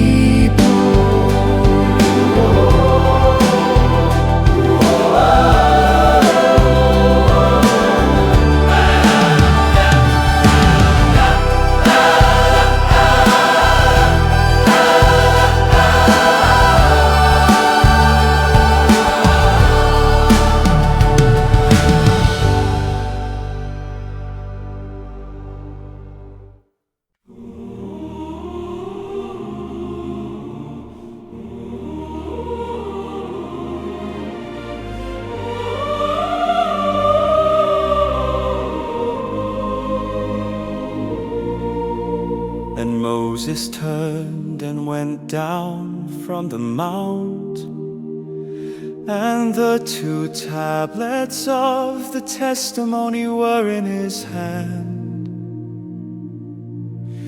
The tablets were written on both their sides, on the one side, and on the other were they written. And the tablets were the work of God, and the writing was the writing of God engraved upon the tablets.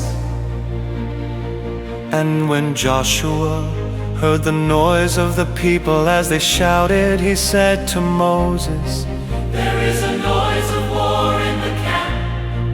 And he said, "It is not the voice of them that shout for mastery, neither is it the voice of them that cry for being overcome, but the noise of them that sing do I hear." And it came to pass, as soon as he came near to the camp, that he saw the calf and the dancing, and Moses' anger grew hot, and he cast the tablet out of his hands and broke them beneath the mound. And he took the calf which they had made and burnt it in the fire, and ground it to powder and scattered it upon the water, and made the children of Israel drink of it. And Moses said to Aaron, "What did this people to you, that you have brought so great a sin upon them?" And Aaron said, "Let not the anger of my Lord grow hot.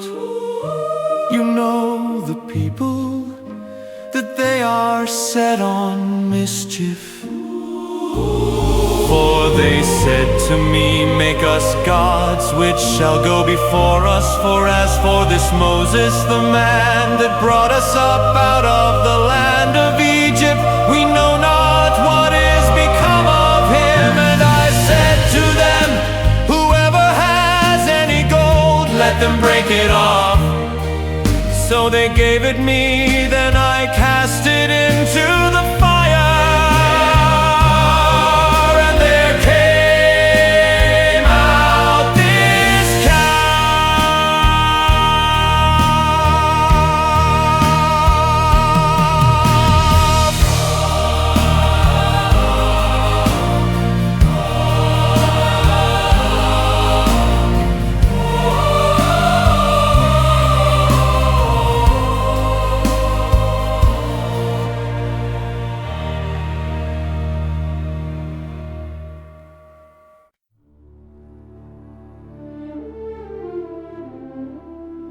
And when Moses saw that the people were naked, for Aaron had made them naked unto their shame among their enemies, Then Moses stood in the gate of the camp and said, "Who is on the Lord's side? Let him come to me." And all the sons of Levi gathered themselves together to him. and he said to them, "Thus says the Lord God of Israel, put every man his sword by his side, and go in and out from gate to gate throughout the camp, and kill every man his brother, and every man his companion, and every man his neighbor."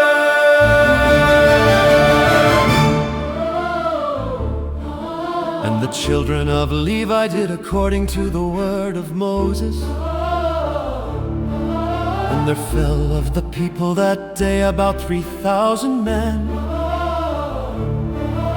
For Moses had said, "Consecrate yourselves today To the Lord, even every man upon his son, and upon his brother, that he may bestow upon you A blessing this day. And it came to pass on the next day that Moses said to the people, "You have sinned a great sin, and now I will go up to the Lord.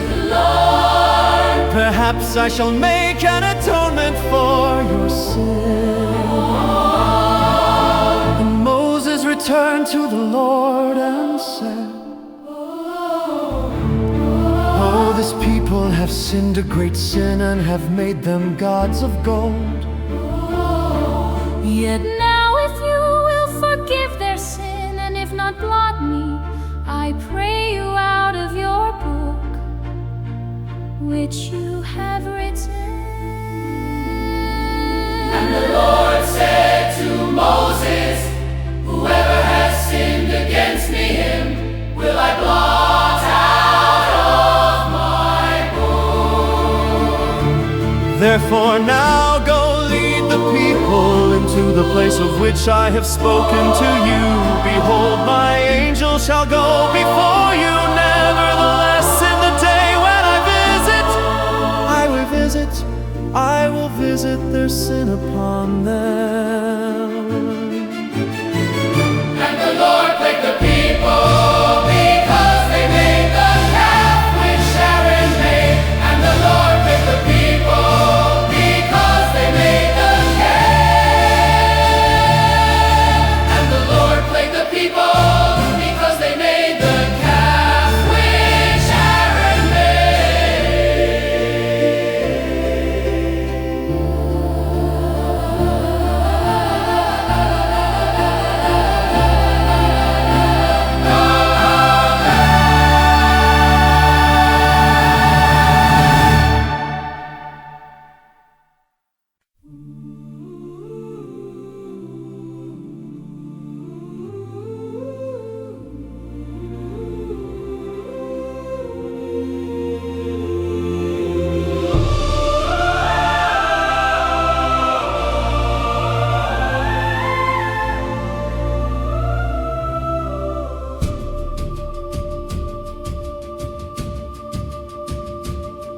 And the Lord said to Moses, depart and go up from here, you and the people which you have brought up out of the land of Egypt into the land which I swore to Abraham, to Isaac, and to Jacob, saying, to your seed will I give it. And I will send an angel before you, and I will drive out the Canaanite, the Amorite, the Hittite, and the Perizzite, the Hebusite. To a land flowing with milk and honey, for I will not go up in the midst of you, for you are a stiff-necked people, lest I consume you in the way. And when the people heard these bad news, they mourned, and no man put on him his ornaments. For the Lord had said to Moses, say to the children of Israel, You are a stiff-necked people. I will come up into the midst of you in a moment. and consume you. Therefore now take off your ornaments from you, that I may know what to do to you. And the children of Israel stripped themselves of their ornaments by the Mount Horeb. And Moses took the tent and pitched it outside the camp, afar off from the camp, and called it The tent of meeting. And it came to pass that everyone which sought the Lord went out to the tent of meeting, which was outside the camp. And it came to pass, when Moses went out to the tent, that all the people rose up and stood every man at his tent door, and looked after Moses until he was gone into the tent. And it came to pass, as Moses entered into the tent, the cloudy pillar descended and stood at the door of the tent. And the Lord talked with Moses. And all the people saw the cloudy pillar stand at the tent door. And all the people rose up and worshipped, every man in his tent door.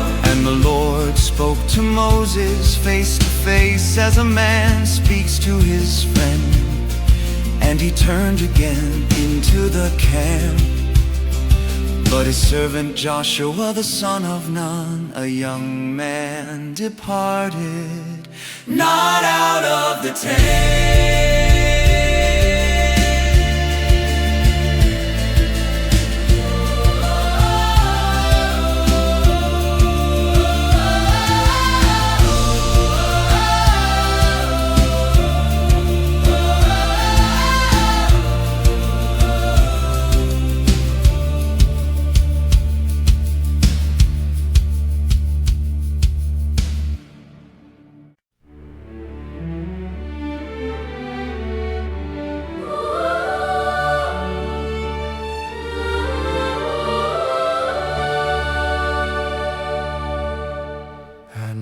Moses said to the Lord, "See, you say to me, bring up this people, and you have not let me know whom you will send with me yet. You have said, I know you by name, and you have also found grace in my sight. Now therefore I pray you, if I have found grace in your sight, show me now your way, that I may know you, that I may find grace in your sight, and consider that this nation is your people." And he said, "My presence shall go with you, and I will give you rest." And he said to him, "If your presence go not with me, carry us not up from here. For wherein shall it be known here that I And your people have found grace in your sight. Is it not in that you go with us, so shall we be separated, I and your people, from all the people that are upon the face of the earth?" And the Lord said to Moses, "I will do this thing also that you have spoken, for you have found grace in my sight, and I know you by name." And he said, "I beseech you, Show me your glory. And he said, "I will make all my goodness pass before you, and I will proclaim the name of the Lord before you, and will be gracious to whom I will be gracious, and will show mercy." on whom I will show mercy."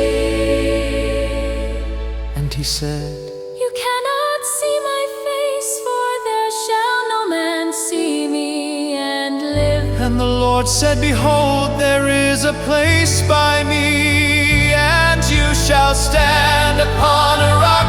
And it shall come to pass, while my glory passes by, That I will put you in a cleft of the rock, and will cover you with my hand while I pass by. and I will take away mine hand, and you shall see my back parts, but my face It shall not be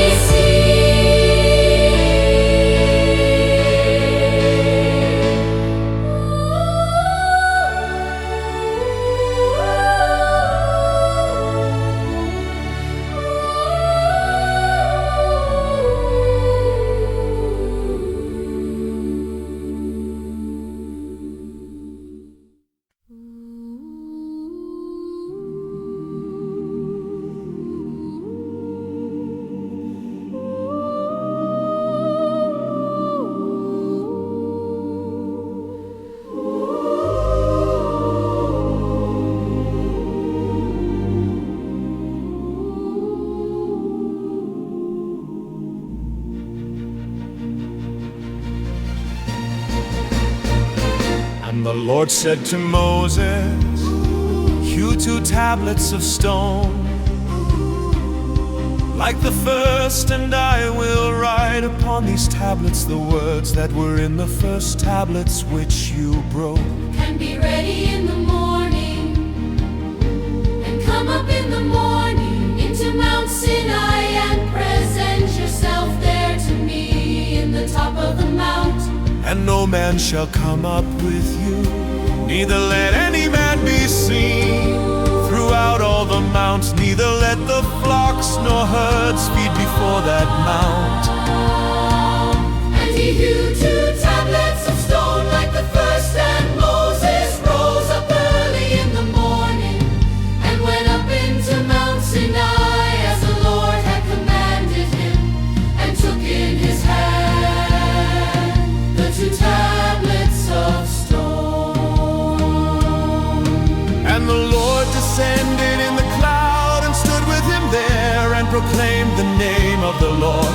And the Lord passed by before him and proclaimed, the Lord God, merciful and gracious, long-suffering and abundant in goodness and truth, keeping mercy for thousands, forgiving iniquity and transgression and sin, and that will by no means clear. the guilty visiting the iniquity of the fathers upon the children, upon the children's children, to the third and to the fourth generation. And Moses made haste and bowed his head toward the earth and worshipped. And he said, if now I have found grace in your sight, O Lord, let my Lord, I pray you, go among us, for it is a stiff-necked people, and pardon our iniquity and our sin, and take us for your inheritance.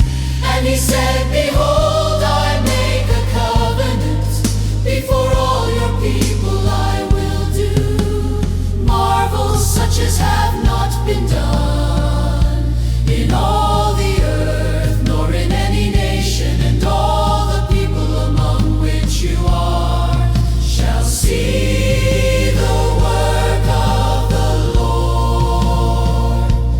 For it is a terrible thing that I will do with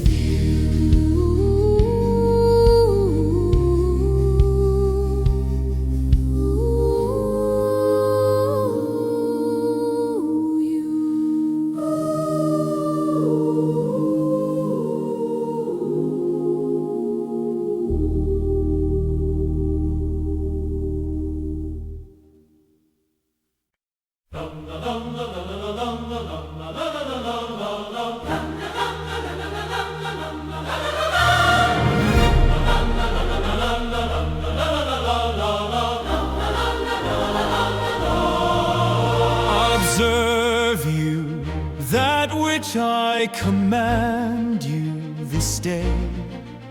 Behold, I drive out before you the Amorite and the Canaanite and the Hittite and the Perizzite and the Hivite and the Jebusite. Take heed to yourself, lest you make a covenant with the inhabitants of the land where you go.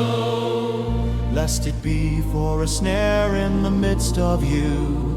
But you shall destroy their altars, break their images, and cut down their groves. For you shall worship no other God, for the Lord whose name is jealous is a jealous God. Lest you make a covenant with the inhabitants of the land, and they go a-whoring after their gods, and do sacrifice to their gods, and one call you, and you eat of his sacrifice, and you take of their daughters to your sons, And their daughters go a-whoring after their gods. and make your sons go a-whoring after their gods. You shall make you no molten God. Shall make you no molten gods. The feast of unleavened bread shall you keep 7 days. You shall eat unleavened bread as I commanded you. In the time of the month Abib, for in the month Abib you came out from Egypt. all that opens the womb is mine, and every firstling among your livestock, whether ox or sheep, that is male. But the firstling of a donkey you shall redeem with a lamb, and if you redeem him not, then shall you break his neck. All the firstborn of your sons you shall redeem, and none shall appear before me empty. 6 days you shall work, but on the 7th day you shall rest in plowing time, and in harvest you shall rest. And you shall observe the feast of weeks, of the first fruits of wheat, harvest harvest and the feast of a gathering at the year's end. 3 times in the year shall all your men children appear before the Lord God, the God of Israel. For I will cast out the nations before you, and enlarge your borders. Neither shall any man desire your land when you shall go up to appear before the Lord your God. 3 times in the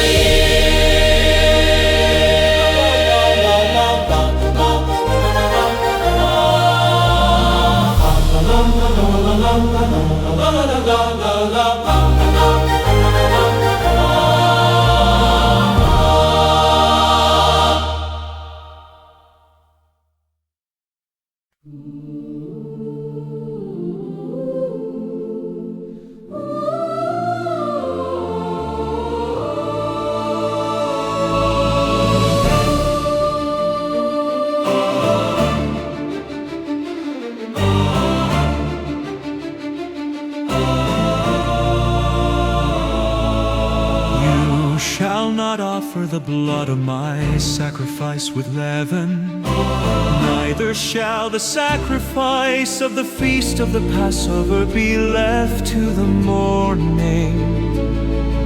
The first of the first fruits of your land you shall bring to the house of the Lord your God. You shall not boil a kid in his mother's milk. And the Lord said to Moses, write these words, for after the tenor of these words I have made a covenant with you and with Israel. And he was there with the Lord 40 days and 40 nights. He did neither eat bread nor drink water, and he wrote upon the tablets the words of the covenant, the 10 commandments.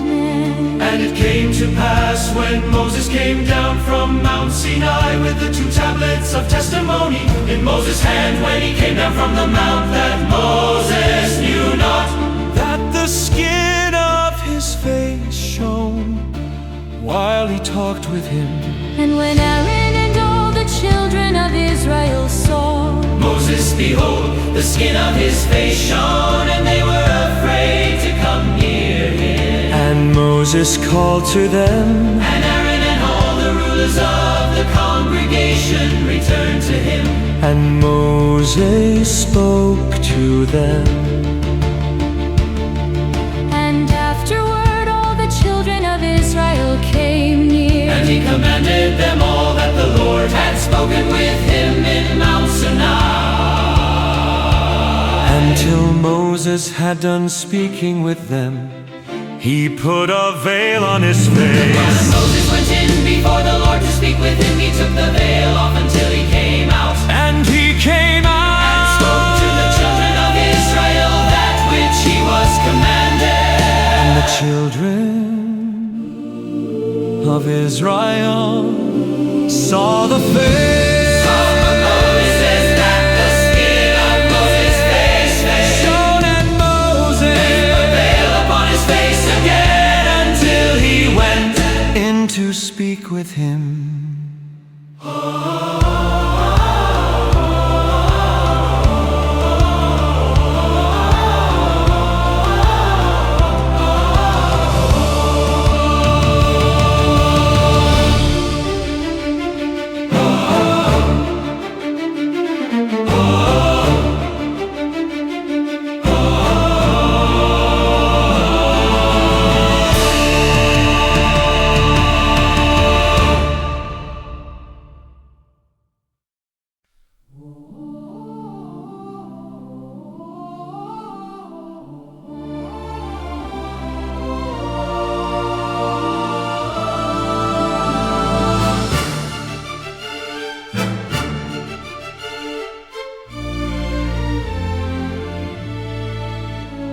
And Moses gathered all the congregation of the children of Israel together and said to them, these are the words which the Lord has commanded that you should do there.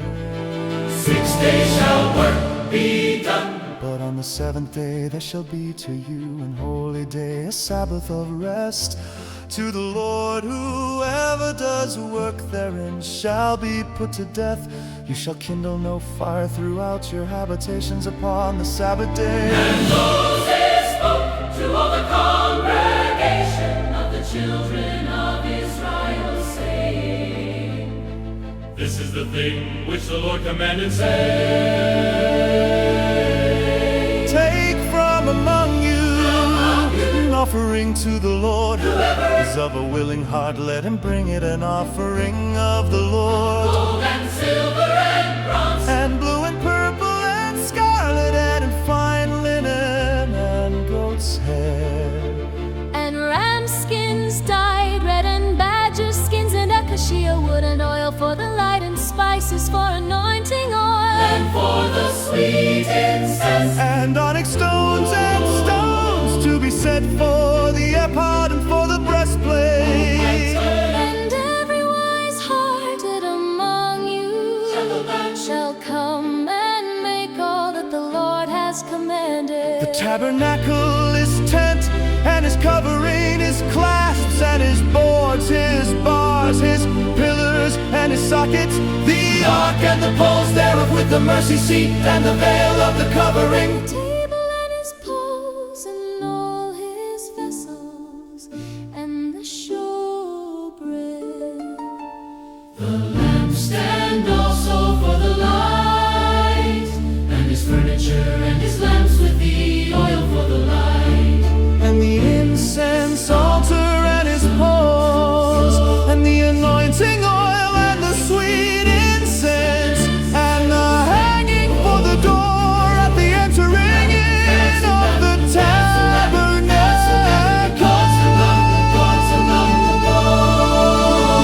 The altar of burnt offering with his bronze greatest poles and all his vessels, the laver and his foot, the hangings of the court, his pillars and their sockets, and the hanging for the door of the court.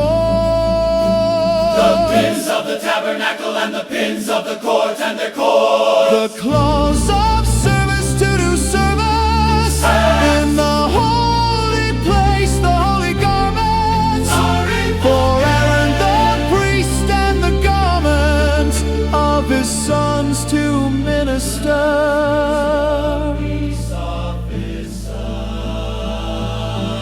in the priest's office.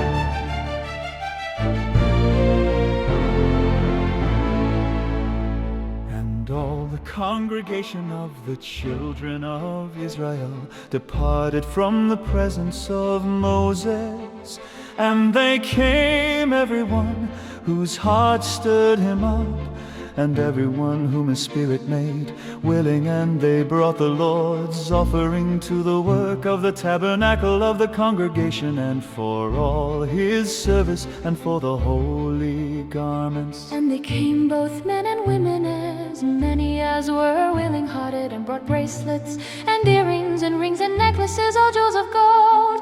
And every man that offered an offering of gold to the Lord. And every man with whom was found blue and purple and scarlet and fine linen, and goat's hair and red skins of rams and badger skins brought them. Everyone that did offer an offering of silver and bronze brought the Lord. Offering, and every man with whom was found acacia wood for any work of the service brought it. And all the women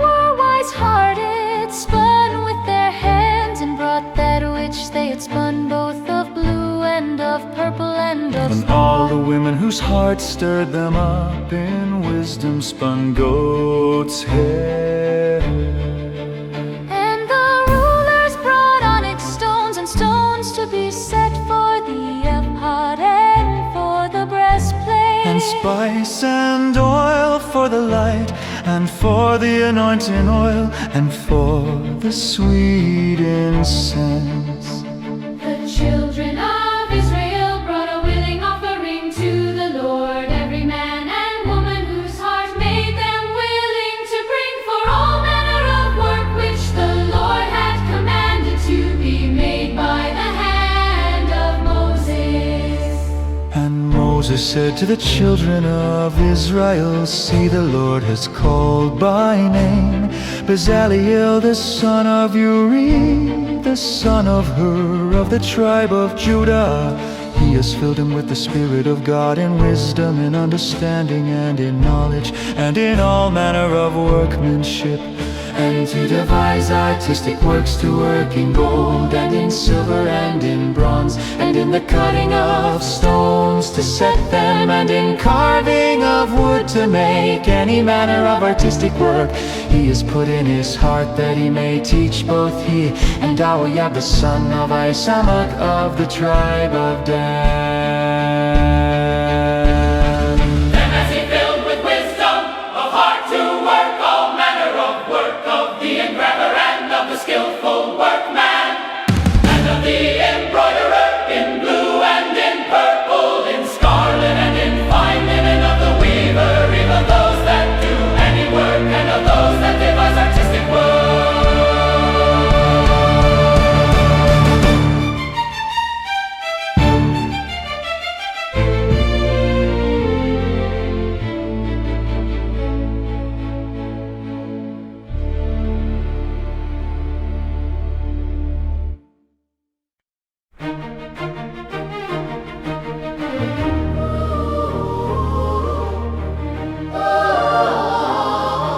Then work Bezalel and Aholiab, and every wise-hearted man, in whom the Lord put wisdom and understanding, to know how to work all manner of work for the service of the sanctuary, according to all that the Lord had commanded. And Moses called Bezalel and Aholiab and every wise-hearted man, in whose heart the Lord had put wisdom, even every one whose heart stirred him up to come to the work to do it.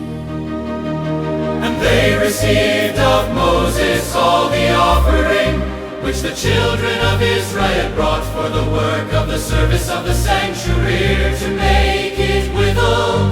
And they brought yet to him free offerings every morning.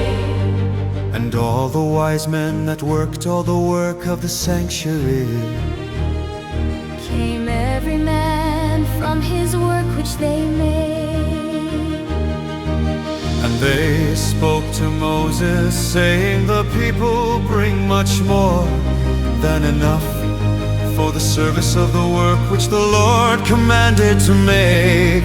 And Moses gave commandment, and they caused it to be proclaimed throughout the camp, saying, let neither man nor woman make any more work for the offering of the sanctuary. So the people were restrained from bringing, For the stuff they had was sufficient for all the work, to make it and to much. And every wise-hearted man among them that worked the work of the tabernacle made 10 curtains of fine twined linen, and blue and purple and scarlet, with cherubim of skillful work made he them. the length of one curtain was 20, And 8 cubits, and the width of one curtain, 4 curtains were all of one size. And he joined them of the 5 curtains one to another, and the other 5 curtains he joined one to another. And he made the loops of blue on the edge of one curtain, from the edge in the joining likewise he made in the uttermost side of another curtain. In the joining of the second. 50 loops made he in one curtain, and 50 loops made he in the edge of the curtain, which was in the joining of the second. The loops held one curtain to another. And he made 50 clasps of gold and joined the curtains one to another with the clasp, so it became one tabernacle. And he made curtains of goat's hair for the tent over the tabernacle, 11 curtains he made them. The length of one curtain was 30 cubits, and 4 cubits was the width of one curtain. The 11 curtains were of one size. And he joined 5 curtains by themselves, and 6 curtains by themselves.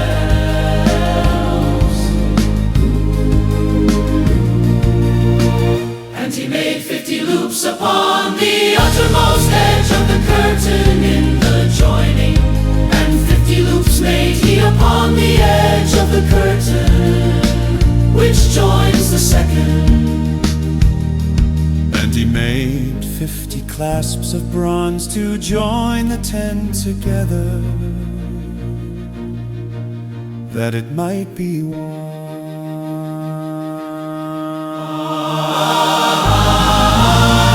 And he made a covering for the tent of ram skins dyed red, and a covering of badger skins in above that.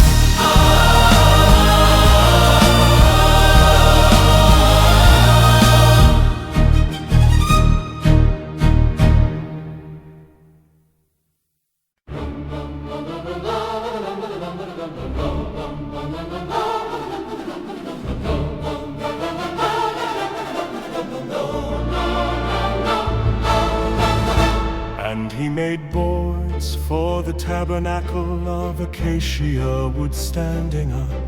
The length of a board was 10 cubits, and the breadth of a board 1 cubit and a half. One board had 2 tenons, equally distant one from another. Thus did he make for all the boards of the tabernacle. And he made boards for the tabernacle, 20 boards For the south side, southward, And 40 sockets of silver he made under the 20 boards, 2 sockets under one board. for his 2 tenons, and 2 sockets under another board for his 2 tenons. And for the other side of the tabernacle, which is toward the north corner, he made 20 boards. And then 40 sockets of silver, 2 sockets under one board, and 2 sockets under another board. And for the sides of the tabernacle westward he made 6 boards. and 2 boards made he for the corners of the tabernacle in the 2 sides. And they were coupled beneath and coupled together at the head thereof to one ring. Thus he did to both of them in both the corners. There were 8 boards, and their sockets were 16 sockets of silver, under every board 2 sockets. And he made bars of acacia wood, 5 for the boards of the one side of the tabernacle, And 5 bars for the boards of the other side of the tabernacle. and 5 bars for the boards of the tabernacle for the sides westward. And he made the middle bar to shoot through the boards from the one end to the other. And he overlaid the boards with gold, and made their rings of gold to be places for the bars, and overlaid the bars with gold. And he made a veil of blue and purple and scarlet and fine twined linen with cherubim. Made he it of skillful work. And he made their room to 4 pillars of acacia wood, and overlaid them with gold. Their hooks were of gold. And he Cast for them 4 sockets of silver. And he made it hanging for the tabernacle door, and blue and purple and scarlet, and fine linen of needlework. And the 5 pillars of it with their hooks, and he overlaid their capitals and their bands with gold. But their 5 sockets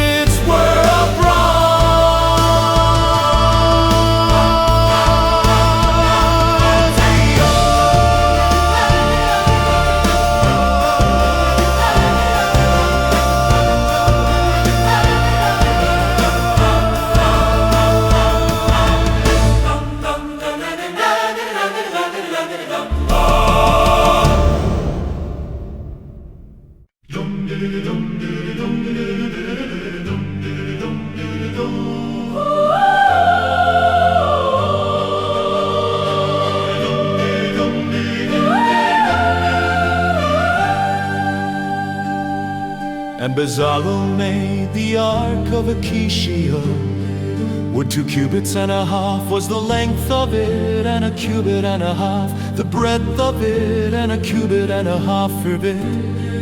And he overlaid it with pure gold within and without, and made a crown of gold to it round about. And he cast for it 4 rings of gold to be set by the 4 corners of it, even 2 rings upon the one side of it, and 2 rings upon the other side of it. And he made poles of acacia wood and overlaid them with gold. And he put the poles into the rings by the sides of the ark to bear the ark. And he made the mercy seat of pure gold. 2 cubits and a half was the length thereof, and 1 cubit and a half the breadth thereof. And he made 2 cherubim of gold, beaten out of 1 piece, made he them on the 2 ends of the mercy seat. 1 cherub on the end on this side, and another cherub on the other end on that side. Out of the mercy seat made he the cherubim on the 2 ends thereof. And the cherubim spread out their wings on high, and covered with their wings all the mercy seat, with their faces one to another, even to the mercy seat ward were the faces of the cherubim. And he made the table of acacia wood. 2 cubits was the length thereof, and a cubit the breadth thereof, and a cubit and a half the thereof. And he overlaid it with pure gold, and made thereunto a crown of gold round about. Also he made thereunto a border of an handbreadth round about, and made a crown of gold for the border thereof round about. And he cast for it 4 rings of gold, and put the rings upon the 4 corners that were in the 4 feet thereof. Over against the border were the rings, the places for the poles to bear the table. And he made the poles of acacia wood, and overlaid them with gold to bear the table. Bear the table.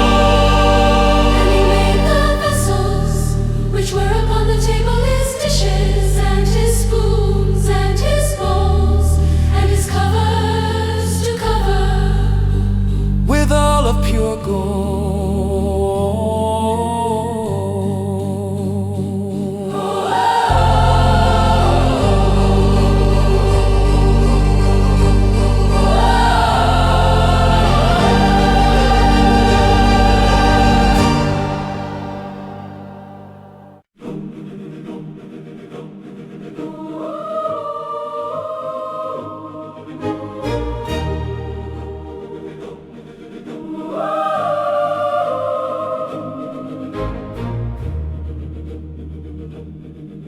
And he made the lampstand of pure gold of beaten work.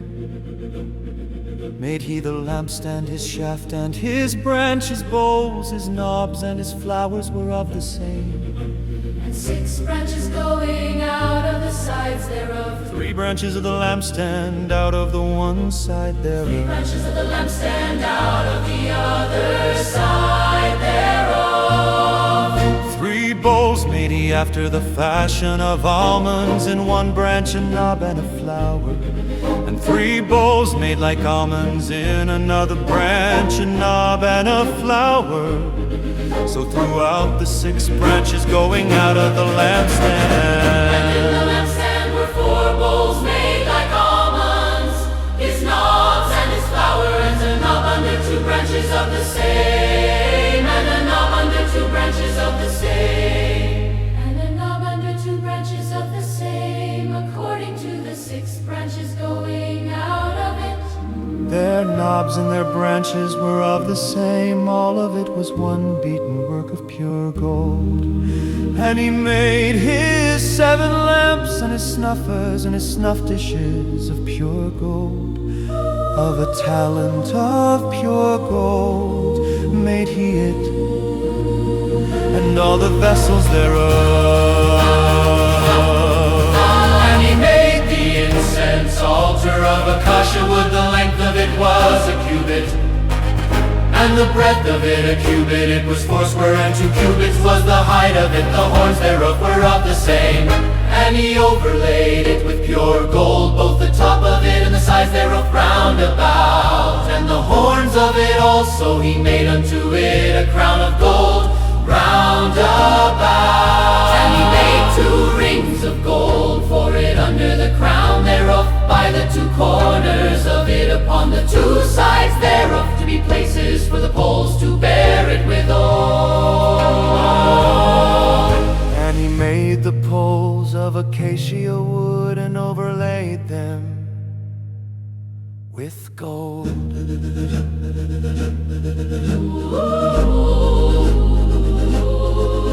And he made the holy anointing oil, and the pure incense of sweet spices, According to the work of the perfumer.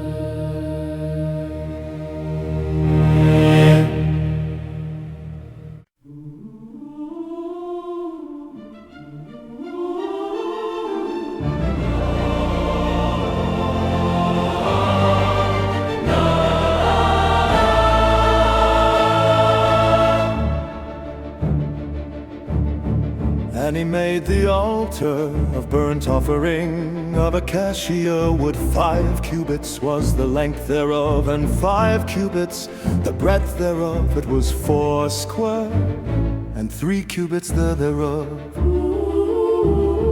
And he made the horns thereof on the 4 corners of it. The horns thereof were of the same. And he overlaid it with bronze.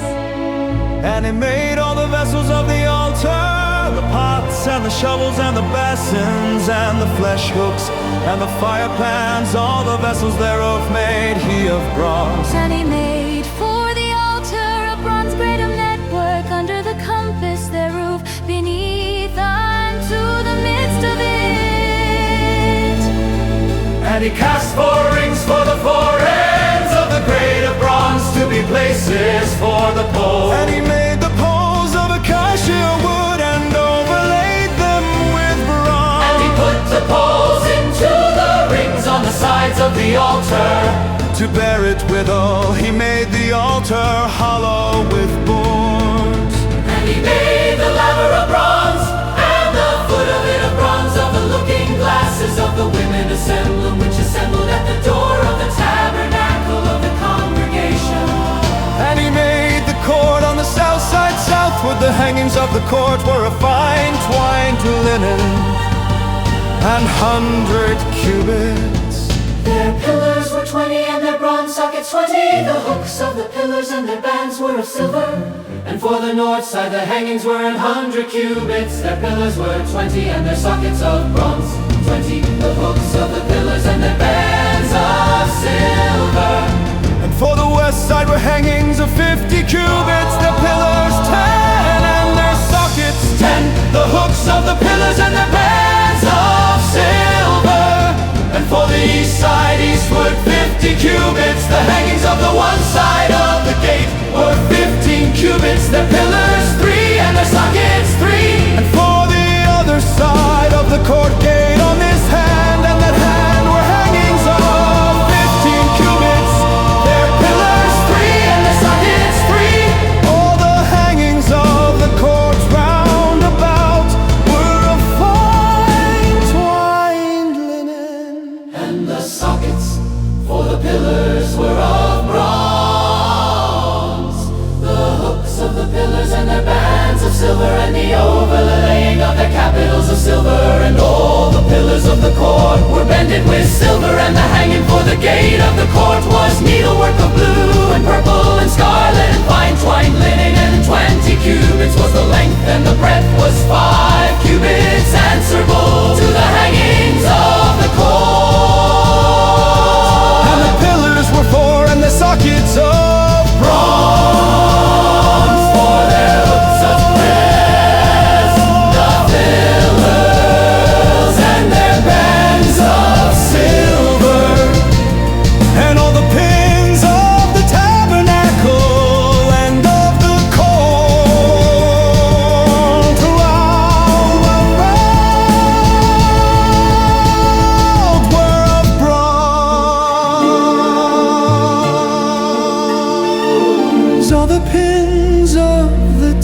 court round about were of bronze,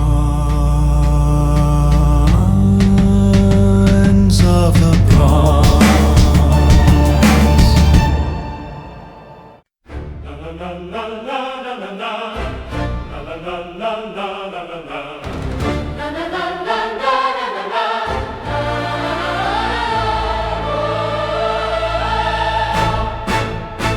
This is the sum of the tabernacle, even of the tabernacle of testimony, as it was counted according to the commandment of Moses, for the service of the Levites by the hand of Ithamar, son to Aaron the priest.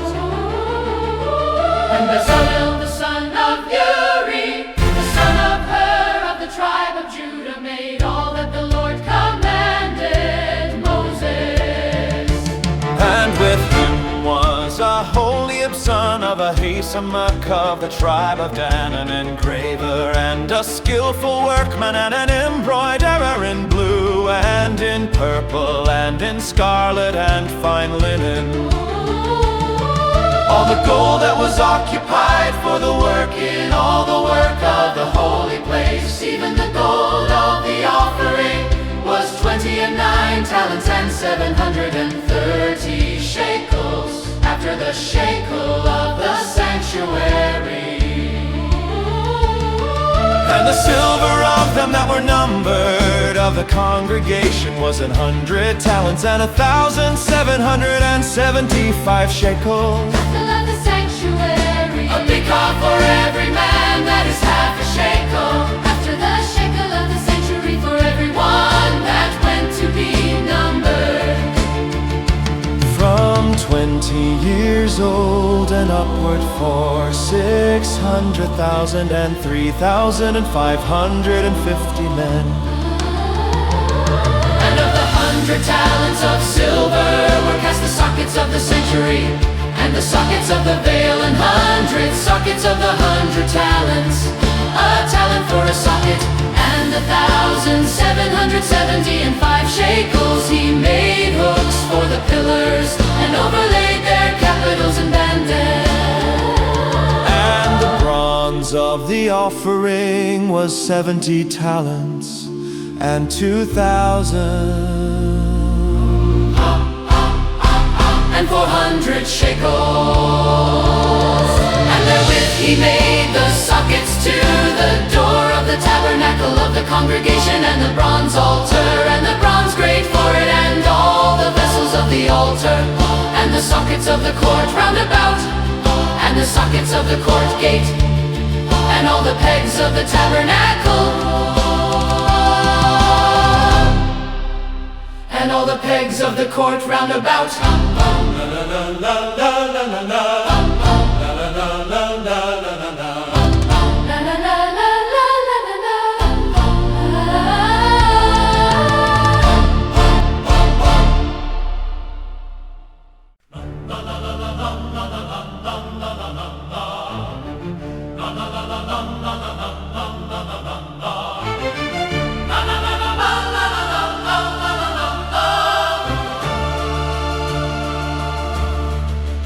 And of the blue and purple and scarlet they made cloths of service to do service in the holy place, and made the holy garments for Aaron as the Lord commanded Moses.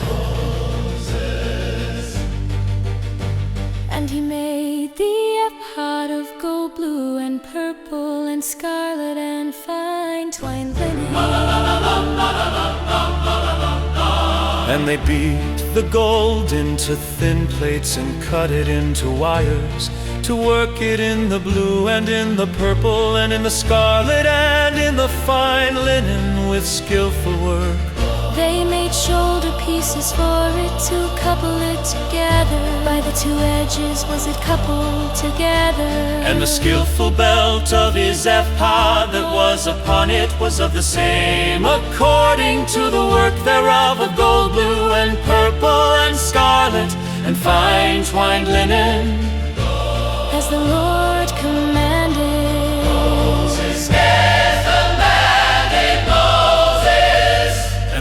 tonic stones enclosed in settings of gold graven, as signets are graven with the names of the children of Israel. And he put them on the shoulders of the ephod, that they should be stones for a memorial to the children of Israel. As the Lord commanded Moses. And he made the breastplate of skillful work, like the work of the ephod, of gold, blue, and purple, and scarlet, and fine twined linen. It was square, they made the breastplate. Double a span was the length thereof, and a span the breadth thereof, being double. And they set in it 4 rows of stones. The first row was a sardius, a topaz, and a carbuncle. This was the first row. And the second row an emerald, a sapphire, and a diamond. And the third row a lachior, an agate, and an amethyst. And the fourth row a beryl, an onyx, and a jasper. They were enclosed in settings of gold in their enclosings. And the stones were according to the names of the children of Israel. 12 according to their names, like the engravings of a signet, everyone with his name, according to the 12 tribes. And they made upon the breastplate chains at the ends of braided work of pure gold. And they made 2 settings of gold and 2 gold rings, and put the 2 rings in the 2 ends of the breastplate. And they put the 2 braided chains of gold in the 2 rings on the ends of the breastplate. And the 2 ends of the 2 braided chains they fastened in the 2 settings. And put them on the shoulder piece of the ephod before it. And they made 2 rings of gold and put them on the 2 ends of the breastplate upon the border of it, which was on the side of the ephod inward. And they made 2 other golden rings and put them on the 2 sides of the ephod, underneath toward the forepart of it, over against the other coupling thereof, above the skillful belt of the ephod.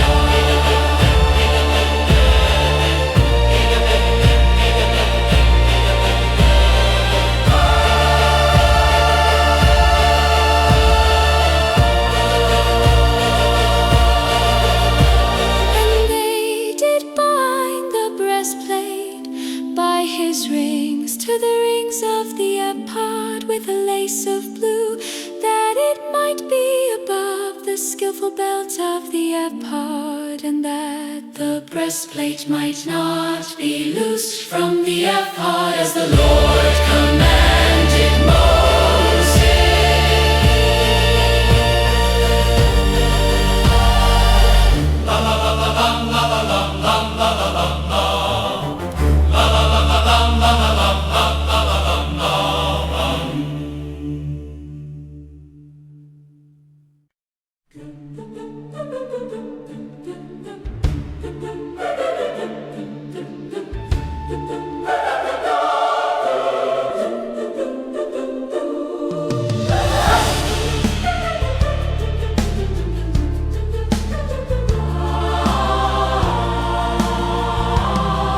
And he made the robe of the ephod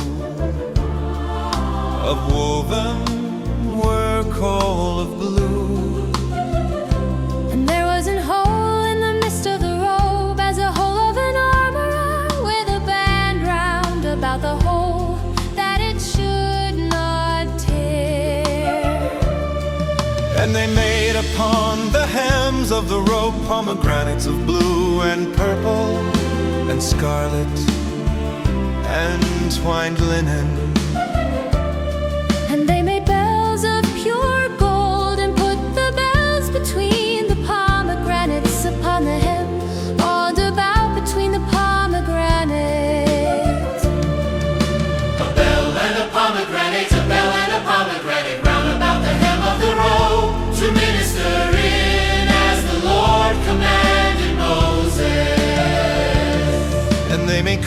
garments of fine linen, of woven work for Aaron and for his sons, and a turban of fine linen, and goodly headbands of fine linen, and linen trousers of fine twined linen, And a sash of fine twined linen, and blue and purple and scarlet, of needlework as the Lord commanded Moses.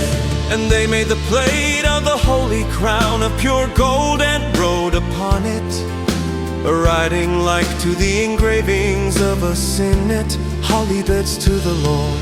and they tied unto it a lace of blue to fasten it on high upon the turban as the Lord commanded Moses. Thus was all the work of the tabernacle, of the tent, of the congregation finished, and the children of Israel did according to all that the Lord commanded. So did they. And they brought the tabernacle unto Moses, The tent and all his furniture, his clasps, his boards, and his pillars, and his sockets, And the covering of ram skins, dyed red, and the covering of badger skins, and the veil of the covering.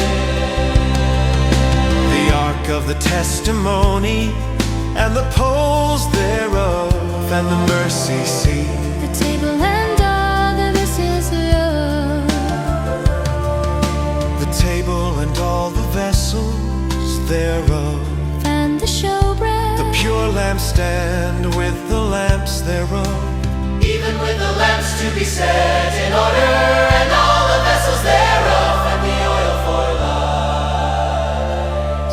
and the golden altar, and the anointing oil, and the sweet incense, and the hanging for the tabernacle door.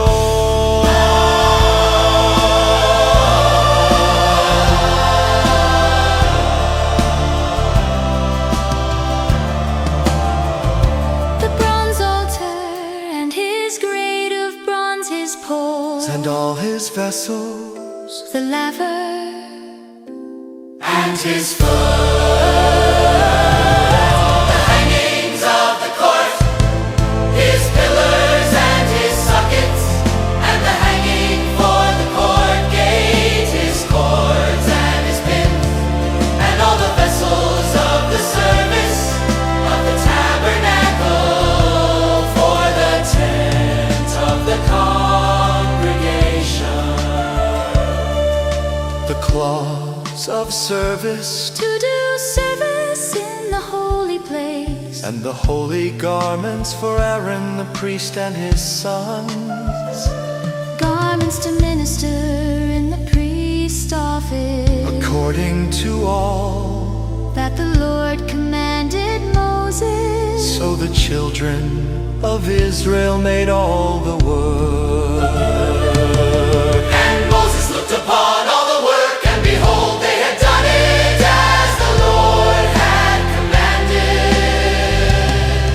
Even so had they done it, and Moses blessed them.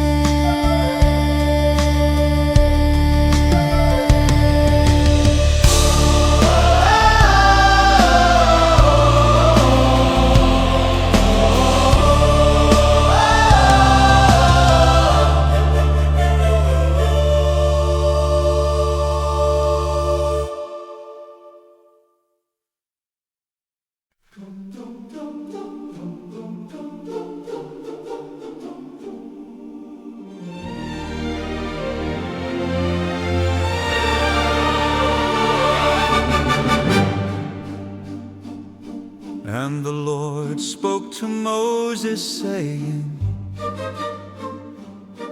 On the first day of the first month you shall set up the tabernacle of the tent of the congregation.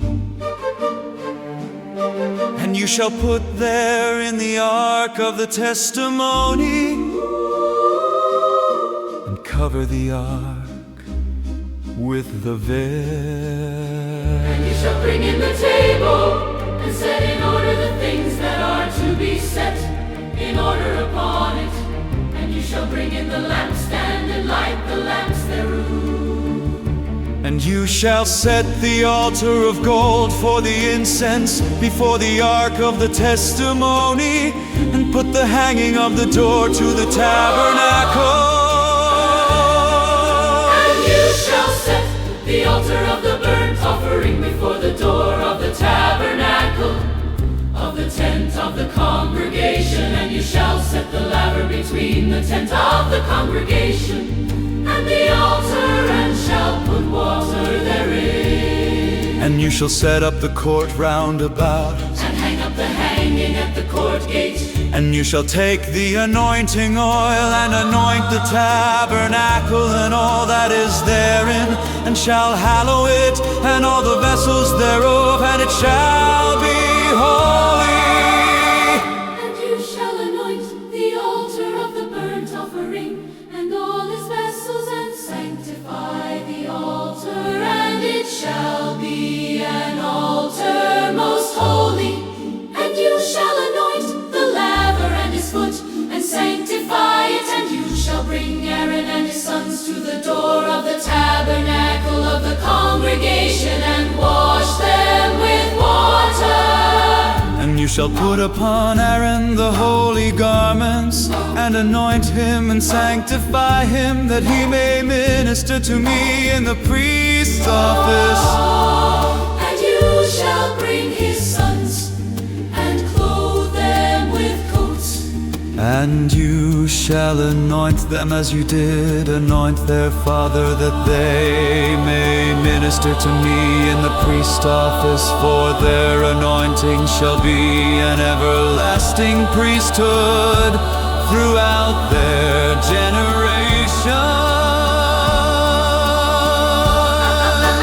Thus did Moses according to all that the Lord commanded him. So did he.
And it came to pass in the first month in the second year,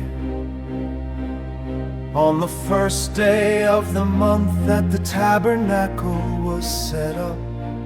Moses set up the tabernacle and fastened his sockets, and set up the boards thereof, and put in the bars thereof, and set up his pillars. And he spread abroad the tent over the tabernacle, and put the covering of the tent above upon it, as the Lord commanded Moses. Then he took and put the testimony into the ark, and set the poles on the ark, and put the mercy seat above upon the ark. And he brought the ark into the tabernacle, and set up the veil of the cover, and covered the ark of the testimony, as the Lord commanded Moses. And he put the table in the tent of the congregation, upon the side of the tabernacle, northward without the veil. And he set the bread and ordered upon it before the Lord, as the Lord had commanded Moses. And he put the lampstand in the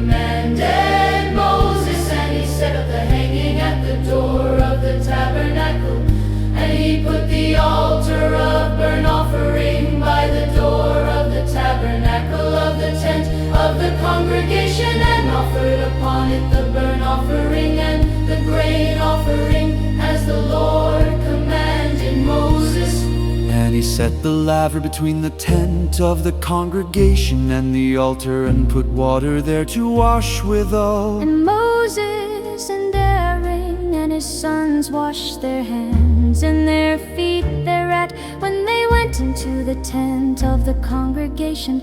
And when they came near to the altar, they washed as the Lord commanded Moses. And he set up the cords round about the tabernacle and the altar, and set up the hanging of the court gate.